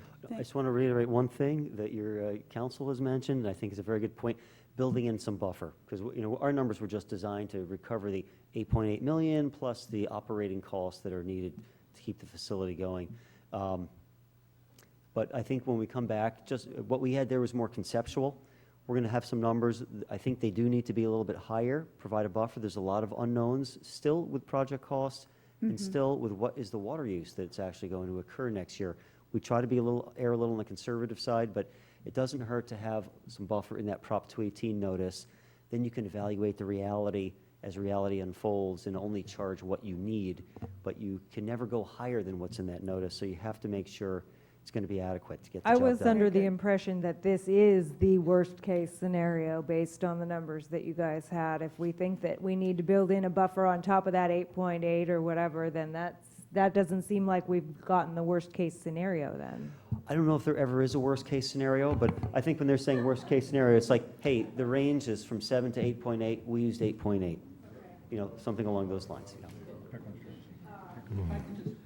Just add to that, what shifted was that you've given us direction to only fund the emergency water supply. So that then means that the water fund, at least, not the sewer fund, but the water fund at least, as everyone has pointed out, needs to come into compliance with the lender's requirements. So that then sort of by default becomes part of the emergency water supply. To qualify. By a backdoor, if you will. And we just want to make sure that the lender is going to loan us the money. You know, that And party, we want to that make party sure is the a community is going is to a support stakeholder. this increase for the emergency water supply. Exactly, exactly. Okay, thank you very much. And so we are ready to move on. I'm going to ruin the day again. There's one more element to this Try- item, to 9A, and that is the guidelines themselves are attached to this. The Prop 218 guidelines that were adopted in 2009 are also included here just for your review and comment if you wanted to modify them. At this point, they're on our books, so. So moved. There you go. No, does anyone have any changes or comments? Is there a second? Any discussion? I haven't had time to thoroughly review them, so I will vote, we can go forward, but if I have a change I want to make next week, will I be able to do that, or this is it? Well, you'd probably be able to do that, but they're state-of-the-art from 2009. Nothing's really I changed. Yeah, I we went through, understand. we went through so many changes and things at 2009 to make it. They're pretty clear, right? Make it legal That's what because I remember. there were so many problems in Right. previous ones. You'll be able to revisit this at the May 29th meeting if you Yeah. feel that it's necessary. If but I tell us, find a spelling error. tell us so or we whatever. include it in the notice. Okay, so we have a motion and a second. All in favor, say aye. Aye. Opposed? Okay. Now, moving on. Madam President, may I make a suggestion, if you don't mind? Could we, on regular agenda items, C and D, could we switch those? Because there's a lot of people waiting here, and we might be able to address C based on the board's decision if we put D first. D first, yes. And Right. so if we could discuss D, C is included in D as part of the list. And so that's Good. just a suggestion, but ultimately it's Yes. up to the Yes, board. I think Because- that's fine. We're going to start with D first, correct? We No. gotta do Yes, ma'am. B first, right? D. B as in boy? We Without- haven't done that one yet, right? No, but there are a lot Oh, of I'm people. sorry. We haven't done B yet, but when we get to C and D, I'd like to switch them if that's okay. All right, when we get to C and D, then we'll go ahead and switch that order. But now I have been assured by fellow board members that if this next one, 9B, will be timely anyhow. So would you like to introduce it, General Manager? Yes, 9B is consider adoption of a resolution 13-2014 declaring a public nuisance for the annual fire hazard fuel reduction program. The recommendation is to adopt the resolution 13-2014 declaring a public nuisance with the Cambria Community Services District, CCSD, and direct staff to proceed with the mailing notice to abate and remove all hazardous wildland fuels in order to maintain the community's defensible space. So moved. Second. Okay, any discussion? We need public comment. We need public There's comment. no public comment. There's public comment. No? We don't have it. Oh, you mean there's no slips? But we still normally would say, is there anyone with public Ask if comment? there's public No. comment. Is there public comment? No. Hearing none. Any further discussion? Hearing none. All those in favor say aye. Aye. Opposed? Thank you. You were right. It moved along. So now we're at, I still know how to do it. you're good, and look at us, we are almost seemingly still coherent. So let's go ahead and flip D to first discussion and action, because it'll have an impact on C anyway. Does that work for you? Let me second guess the general manager. We're moving too fast for you guys now? He's always, he never runs anything by me anymore. No, we'll be through. Here's the problem. Let's let these people go. I'm sorry. I said the problem with taking D first is there's only about, I think, 3 or 4 days left on the extension for the 9C item, the Higuera Commons LLC. But I think So it has to really be considered first, because you're not going to consider it on that level. But it might get folded in on D. It may not, though. Not necessarily. There might be a solution. Right, but Can we peek and see if there's a solution? I'm saying logically, you take the one that expires in 3 days just in case, and you're right, it may be that the action you take in D would have subsumed it anyway, Yeah. but I'm worrying about the fact that it may not. Well, we can still go back and approve it. But let me see if we can try something here.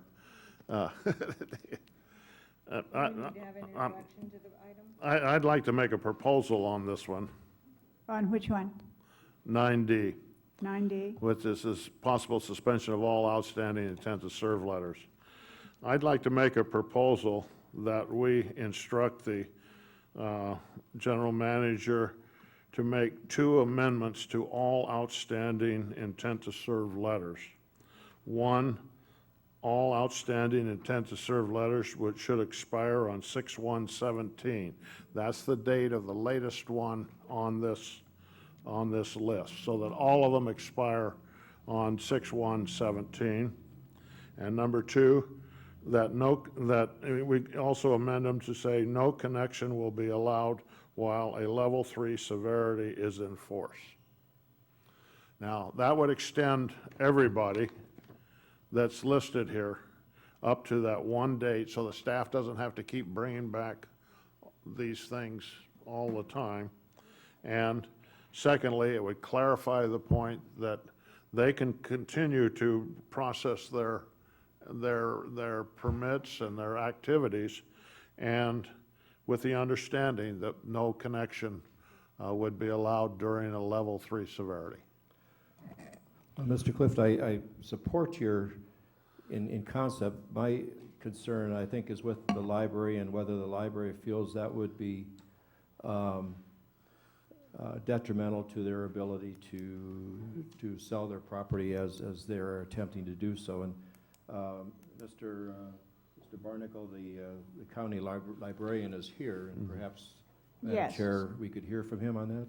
Yes, we would like to hear this for public comment. Good afternoon, Board. Is that coming through? Yeah. Okay, Yes. very good. I appreciate the ability to speak this afternoon, and I wouldn't anticipate an adverse effect as a result of that action. I appreciate the concession. I think, speaking on behalf of the Friends of the Library, we are actively marketing that property at this point in time. It seems understandable, given the extenuating circumstances and hardships that are being faced by this community, that a level 3 severity would in fact be reasonable and logical moving forward. And so I wouldn't anticipate that taking immediate effect, especially given the fact that at this point in time we don't have an active interest on that property. The next auction will happen on July 8th, and my understanding is it will take some time for whomever decides to purchase that property to move forward. So hopefully all will go well this winter time, and we'll have good rains, and it will all come to pass anyway. So is that clear? Yeah, by just making those particular amendments, that would allow you to proceed with your sales, and it isn't a suspension of the intent to serve letter, it's just a condition within it. Beautiful. Thank you, sir. Appreciate it. Well, we thank you for coming too, just to make sure and clarify. And this does seem to be, again, like the most equitable way with all these different expiration dates, set one for everyone, and then it allows you to move forward with whatever you're doing, making progress, or again, having an active sale. Then you still have quite a window where that's an active intent to serve letter. Thank you. Very good, thank you. I have a question about your proposal. In 2017, can they come and ask for another extension, or they expire, period? Or can we make them subject to, because in part of what I see it as one of the things we need to do before we issue any new ones, which won't be anytime soon based on the current drought and situation, but before we do that, is that we need to be able to set some policies related to how those new ones would necessarily expire. That you couldn't have this ongoing forever and ever extensions. And so if these don't have a drop dead, you can no longer get an extension, I'd at least like it to be subject to whatever rules we could. I don't even know if that's possible, Mr. Carmel, to have it be so that it's, one of the conditions be that it would be subject to any rules that we would put on new intent to serve letters as regards to extension. I would say that all we're doing here is changing the date on all of these, and they would be subject to whatever rules are in force at that particular time. Whatever that particular board that has set as rules would apply. I don't think you if the rules at that time is that you can come to the board for an extension, then they could come to the board for an extension. If the rules are drop dead, then rules are drop dead. If there were specific conditions that you wanted to impose, you would have to impose them now. But then you would be locking down a future board, and conditions might be different and change. And the reason you picked 2017 had to do with when the latest one was? Yes, the reason I used the 2017 date is that is the latest of all of these, and so the one that there's two of them that expire this month. Those two would be extended to the 6/1/2017 date.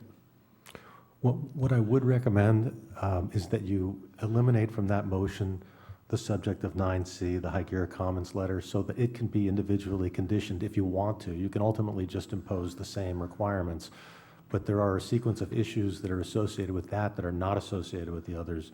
The fact that it's including a single-family lot, there are, if you look at it, there are about 4 different issues. There are 2 single-family homes on the project that they've submitted.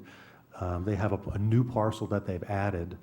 And then there's this issue with regard to affordable housing units, which you may not want to deal with at all, but the risk is going forward and grouping them all together includes that one, and in theory, you may not be able to take subsequent action on the next item.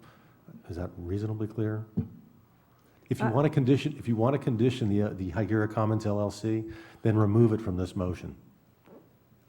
I would support the idea that we don't allow them to actually connect to the system while we're in a stage 3. I do not agree with the automatic extent. And I like in concept the idea that they expire kind of on the same date so that the staff isn't constantly going through this rigmarole. But I don't like the wholesale, we got 3 more years on all of these at all. Because I think most of them have been around for so long that I kind of can't believe that we've continued to give them extensions without significant information about their progress on their project.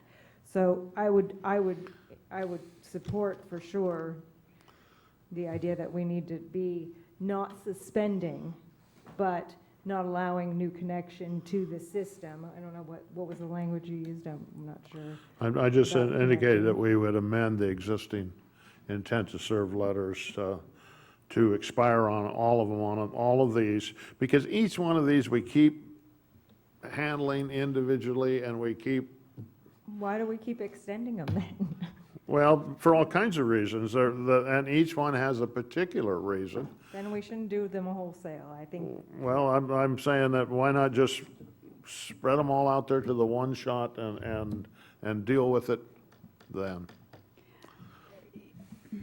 You know, I tend to agree too, and it's late, and we're tired, and so it sounds pretty good right off the get-go, but then when you look at it, it is still with questions, and I agree with Director Rice.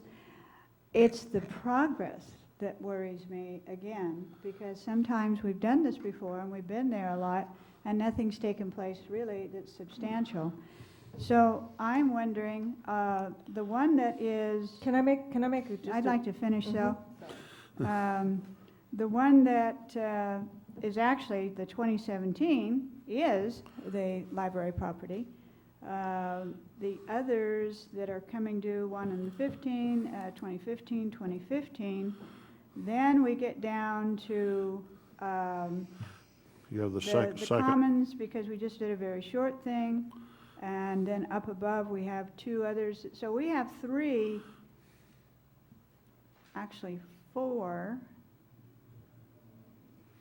that we could change for those four, maybe a year or 2-year extension, but see some progress. We could do that.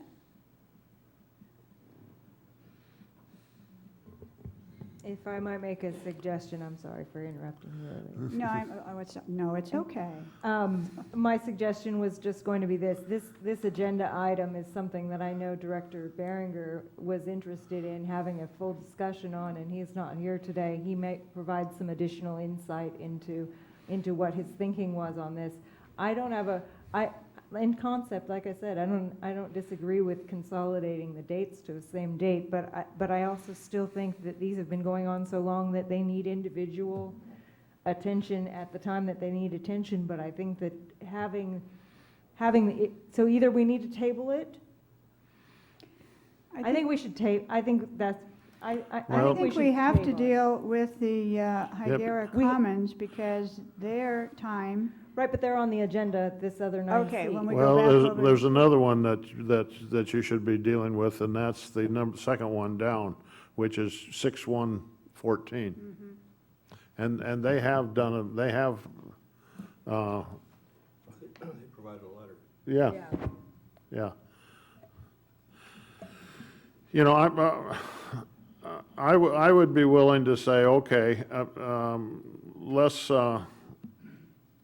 If we can deal with the one at 6/1/14 under this issue, under this account, well, you got another one, what, a 7/1? That's a month. Why weren't they on the agenda? Yeah, we've got three here that are really close. We've got 5/27/14, we've got 6/1/14, and we have 7/1/14. So even if we do this... Yeah, so you've got three that are just bing, bing, bing going on here. Okay, would the board be willing to do the same thing of extend these 1 year and have the no connection during? Because none of these are going to be built in a year. I mean, that's why I'm thinking, why you're going to come back here a year from now and say, I've got my permit, I've got this going, but I still got... Well, I think the idea with the suspension was so that these ones that are about to expire, that we wouldn't want to connect because of the emergency, that date kind of essentially is put on hold, that date, until we're out of the stage 3 emergency. So I wouldn't be against it. I don't even know if we could, but I wouldn't be against saying moving these. I don't know if they have to be moved to a specific certain date, or if we can just say they are extended to the undeclaring of a stage 3 emergency, and then they have to deal with their, but then I don't know if that means that, How about like, say this? the one on 6/1, does that mean that they have 4 days after we unsuspend it? Well, let me try one other. Okay. Can we extend these three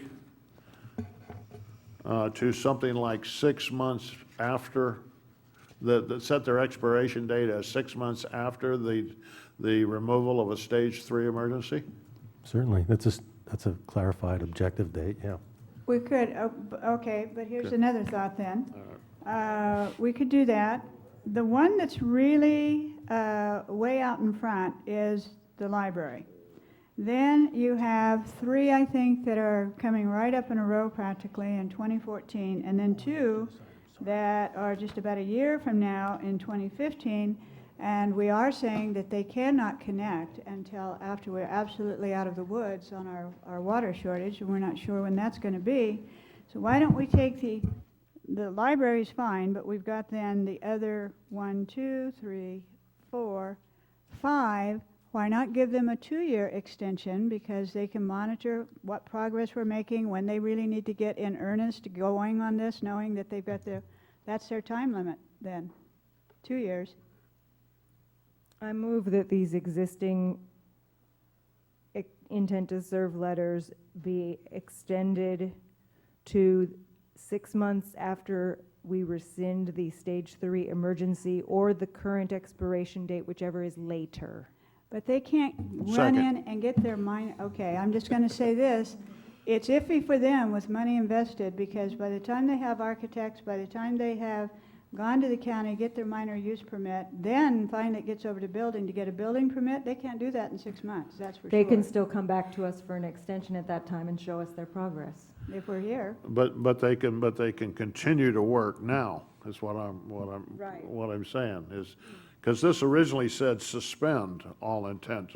And I would think that if we took that action, and then somebody wants to talk about selling a property, or going down to the county and talking them to planning, they're gonna say, well, you know, you have a suspended permit until it's an active intent to serve letter, we're not going to deal with you. So if we say today, the motion, it's an indefinite time, because we're gonna be in a stage 3 for quite some time. And then you still got 6 months after that to come and say, I have somebody in escrow, I have my I'm just waiting for this thing. my minor use permit, and then we're dealing with building permit.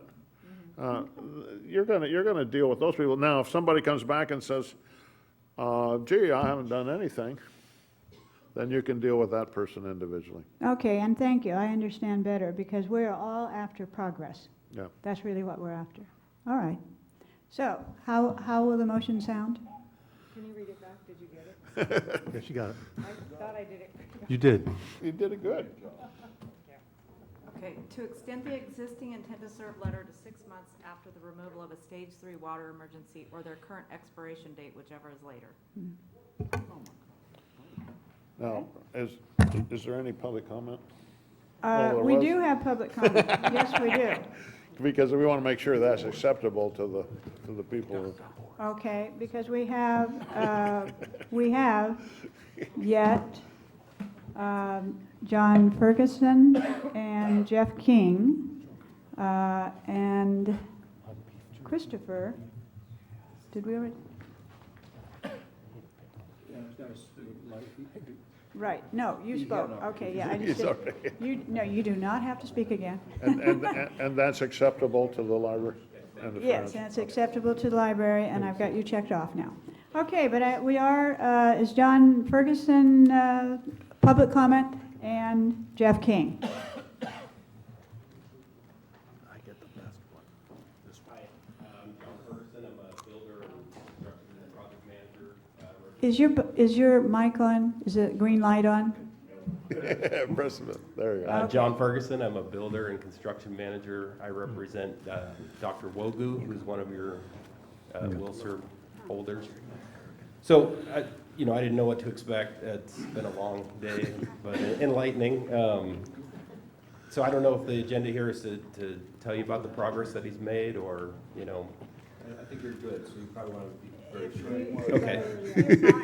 So if I understand, he's free to move forward with the project as far as continuing through the process with planning and building, but he will not be allowed a meter until the stage 3 is lifted.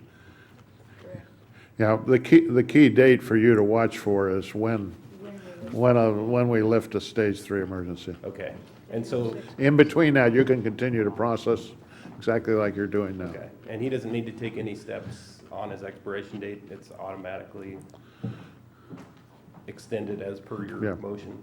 If we vote that way, yeah. If we, Yeah, okay, I guess that's it, thank you.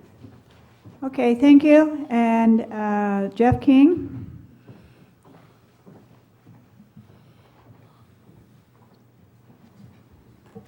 My name's Jeff King, and I am one of the owners of the property at Green and Ardith. It's the Kingston Bay Cambria Assisted Living and Memory Care Facility. We have continued through our processes over the last year after receiving approval from the Board of Supervisors. We're now responding to questions from, I could get a box to stand on maybe.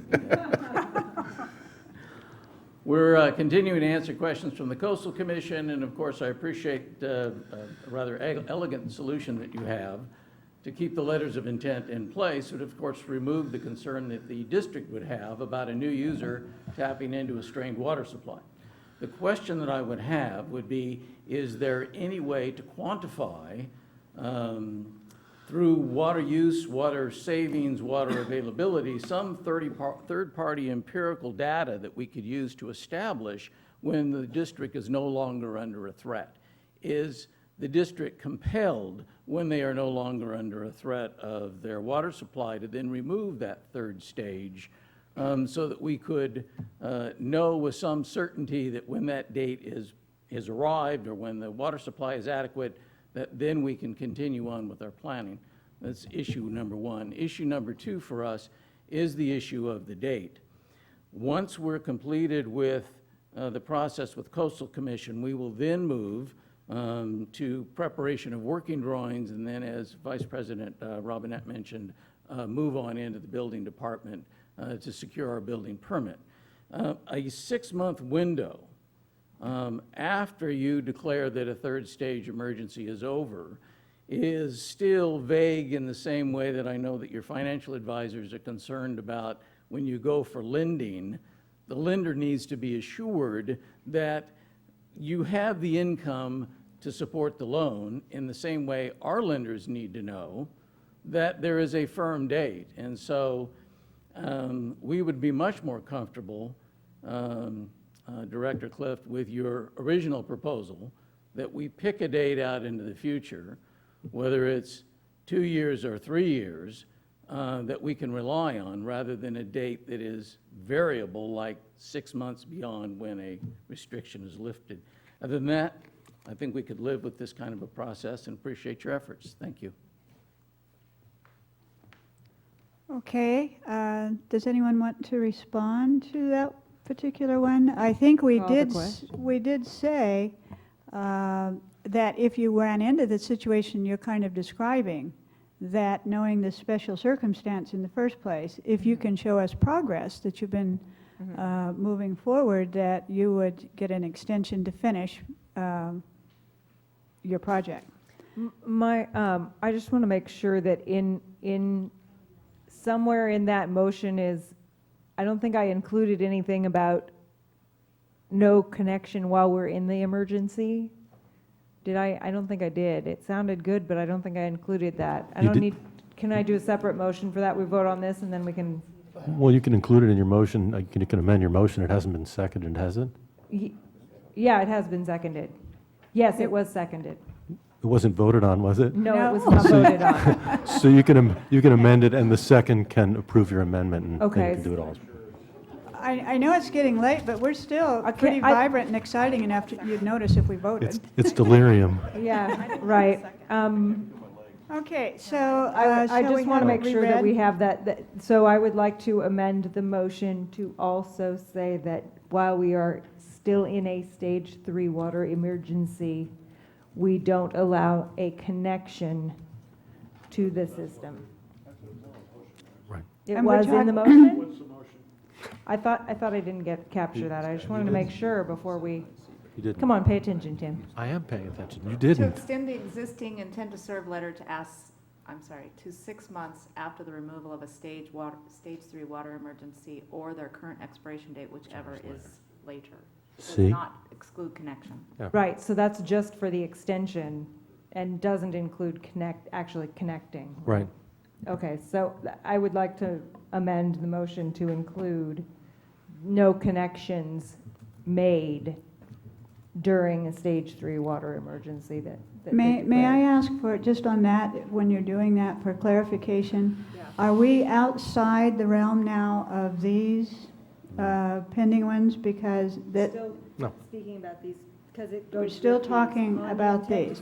On just We're these. still just talking about these, the Okay. existing intent to serve letters Okay. that are listed here. Okay. And as the second maker, I'll agree to the.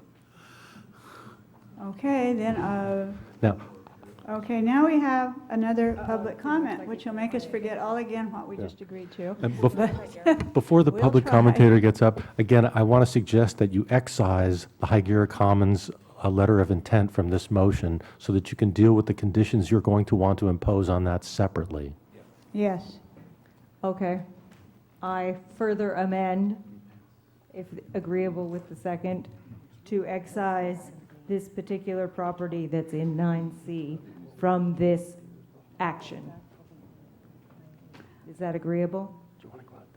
The 9C that we take, that we're not acting on, not the one that's included on. I'm just talking about public comment. The Higuera. Higuera The Commons. Higuera Commons, not included in this motion, is what Tim is asking.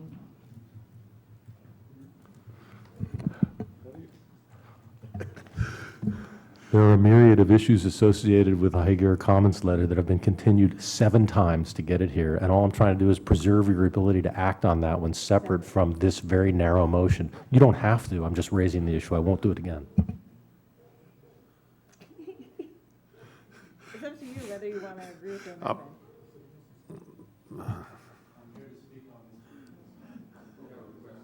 them.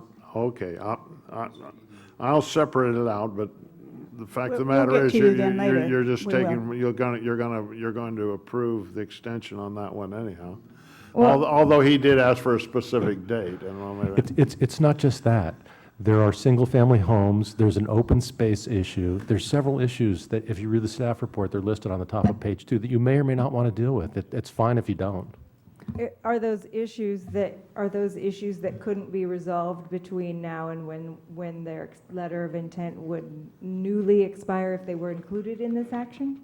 Well, you can't recondition it. This is it. I see. So I stand by the amendment then to remove that particular one, if it's okay with the second. And the second has raised his hand. Let it go. Okay, because we'll take that up immediately following this anyhow on Correct. 9C.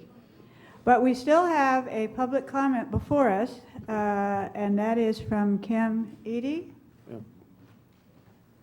Hi, I'm Kim Edie, Cambria Shores. I think it would be to everybody's best interest if you did with Director Cliff, maybe not out to 2017, but at least a year after this, instead of 6 months, because it takes time, Amanda, to get through all of the stuff with the bankers, with the whole 9 yards, and you guys are going through it now, trying to get your permits. We spend a lot of money to get the process to the point where we can put a shovel in the ground. So I know it's, fish or cut bait, but we need time to be able to make it work. And I know I've been around a long time. And it seems to me, if I'm sorry, are you done? No, please. It seems to me that because we're not suspending, we're doing it this alternative way, that you could be still working toward getting it done. And if you're not ready to be done before the end of the 6 months, you can still come and get a letter, a further extension by showing your progress. We're not stopping anything between now. That's my understanding, that it would not impact your ability to continue through the process. The other part of the process is that these permits, they expire. So we still have, we're working with that on our end. And so if we're under a moratorium or we're under the stage 3 and then that permit's ready to expire, it makes it difficult. So I think a year would be a little easier than 6 months. Well, your permit actually goes until, I know, I'm the 215 one. right, yes. you're already at 2015.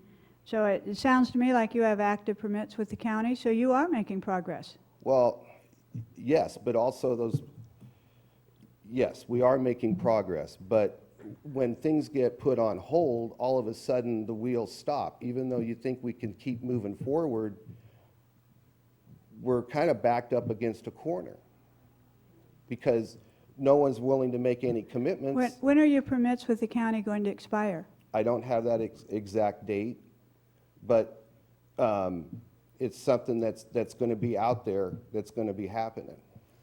I think up to this time, the board has been fairly reasonable with all of the extension requests that have come before us to this point. And I even if the board changes over entirely before this happens for whatever reason, I think this is a good way to go, and I think that you can come back if there's an issue with permits expiring, and I think so far the board has been pretty reasonable. Staff has been pretty reasonable as far as I know. Everybody has been very reasonable. So I think that your concern is not baseless, but definitely doesn't need to be as high. But I don't know, because I'm not you, so. Thank you. You're welcome, thank you. Okay, now, Call the question?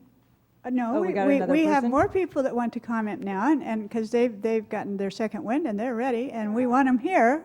So please do come on, David Brown, and we'd like to hear from you. I have to work at 8:30, okay? Today? Yes. I know. Yeah, my name is David Brown. I'm a longtime resident of Cambria here. I am the architect for Julie Fox. I submitted a letter to you earlier, and I think this is a great alternative solution. The condition, the time frame, I'm not concerned about. We want to move forward and just get it done when the stage 3 is lifted. I do want to make sure that Julie Fox, whose intent to serve letter is about to expire on June 1st, that with this motion, they'll be okay. And I heard a mention about some project about adding additional parcel and open space agreement, and can that get worked out prior to that? That's another matter? Different project, so it's not ours. Okay. All right, that's all I have to say. Thanks. Okay, thank you. Okay, we have no more public comment on this item. Well, maybe. You should have my name up there, Joseph Lindsay. I'm sorry, did you fill out a form? Yes, I did. Where's his form? I don't know. You were under 9C. Huh? 9C. 9C, Higuera Commons. Are you here for Higuera Commons? Yes, I was. We're going to address that separately in just a moment. Okay, ready for the question? We remember the question. Okay, all those in favor say aye. Aye. Opposed? Hearing none? Okay, now we'll move to 9C. Okay, so we'll go backwards.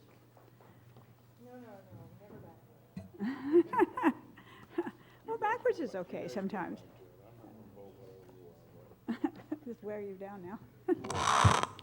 Okay, on 9C, introduction from General Manager or I'll go ahead and from Legal Counsel. I'll go ahead and let Tim introduce this one if he doesn't mind. Excuse me. That is a kind. Could we Sure. Break? take a momentary, should we take a momentary break? I don't know what Okay. I'm gonna say. All right. You think this is going to take more than 15 minutes or so, right? No. Or No. No? We could do it in No. 2. I don't And- vote, though. You got 9E also. Yeah, yeah, okay. Yes, let's take I think 7 minutes and 32 seconds. Perfect.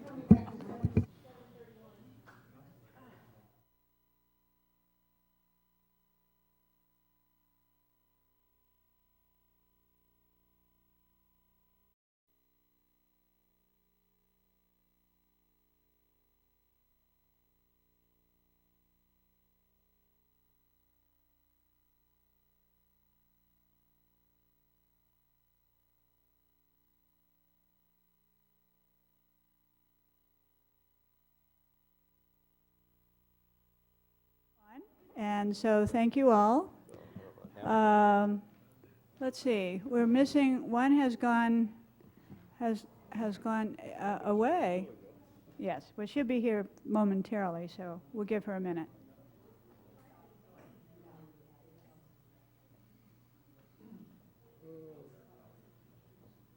We're just, no, you guys are good, Mary. We're waiting on Amanda. Okay, here she's coming. She's really moving quickly, too. I mean, she is just about here. Okay, no running, no running. Okay, meeting come to order again. And we're going to have agenda item 9C presented with legal counsel, by legal counsel. Thank you, Madam Vice President. Well, it's back. This is something you've seen, I think, 6 or 7 times since August. It was originally issued in 1997. It's got to be a record. There were some issues that were distilled into conditions or quasi-conditions that you'll find on page 2 of your staff report.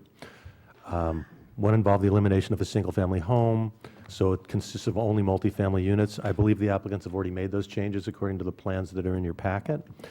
Merger of a parcel that they just appended to it that wasn't a part of the original will serve letter. I don't know how that was dealt with. Maybe you can ask them. And then you'll see that there was a letter submitted by John Belcher, one of the principals in the group, a former land use attorney. And there are several issues in there, but the only one that I think merits additional consideration in the form of a condition is number 4. And I'll either read it to you or you can look at it. It's the last piece of paper before 9D. But I can read that issue, or I can read any of them, or I can just stop talking and let you guys start to discuss the issue. And I'm sure there's some speakers. Well, please elaborate, though. Okay. There was an original offer by the applicant to include, this was early on, I believe in November or January or one of those, where the applicant offered up 2 affordable units out of the 12. As sort of incentive to make you guys extend the thing, and you've extended it incrementally until now. I think it ends at the end of this month. That issue is dealt with as follows. Rather than deed restrict 2 units in the project to lower moderate housing, would we have the option to pay fees into the county or the district's affordable housing fund? Might the board consider a donation of an open space parcel on Londonderry as an alternative to affordable housing? The new parcel, APN 024-191-013, which is the subject of the staff report request for merger, could be so offered during the mapping process with the County of San Luis Obispo. The applicant owner would also offer to improve that open space parcel with public seating and to maintain it with its project as well. If a lot or 2 is to be deed restricted, it should be to low or moderate income occupants. So those are the main issues. And again, the other issues are elimination of single-family homes, which I think they've done, and then this merger. So that's about it. And of course, you're not hemmed in by any of this. We're not what? You're not hemmed in by any of this. It can be dealt with as you dealt with the other letters. I'm just adding this because it's been part of the discussion all along. Did all the other board members get a copy of the letter he just read? Should be in your packet as the last exhibit. Yeah, I've seen this letter just of late, because there were, in fact, some things I wanted to really, oh, good, thank you. Some of the items that I wanted to really clarify. Thank you. Is that the same one? That's not the same one. I've seen the one that you're talking, that you read. Okay. All right. There was a prior letter as well. That's in your packet too. That was dated. Prior letter too. Okay. That was undated from Randy Alonzo. Okay. All right. So thank you. So people are here, and let's. Okay. We also have public comment again. So let's go ahead with public comment, and then we'll discuss. No, we'd like public comment, and then we'll hear from you. Well, let the applicant make his. Well, yes, if you'd like, sure. Make their presentation first, and then public comment. that way the public can comment on that. Good Right, evening. okay, thank you. Good evening. I was going to say good Evening is afternoon, but right. we've been here all afternoon. Thank you guys for your patience. What I did want to say regarding the single-family units, when we purchased the property about 9 weeks ago, we recognized and realized that those were not to be included, and we saw you guys the following day or 2 days later, and we all reoriented ourselves to come up with the revised plan, which is strictly the multifamily units. And you have a copy of that, and I can just show it to you. And I do believe that the property had, I think, a total of 14 water meters. 12 of them had the intent to serve, and there was an adjacent parcel down there that was a single-family lot. And what I would like to do and what I propose, and Mr. Carmel had referenced that, we would like to, during the mapping process, make sure that we get a credit for that lot, that unit, and so that we have a total of 12 multifamily units, and that remaining parcel could be deeded to open space, and we're perfectly open to that. I've shown some public amenities along the street, and we can dial in those details at a later date. But I do think that the extensions, as Director Clift was describing earlier, is perfect, and it can either be 6 months after the Stage 3 emergency is done or that date. Either one would work for us. I intend to make expedient progress with the county. The county has already seen this, and they're ready to kind of slicing and dicing it and making sure that all the grading and so forth works. And we've also just meeting with the neighbor as well, and we have an idea of maybe we can work something out to include his parcels. So we want to be really flexible. Thank you. Can we give full attention to the speaker, please, gentlemen? Thank you. So, I appreciate your taking a closer look at this one, but I do believe that we can resolve any of the issues regarding the single family. It's in process, and the remaining open space would also be acceptable for us. Having the last parcel that's kind of part of the ravine down there dedicated to permanent open space. Can I? Yes, go ahead. On the issue of the low to moderate housing, you were asking if there's an option to pay into the county. Is anyone aware of whether I know the county has that ability to pay into it, but is there any way that, do you know if that can be designated to be used in this area? You know, or is it just a general? I think what I would like to do is actually have the affordable, Mr. Belcher did include it on here, but I think that we should actually address the affordable housing as required by the state at the time that we are applying. And I'm not sure that it needs to be confused with the subject that we're dealing with today. Do you have an opinion on that? I don't actually think that we need to make any specific decisions. What I would say is that these units are all affordable by design and intended for workforce housing for the people who will be providing services to the residents who live here in the restaurants and so forth. So they will already be affordable by design, and any additional state requirements, we will incorporate them as necessary. Yeah, and you could live with a 6 months after, maybe a 2-year, but as a max? 6 months after would be fine, and I'll tell you why, because I plan on having substantial progress, and if I need to come back and visit the board, I believe that I can show to you that we are well on our way to a very good project. I have a question, but we have more comment, right? I think the question's a general. If I need him to answer. Okay, because, yes, we may address some more questions to you later. There are 2 other public comments. Okay, and then Thank you very we'll much. probably redirect some questions to you. Okay, thank you. Public comment first from Joseph Lindsay. Yes, good afternoon, Board. You guys have had your plate full today. I want to just bring up the points of my two intent letters, and I want to make sure that I'm treated the same way as you're going to treat Higuera Common, because these were all in the same group of meters at one time. And anyway, our 3 lots and the 2 intent letters divide their property in half. When the meters were split up, the board at that time also requested that the bank and I work together to build a project I had designed.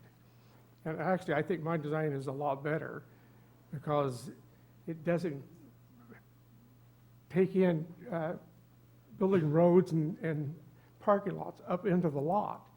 They all come off the street. By combining them, you can take all of them right off the street. You don't have to tear all the trees out of the middle or none of that stuff. Pardon? Oh, so my project actually saved trees and was less disturbance to the site. So I'm just asking the board to give our meters the same consideration as they give to Higuera Commons.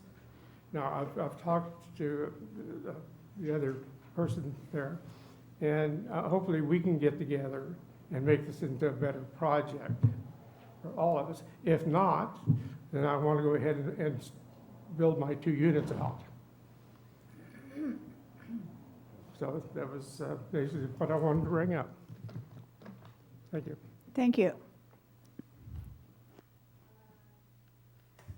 And then we have next on public comment, Randy Alonso. Oh, okay, you are Randy, okay. All right, thank you. Okay, so then that is our public comment.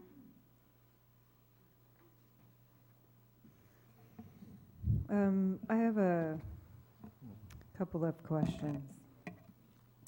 So I'm seeing on prior, when I'm looking at some of the historical documents, it looks like this used to be 16 EDUs, multifamily, and I'm assuming that Mr. Lindsay's referring to 4 that were remote. Is that right? Is that a correct assumption or no? No. Why is it 12 now?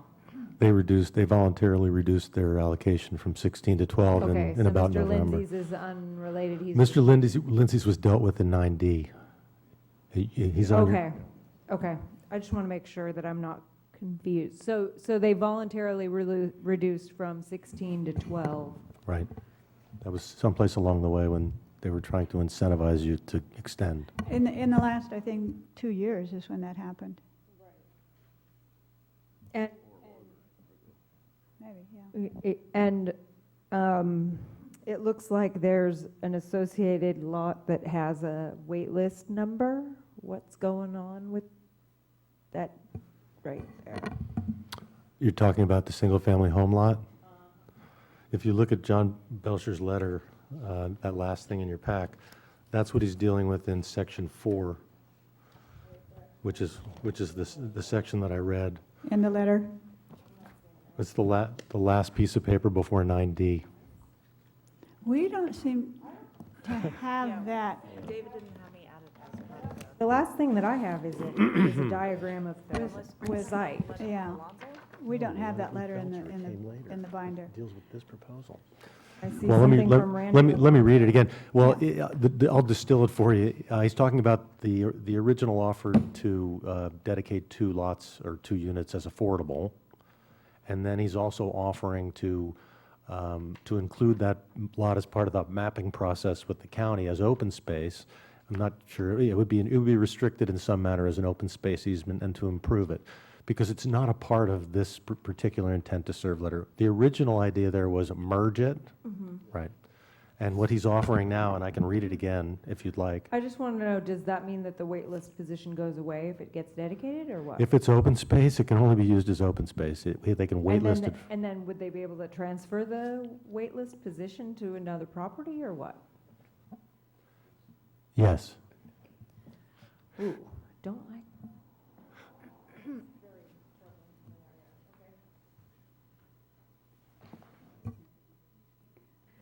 So I have a question on that too.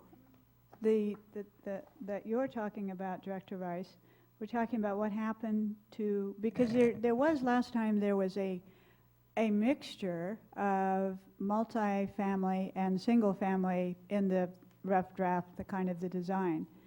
So those then were literally, because they were kind of brought in sort of, they weren't there before.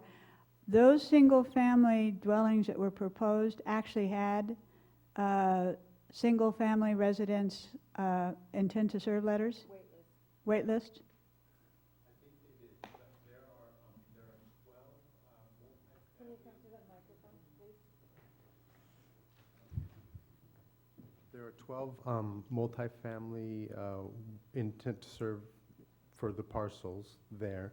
And what I would propose to do is let's, the remaining lot down there on the corner that we were discussing, we'll give that one to open space, not transfer the wait list, and let's just go with the 12 multifamily units as they are, and stop there.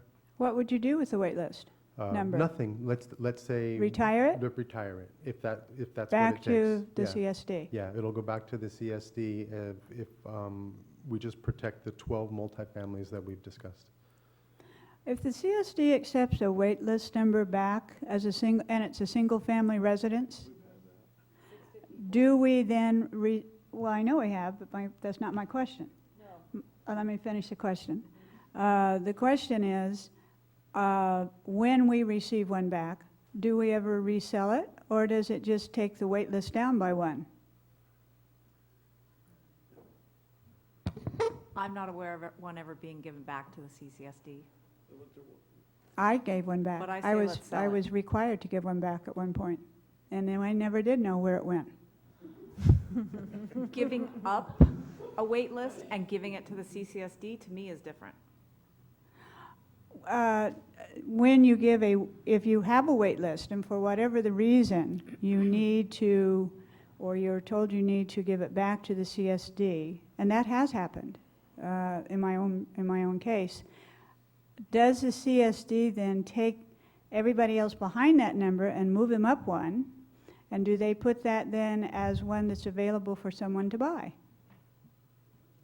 My presumption is it's retired. We don't resell it. It would be retired. The list becomes That was my 665. assumption too. But then you ought to see the wait list go down by a number. It did. When I first started on this board, it was 666, which I thought was an interesting number. And now it's 665. And this would be 665. And there was well. There was a family back east that said we will never use this and turned it in.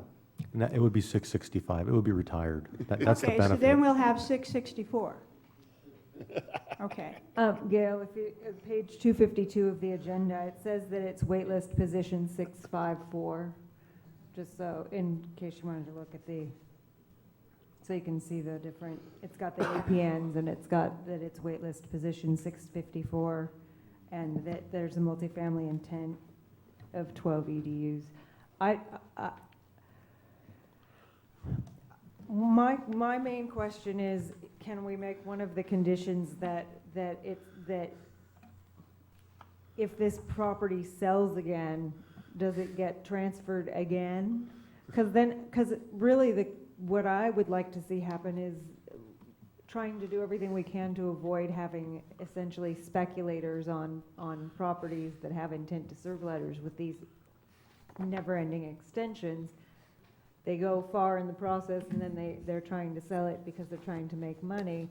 I mean, I've voted against this project every time we've had a vote on it, because I don't think that this has been going on for so long, and that we didn't have answers at a previous meeting where we had this extended to, and then they weren't here for the next meeting after that. I mean, I'm not inclined to extend it, except if we have assurances of it at least 2 that are affordable, and the retirement of that, of the wait list, because even though it is very near the end of the list, it's one less. If we can have a conservation easement on the property, it's one less possible connection that we have to supply water for. Can I ask you another question? On the last proposal, before, when it became mixed use, a multifamily and the single family was on the same plan, weren't there 2 single families on the plan? There were 2 single-family residences on there, and just so you know, we didn't design that. That's how the designers from the previous owners had gave it to us. And shortly after we purchased the property, we rectified that error. I believe it was an error. Okay, so now we're talking about the 12 units, and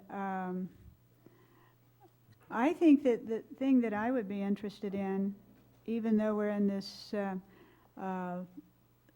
drought situation, is that as you go forward, and if you're feeling that we have a commitment to you, I want to see the commitment back to the project. And so maybe periodically, even maybe every 3 months, we could have you come back and show us, where you are. It's tough because you don't know exactly when are we going to actually ever. It's going to take you a while with your project anyway. I imagine that if we were to go full speed ahead, it would take us probably 12 to 15 months to resolve everything with the county.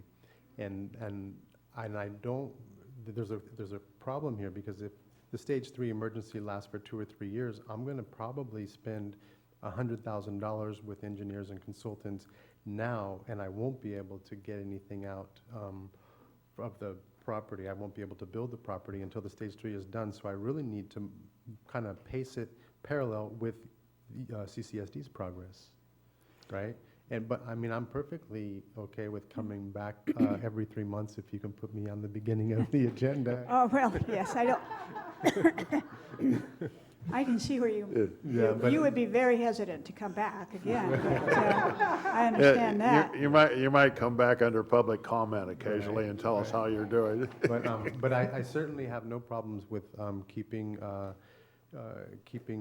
connections with CCSD to monitor the progress, and it could be done by just routing documents to Monique and Jerry for your review. But I'm not sure what this would really. I just think that would be a show of commitment on your part, because as Director Rice mentioned, this has had a long history of just a revolving door, and it seemed that it wasn't really quite for the right purpose. You certainly seem to have the right thing going on. Certainly the affordable housing is back in again, because that sort of just dropped out of sight, and that is critically important. And I'm sure you have to follow the state guidelines for what really constitutes eligibility for affordable housing, so that you don't have someone, again, just speculating, here's a house, and now I'll just buy it and flip it. So it seems to me that the affordable housing, the open space, the multifamily use of the permits would have certainly some benefit in this community. I'd like to see it get done. Yes, and I intend to get it done. Okay. I do want to make sure that we're clear, having participated and watched in a few hearings with the Planning Commission and the Board of Supervisors on affordable housing and the affordable housing in lieu fee that some developers take advantage of.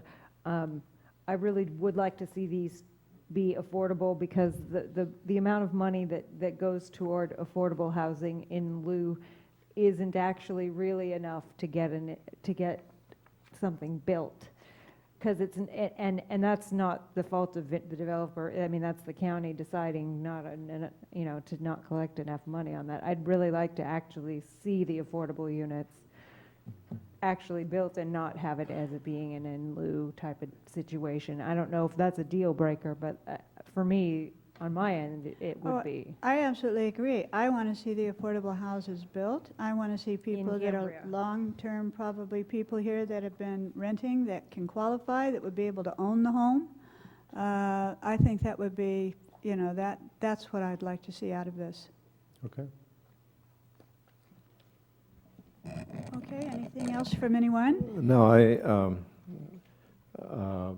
at the last, whenever we extended for 2 months, it was my intent to give the project an opportunity to come back, along with the others that we had under discussion under 9D. So I'm glad we did take a look at all of them, and I believe the motion that was applicable to 9D should also be applicable to this one.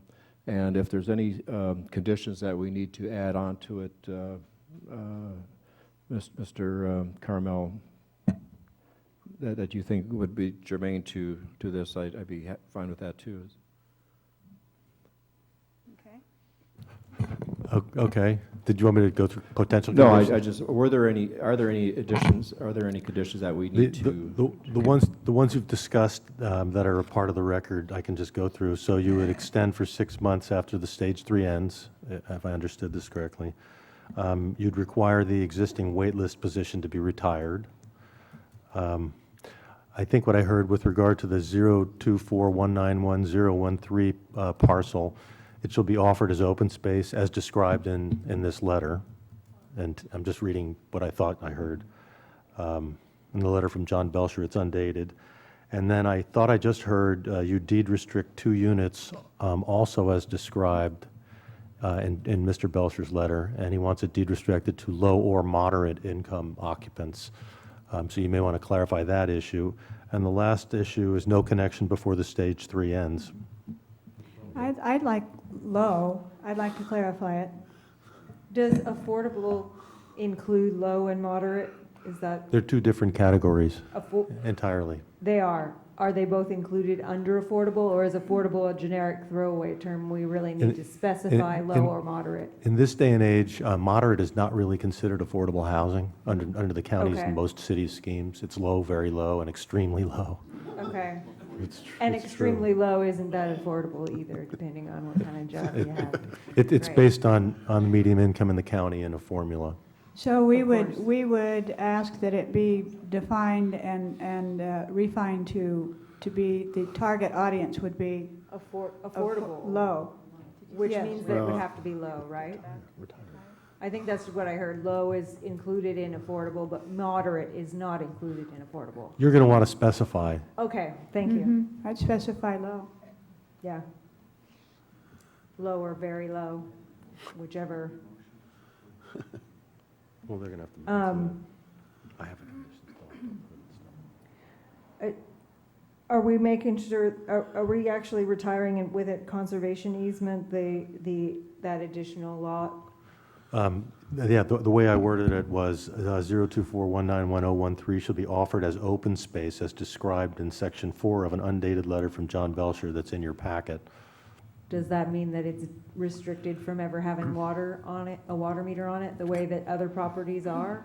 Well, now we've clarified, yes, it's absolutely open space. Okay. And we can clarify no water meter shall be issued for that property. Right, it shall be permanently, and not eligible for.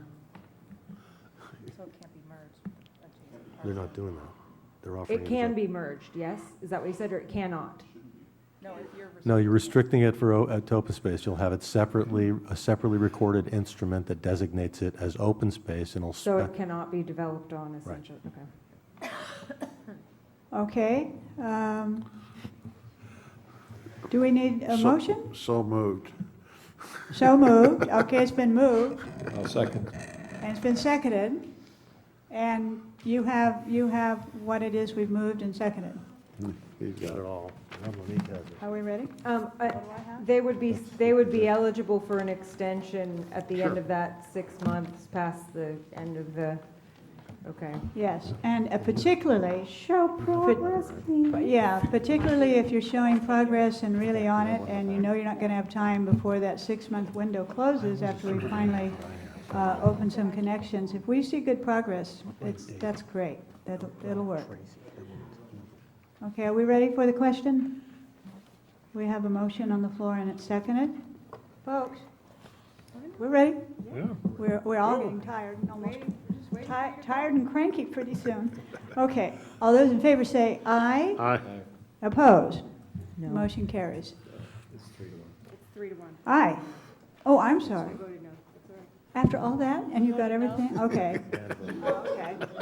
All right, well, it is getting dark. I knew it was 3 to 1. You're just trying to get everything you could get. All right, thank you. 3 to 1, and so we are ready to move forward, ever forward. So now, we are looking... Future agenda? No, We got we one more have two item. things. We have 9E that was flipped to the back. No, 7G. I do have to leave soon to go get 7G. karaoke set up. Okay, this will be quick. Okay. I'm going to go ahead and introduce it. It's item 7G, which is now 9E. It's discussion and consideration of an appropriation of additional $500,000 from the general fund reserves for purchase by CDM Smith of an emergency water supply equipment and authorization to execute a design-build agreement with CDM Construction. I do have I requested from CDM a better explanation, and as I indicated to the board in an email, I had some concerns with, under the discussion item of CDM Smith has now requested an additional $500,000 so that they can begin to purchase the equipment necessary for the emergency water supply project in order to meet the board's objectives of getting the project online as soon as possible. As Bob and I were working with CDM on this, the question was raised from the vendors that they were a little reluctant if we did not have our funding in place. And so working with CDM Smith, with the vendors, we were able to come to an agreement. And I just want the board to understand what we're getting in the public, and I have a couple extra handouts, what we're getting for this $500,000. So with that, I'll turn it over to Bob, and I'll also hand this out to you, because it is from Randall Redmond, who is the project manager, the construction guy, and explains exactly what we're getting for the funding. But there's also a cancellation clause in this, which is really important for the board to understand, and I want to be absolutely transparent about it and how we were able to get this process and this project and the fabrication, or at least the shop drawings and design moving forward without having the funding in its place in its entirety. So with that, I'll turn it over to Bob, and I'll give you this handout. And I'll hand a couple of these out. I got some extra ones maybe to Mary. Is Mary still here? Maybe Karen and stuff, and Kathy. So, all right. Thank you, Jerry. We, in so many words, we're in a little bit of a pickle here because the lead time of these major pieces of equipment would push the schedule back if we were to wait for the normal Prop 218 process to complete. So Randy Redman, who's a principal with CDM Smith Constructors, who will be doing the actual final design build, I thought did a very good job under time pressures of negotiating with the main equipment vendors, and they are the vendor that will provide the microfiltration and reverse osmosis unit processes for the advanced water treatment plant, as well as a vendor for the advanced oxidation process. And they have fairly long lead time, so we need to start that process no later than June 6th, hopefully earlier, if you agree to approve this today. The work that would be covered by this is the early portions of task order 4 to keep the project on schedule. There's about $200,000 for design services and about $40,000 for project management. Then the long lead equipment is around $260,000. So that's how the $500,000 breaks down. And then if there was no project funding that occurred, say the 218 had a majority protest or something to that effect, there could be a penalty of about $260,000 that would still have to be paid if the project didn't go forward in the future. But again, I thought Randy did a very good job of negotiating with these vendors so we can keep the project on schedule and work within this $500,000 additional authorization, which helps us move forward. So without any further delay, I'll just leave it at that and be glad to answer any other questions you may have on this. Thank you. consent agenda? Does it have to be? I got a question here. Got a question? Okay. The reason I had it pulled from consent, which I wish I was a little fresher for this particular discussion, is we have just approved a 218 process to see if we're going to, so see if the community is willing to pay for this project. I do not want to dip any further into our reserves. It's already getting very, very low. And we may not have a project that is ready before we are out of water, so we may need to have that reserves for an emergency of buying trucks, or I don't even know what we would do because we don't really have a backup plan. I do not support, because I don't even know, I know there's a process that takes time. At this point, pushing it, I don't think is going to get us a project any sooner. I really think that if we do this, we will end up, either the 218 process will succeed and then we can go forward and we can approve it at that time, or if it fails, we will have sunk another $500,000 into a project that the community has clearly said that they're not willing to pay for. So to me, it seems like a no-brainer to say, you're just going to have to take a time out at the moment. And I understand that it's going to push back when the project's actually ready, but the project is not going to actually be ready anytime before. I mean, it's not going to be ready in July for sure. We know that it's probably going to be most likely be more like October.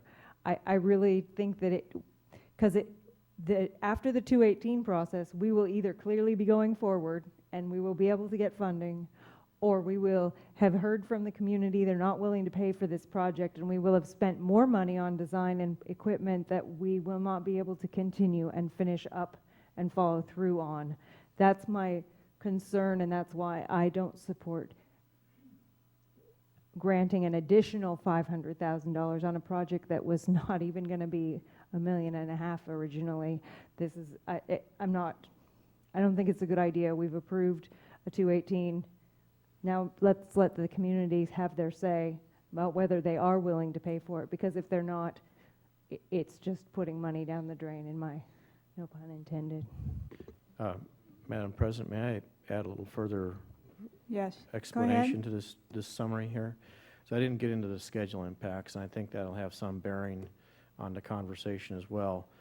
I had some separate conversations with CDM Smith's Randy Redmond about what is the impact if this doesn't go forward now and we wait until after the 218 process. It means the project would have to delay until the middle of January of 2015. That's the impact by not approving this at this juncture. So when I said we were in a pickle, it's because, you know, it does directly impact the project completion. If we can do this early, we can still get the equipment in there in October at this point. So that's why we're approaching you in this fashion. I know it's not ideal. This is a fast-track project, and we have, there's a lot of things that come up like this. So unfortunately, this is one of them. We have a public comment waiting too. Okay. Okay. Do you want to hold your question and we'll take public comment now, Jeff? And followed, in fact, we have a second public comment by Donald. I don't think, there we go, I'm on that. Okay. Hi. In deference to your points, Director Rice, and I think completely relevant to the issue, and that's why I wanted to speak on it, and also in deference also to Bob Greason's point about expediency of the project and getting it going, because as far as I know, we are in a real drought situation, which you mentioned earlier about having to not change our rates all over the place, because that ends up affecting our grant money, which I think is a real point that was very valid that you made. Also, in deference to the point that you were making about having it move forward with expedition so that we can actually have it up and running before we run out of water, I think is also another good point. But to that effect, I'm going to throw another monkey wrench in the whole dang thing, because just recently I did hear about another source, as Director Rice had talked about, of alternative water recharge as opposed to desal.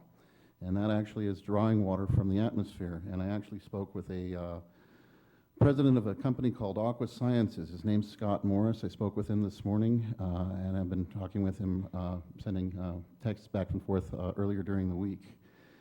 He actually has a process wherein which he can draw water out of the atmosphere, and it doesn't produce any salt sludge at all whatsoever.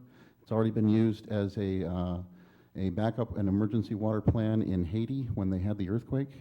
It's already been approved. It's been used by the United States Army. They actually have a special unit that they do for that they do that's proprietary for the Army, but they also have a number of worldwide systems that they can use to extract water at the rate of about their emergency units work at about 5,000 gallons per day.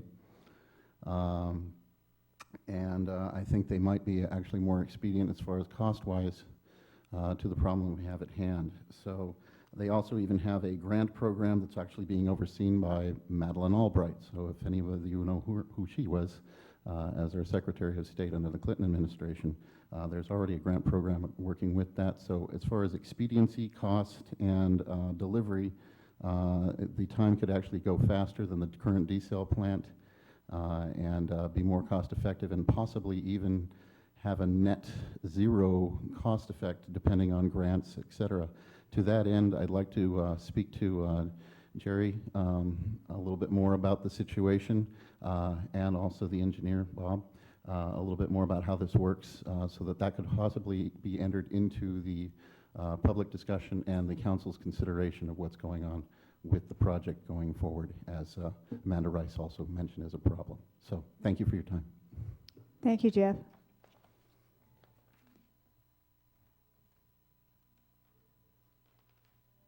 Director, is Donald here? Donald Horton? Jim, are you going to come up? You're not Donald. I know that.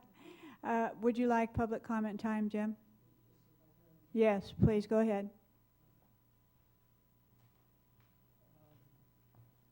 My name's Jim Webb, Cambria resident. I was just going to comment that on a project like this, it's going to require periodic injections of capital to keep the project moving forward.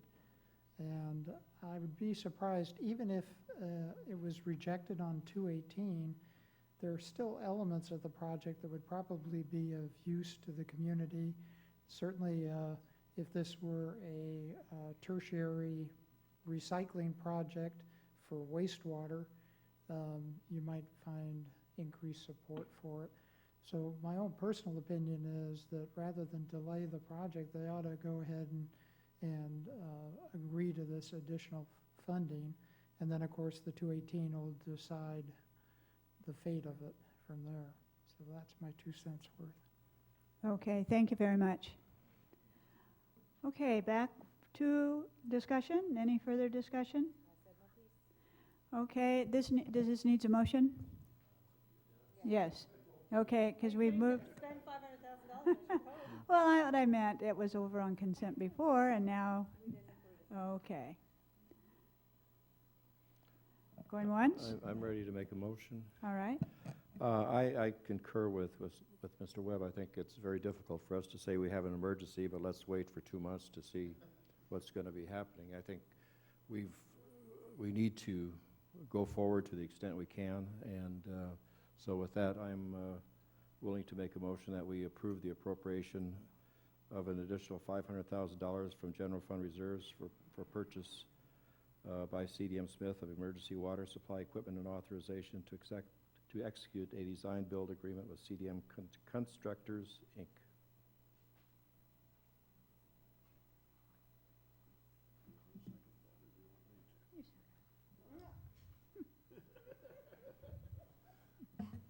I've done enough work today. I'll second it. It has been moved and seconded that we do continue the project and the necessary funding to continue with the momentum and the progress we're making. All those in, let's have a roll call.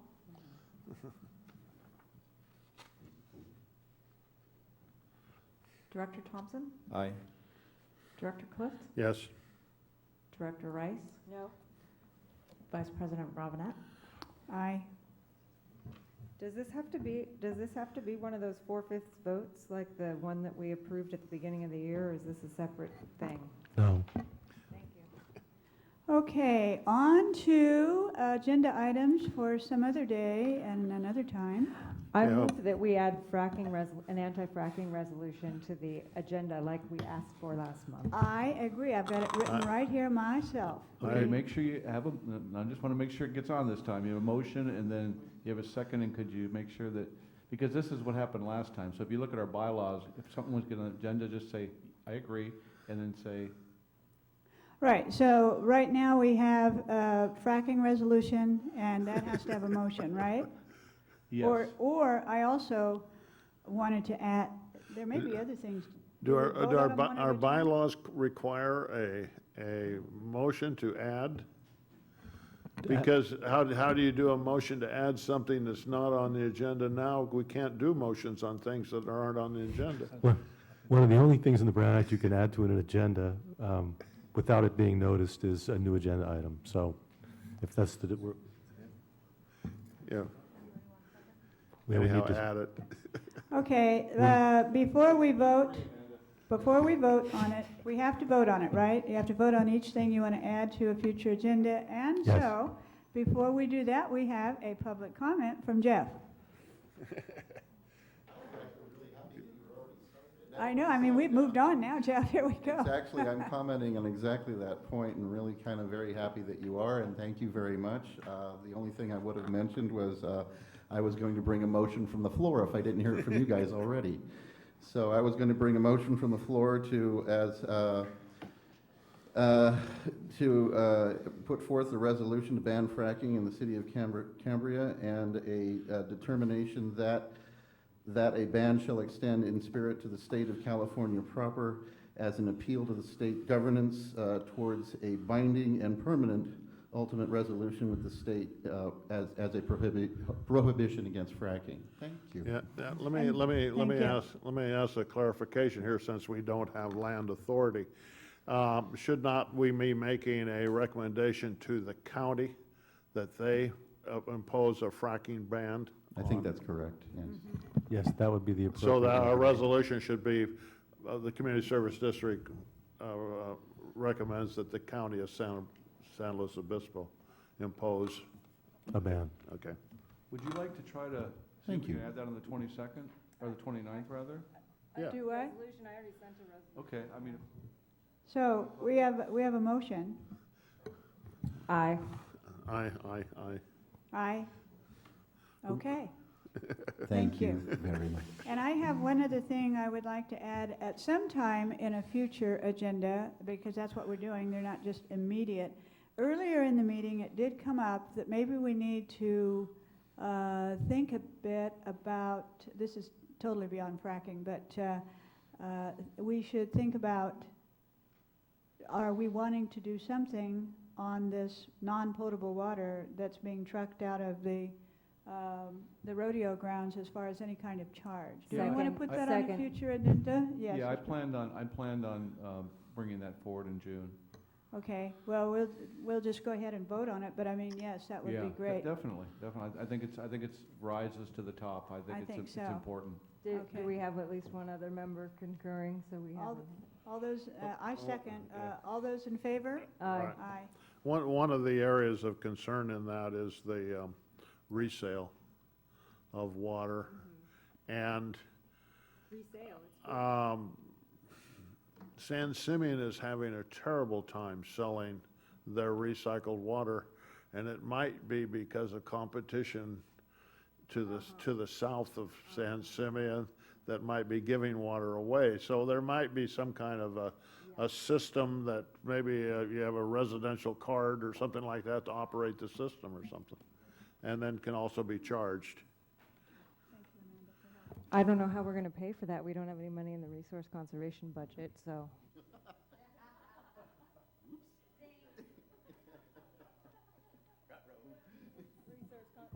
Okay, there being no more business before the board, thank you all very much. Meeting adjourned.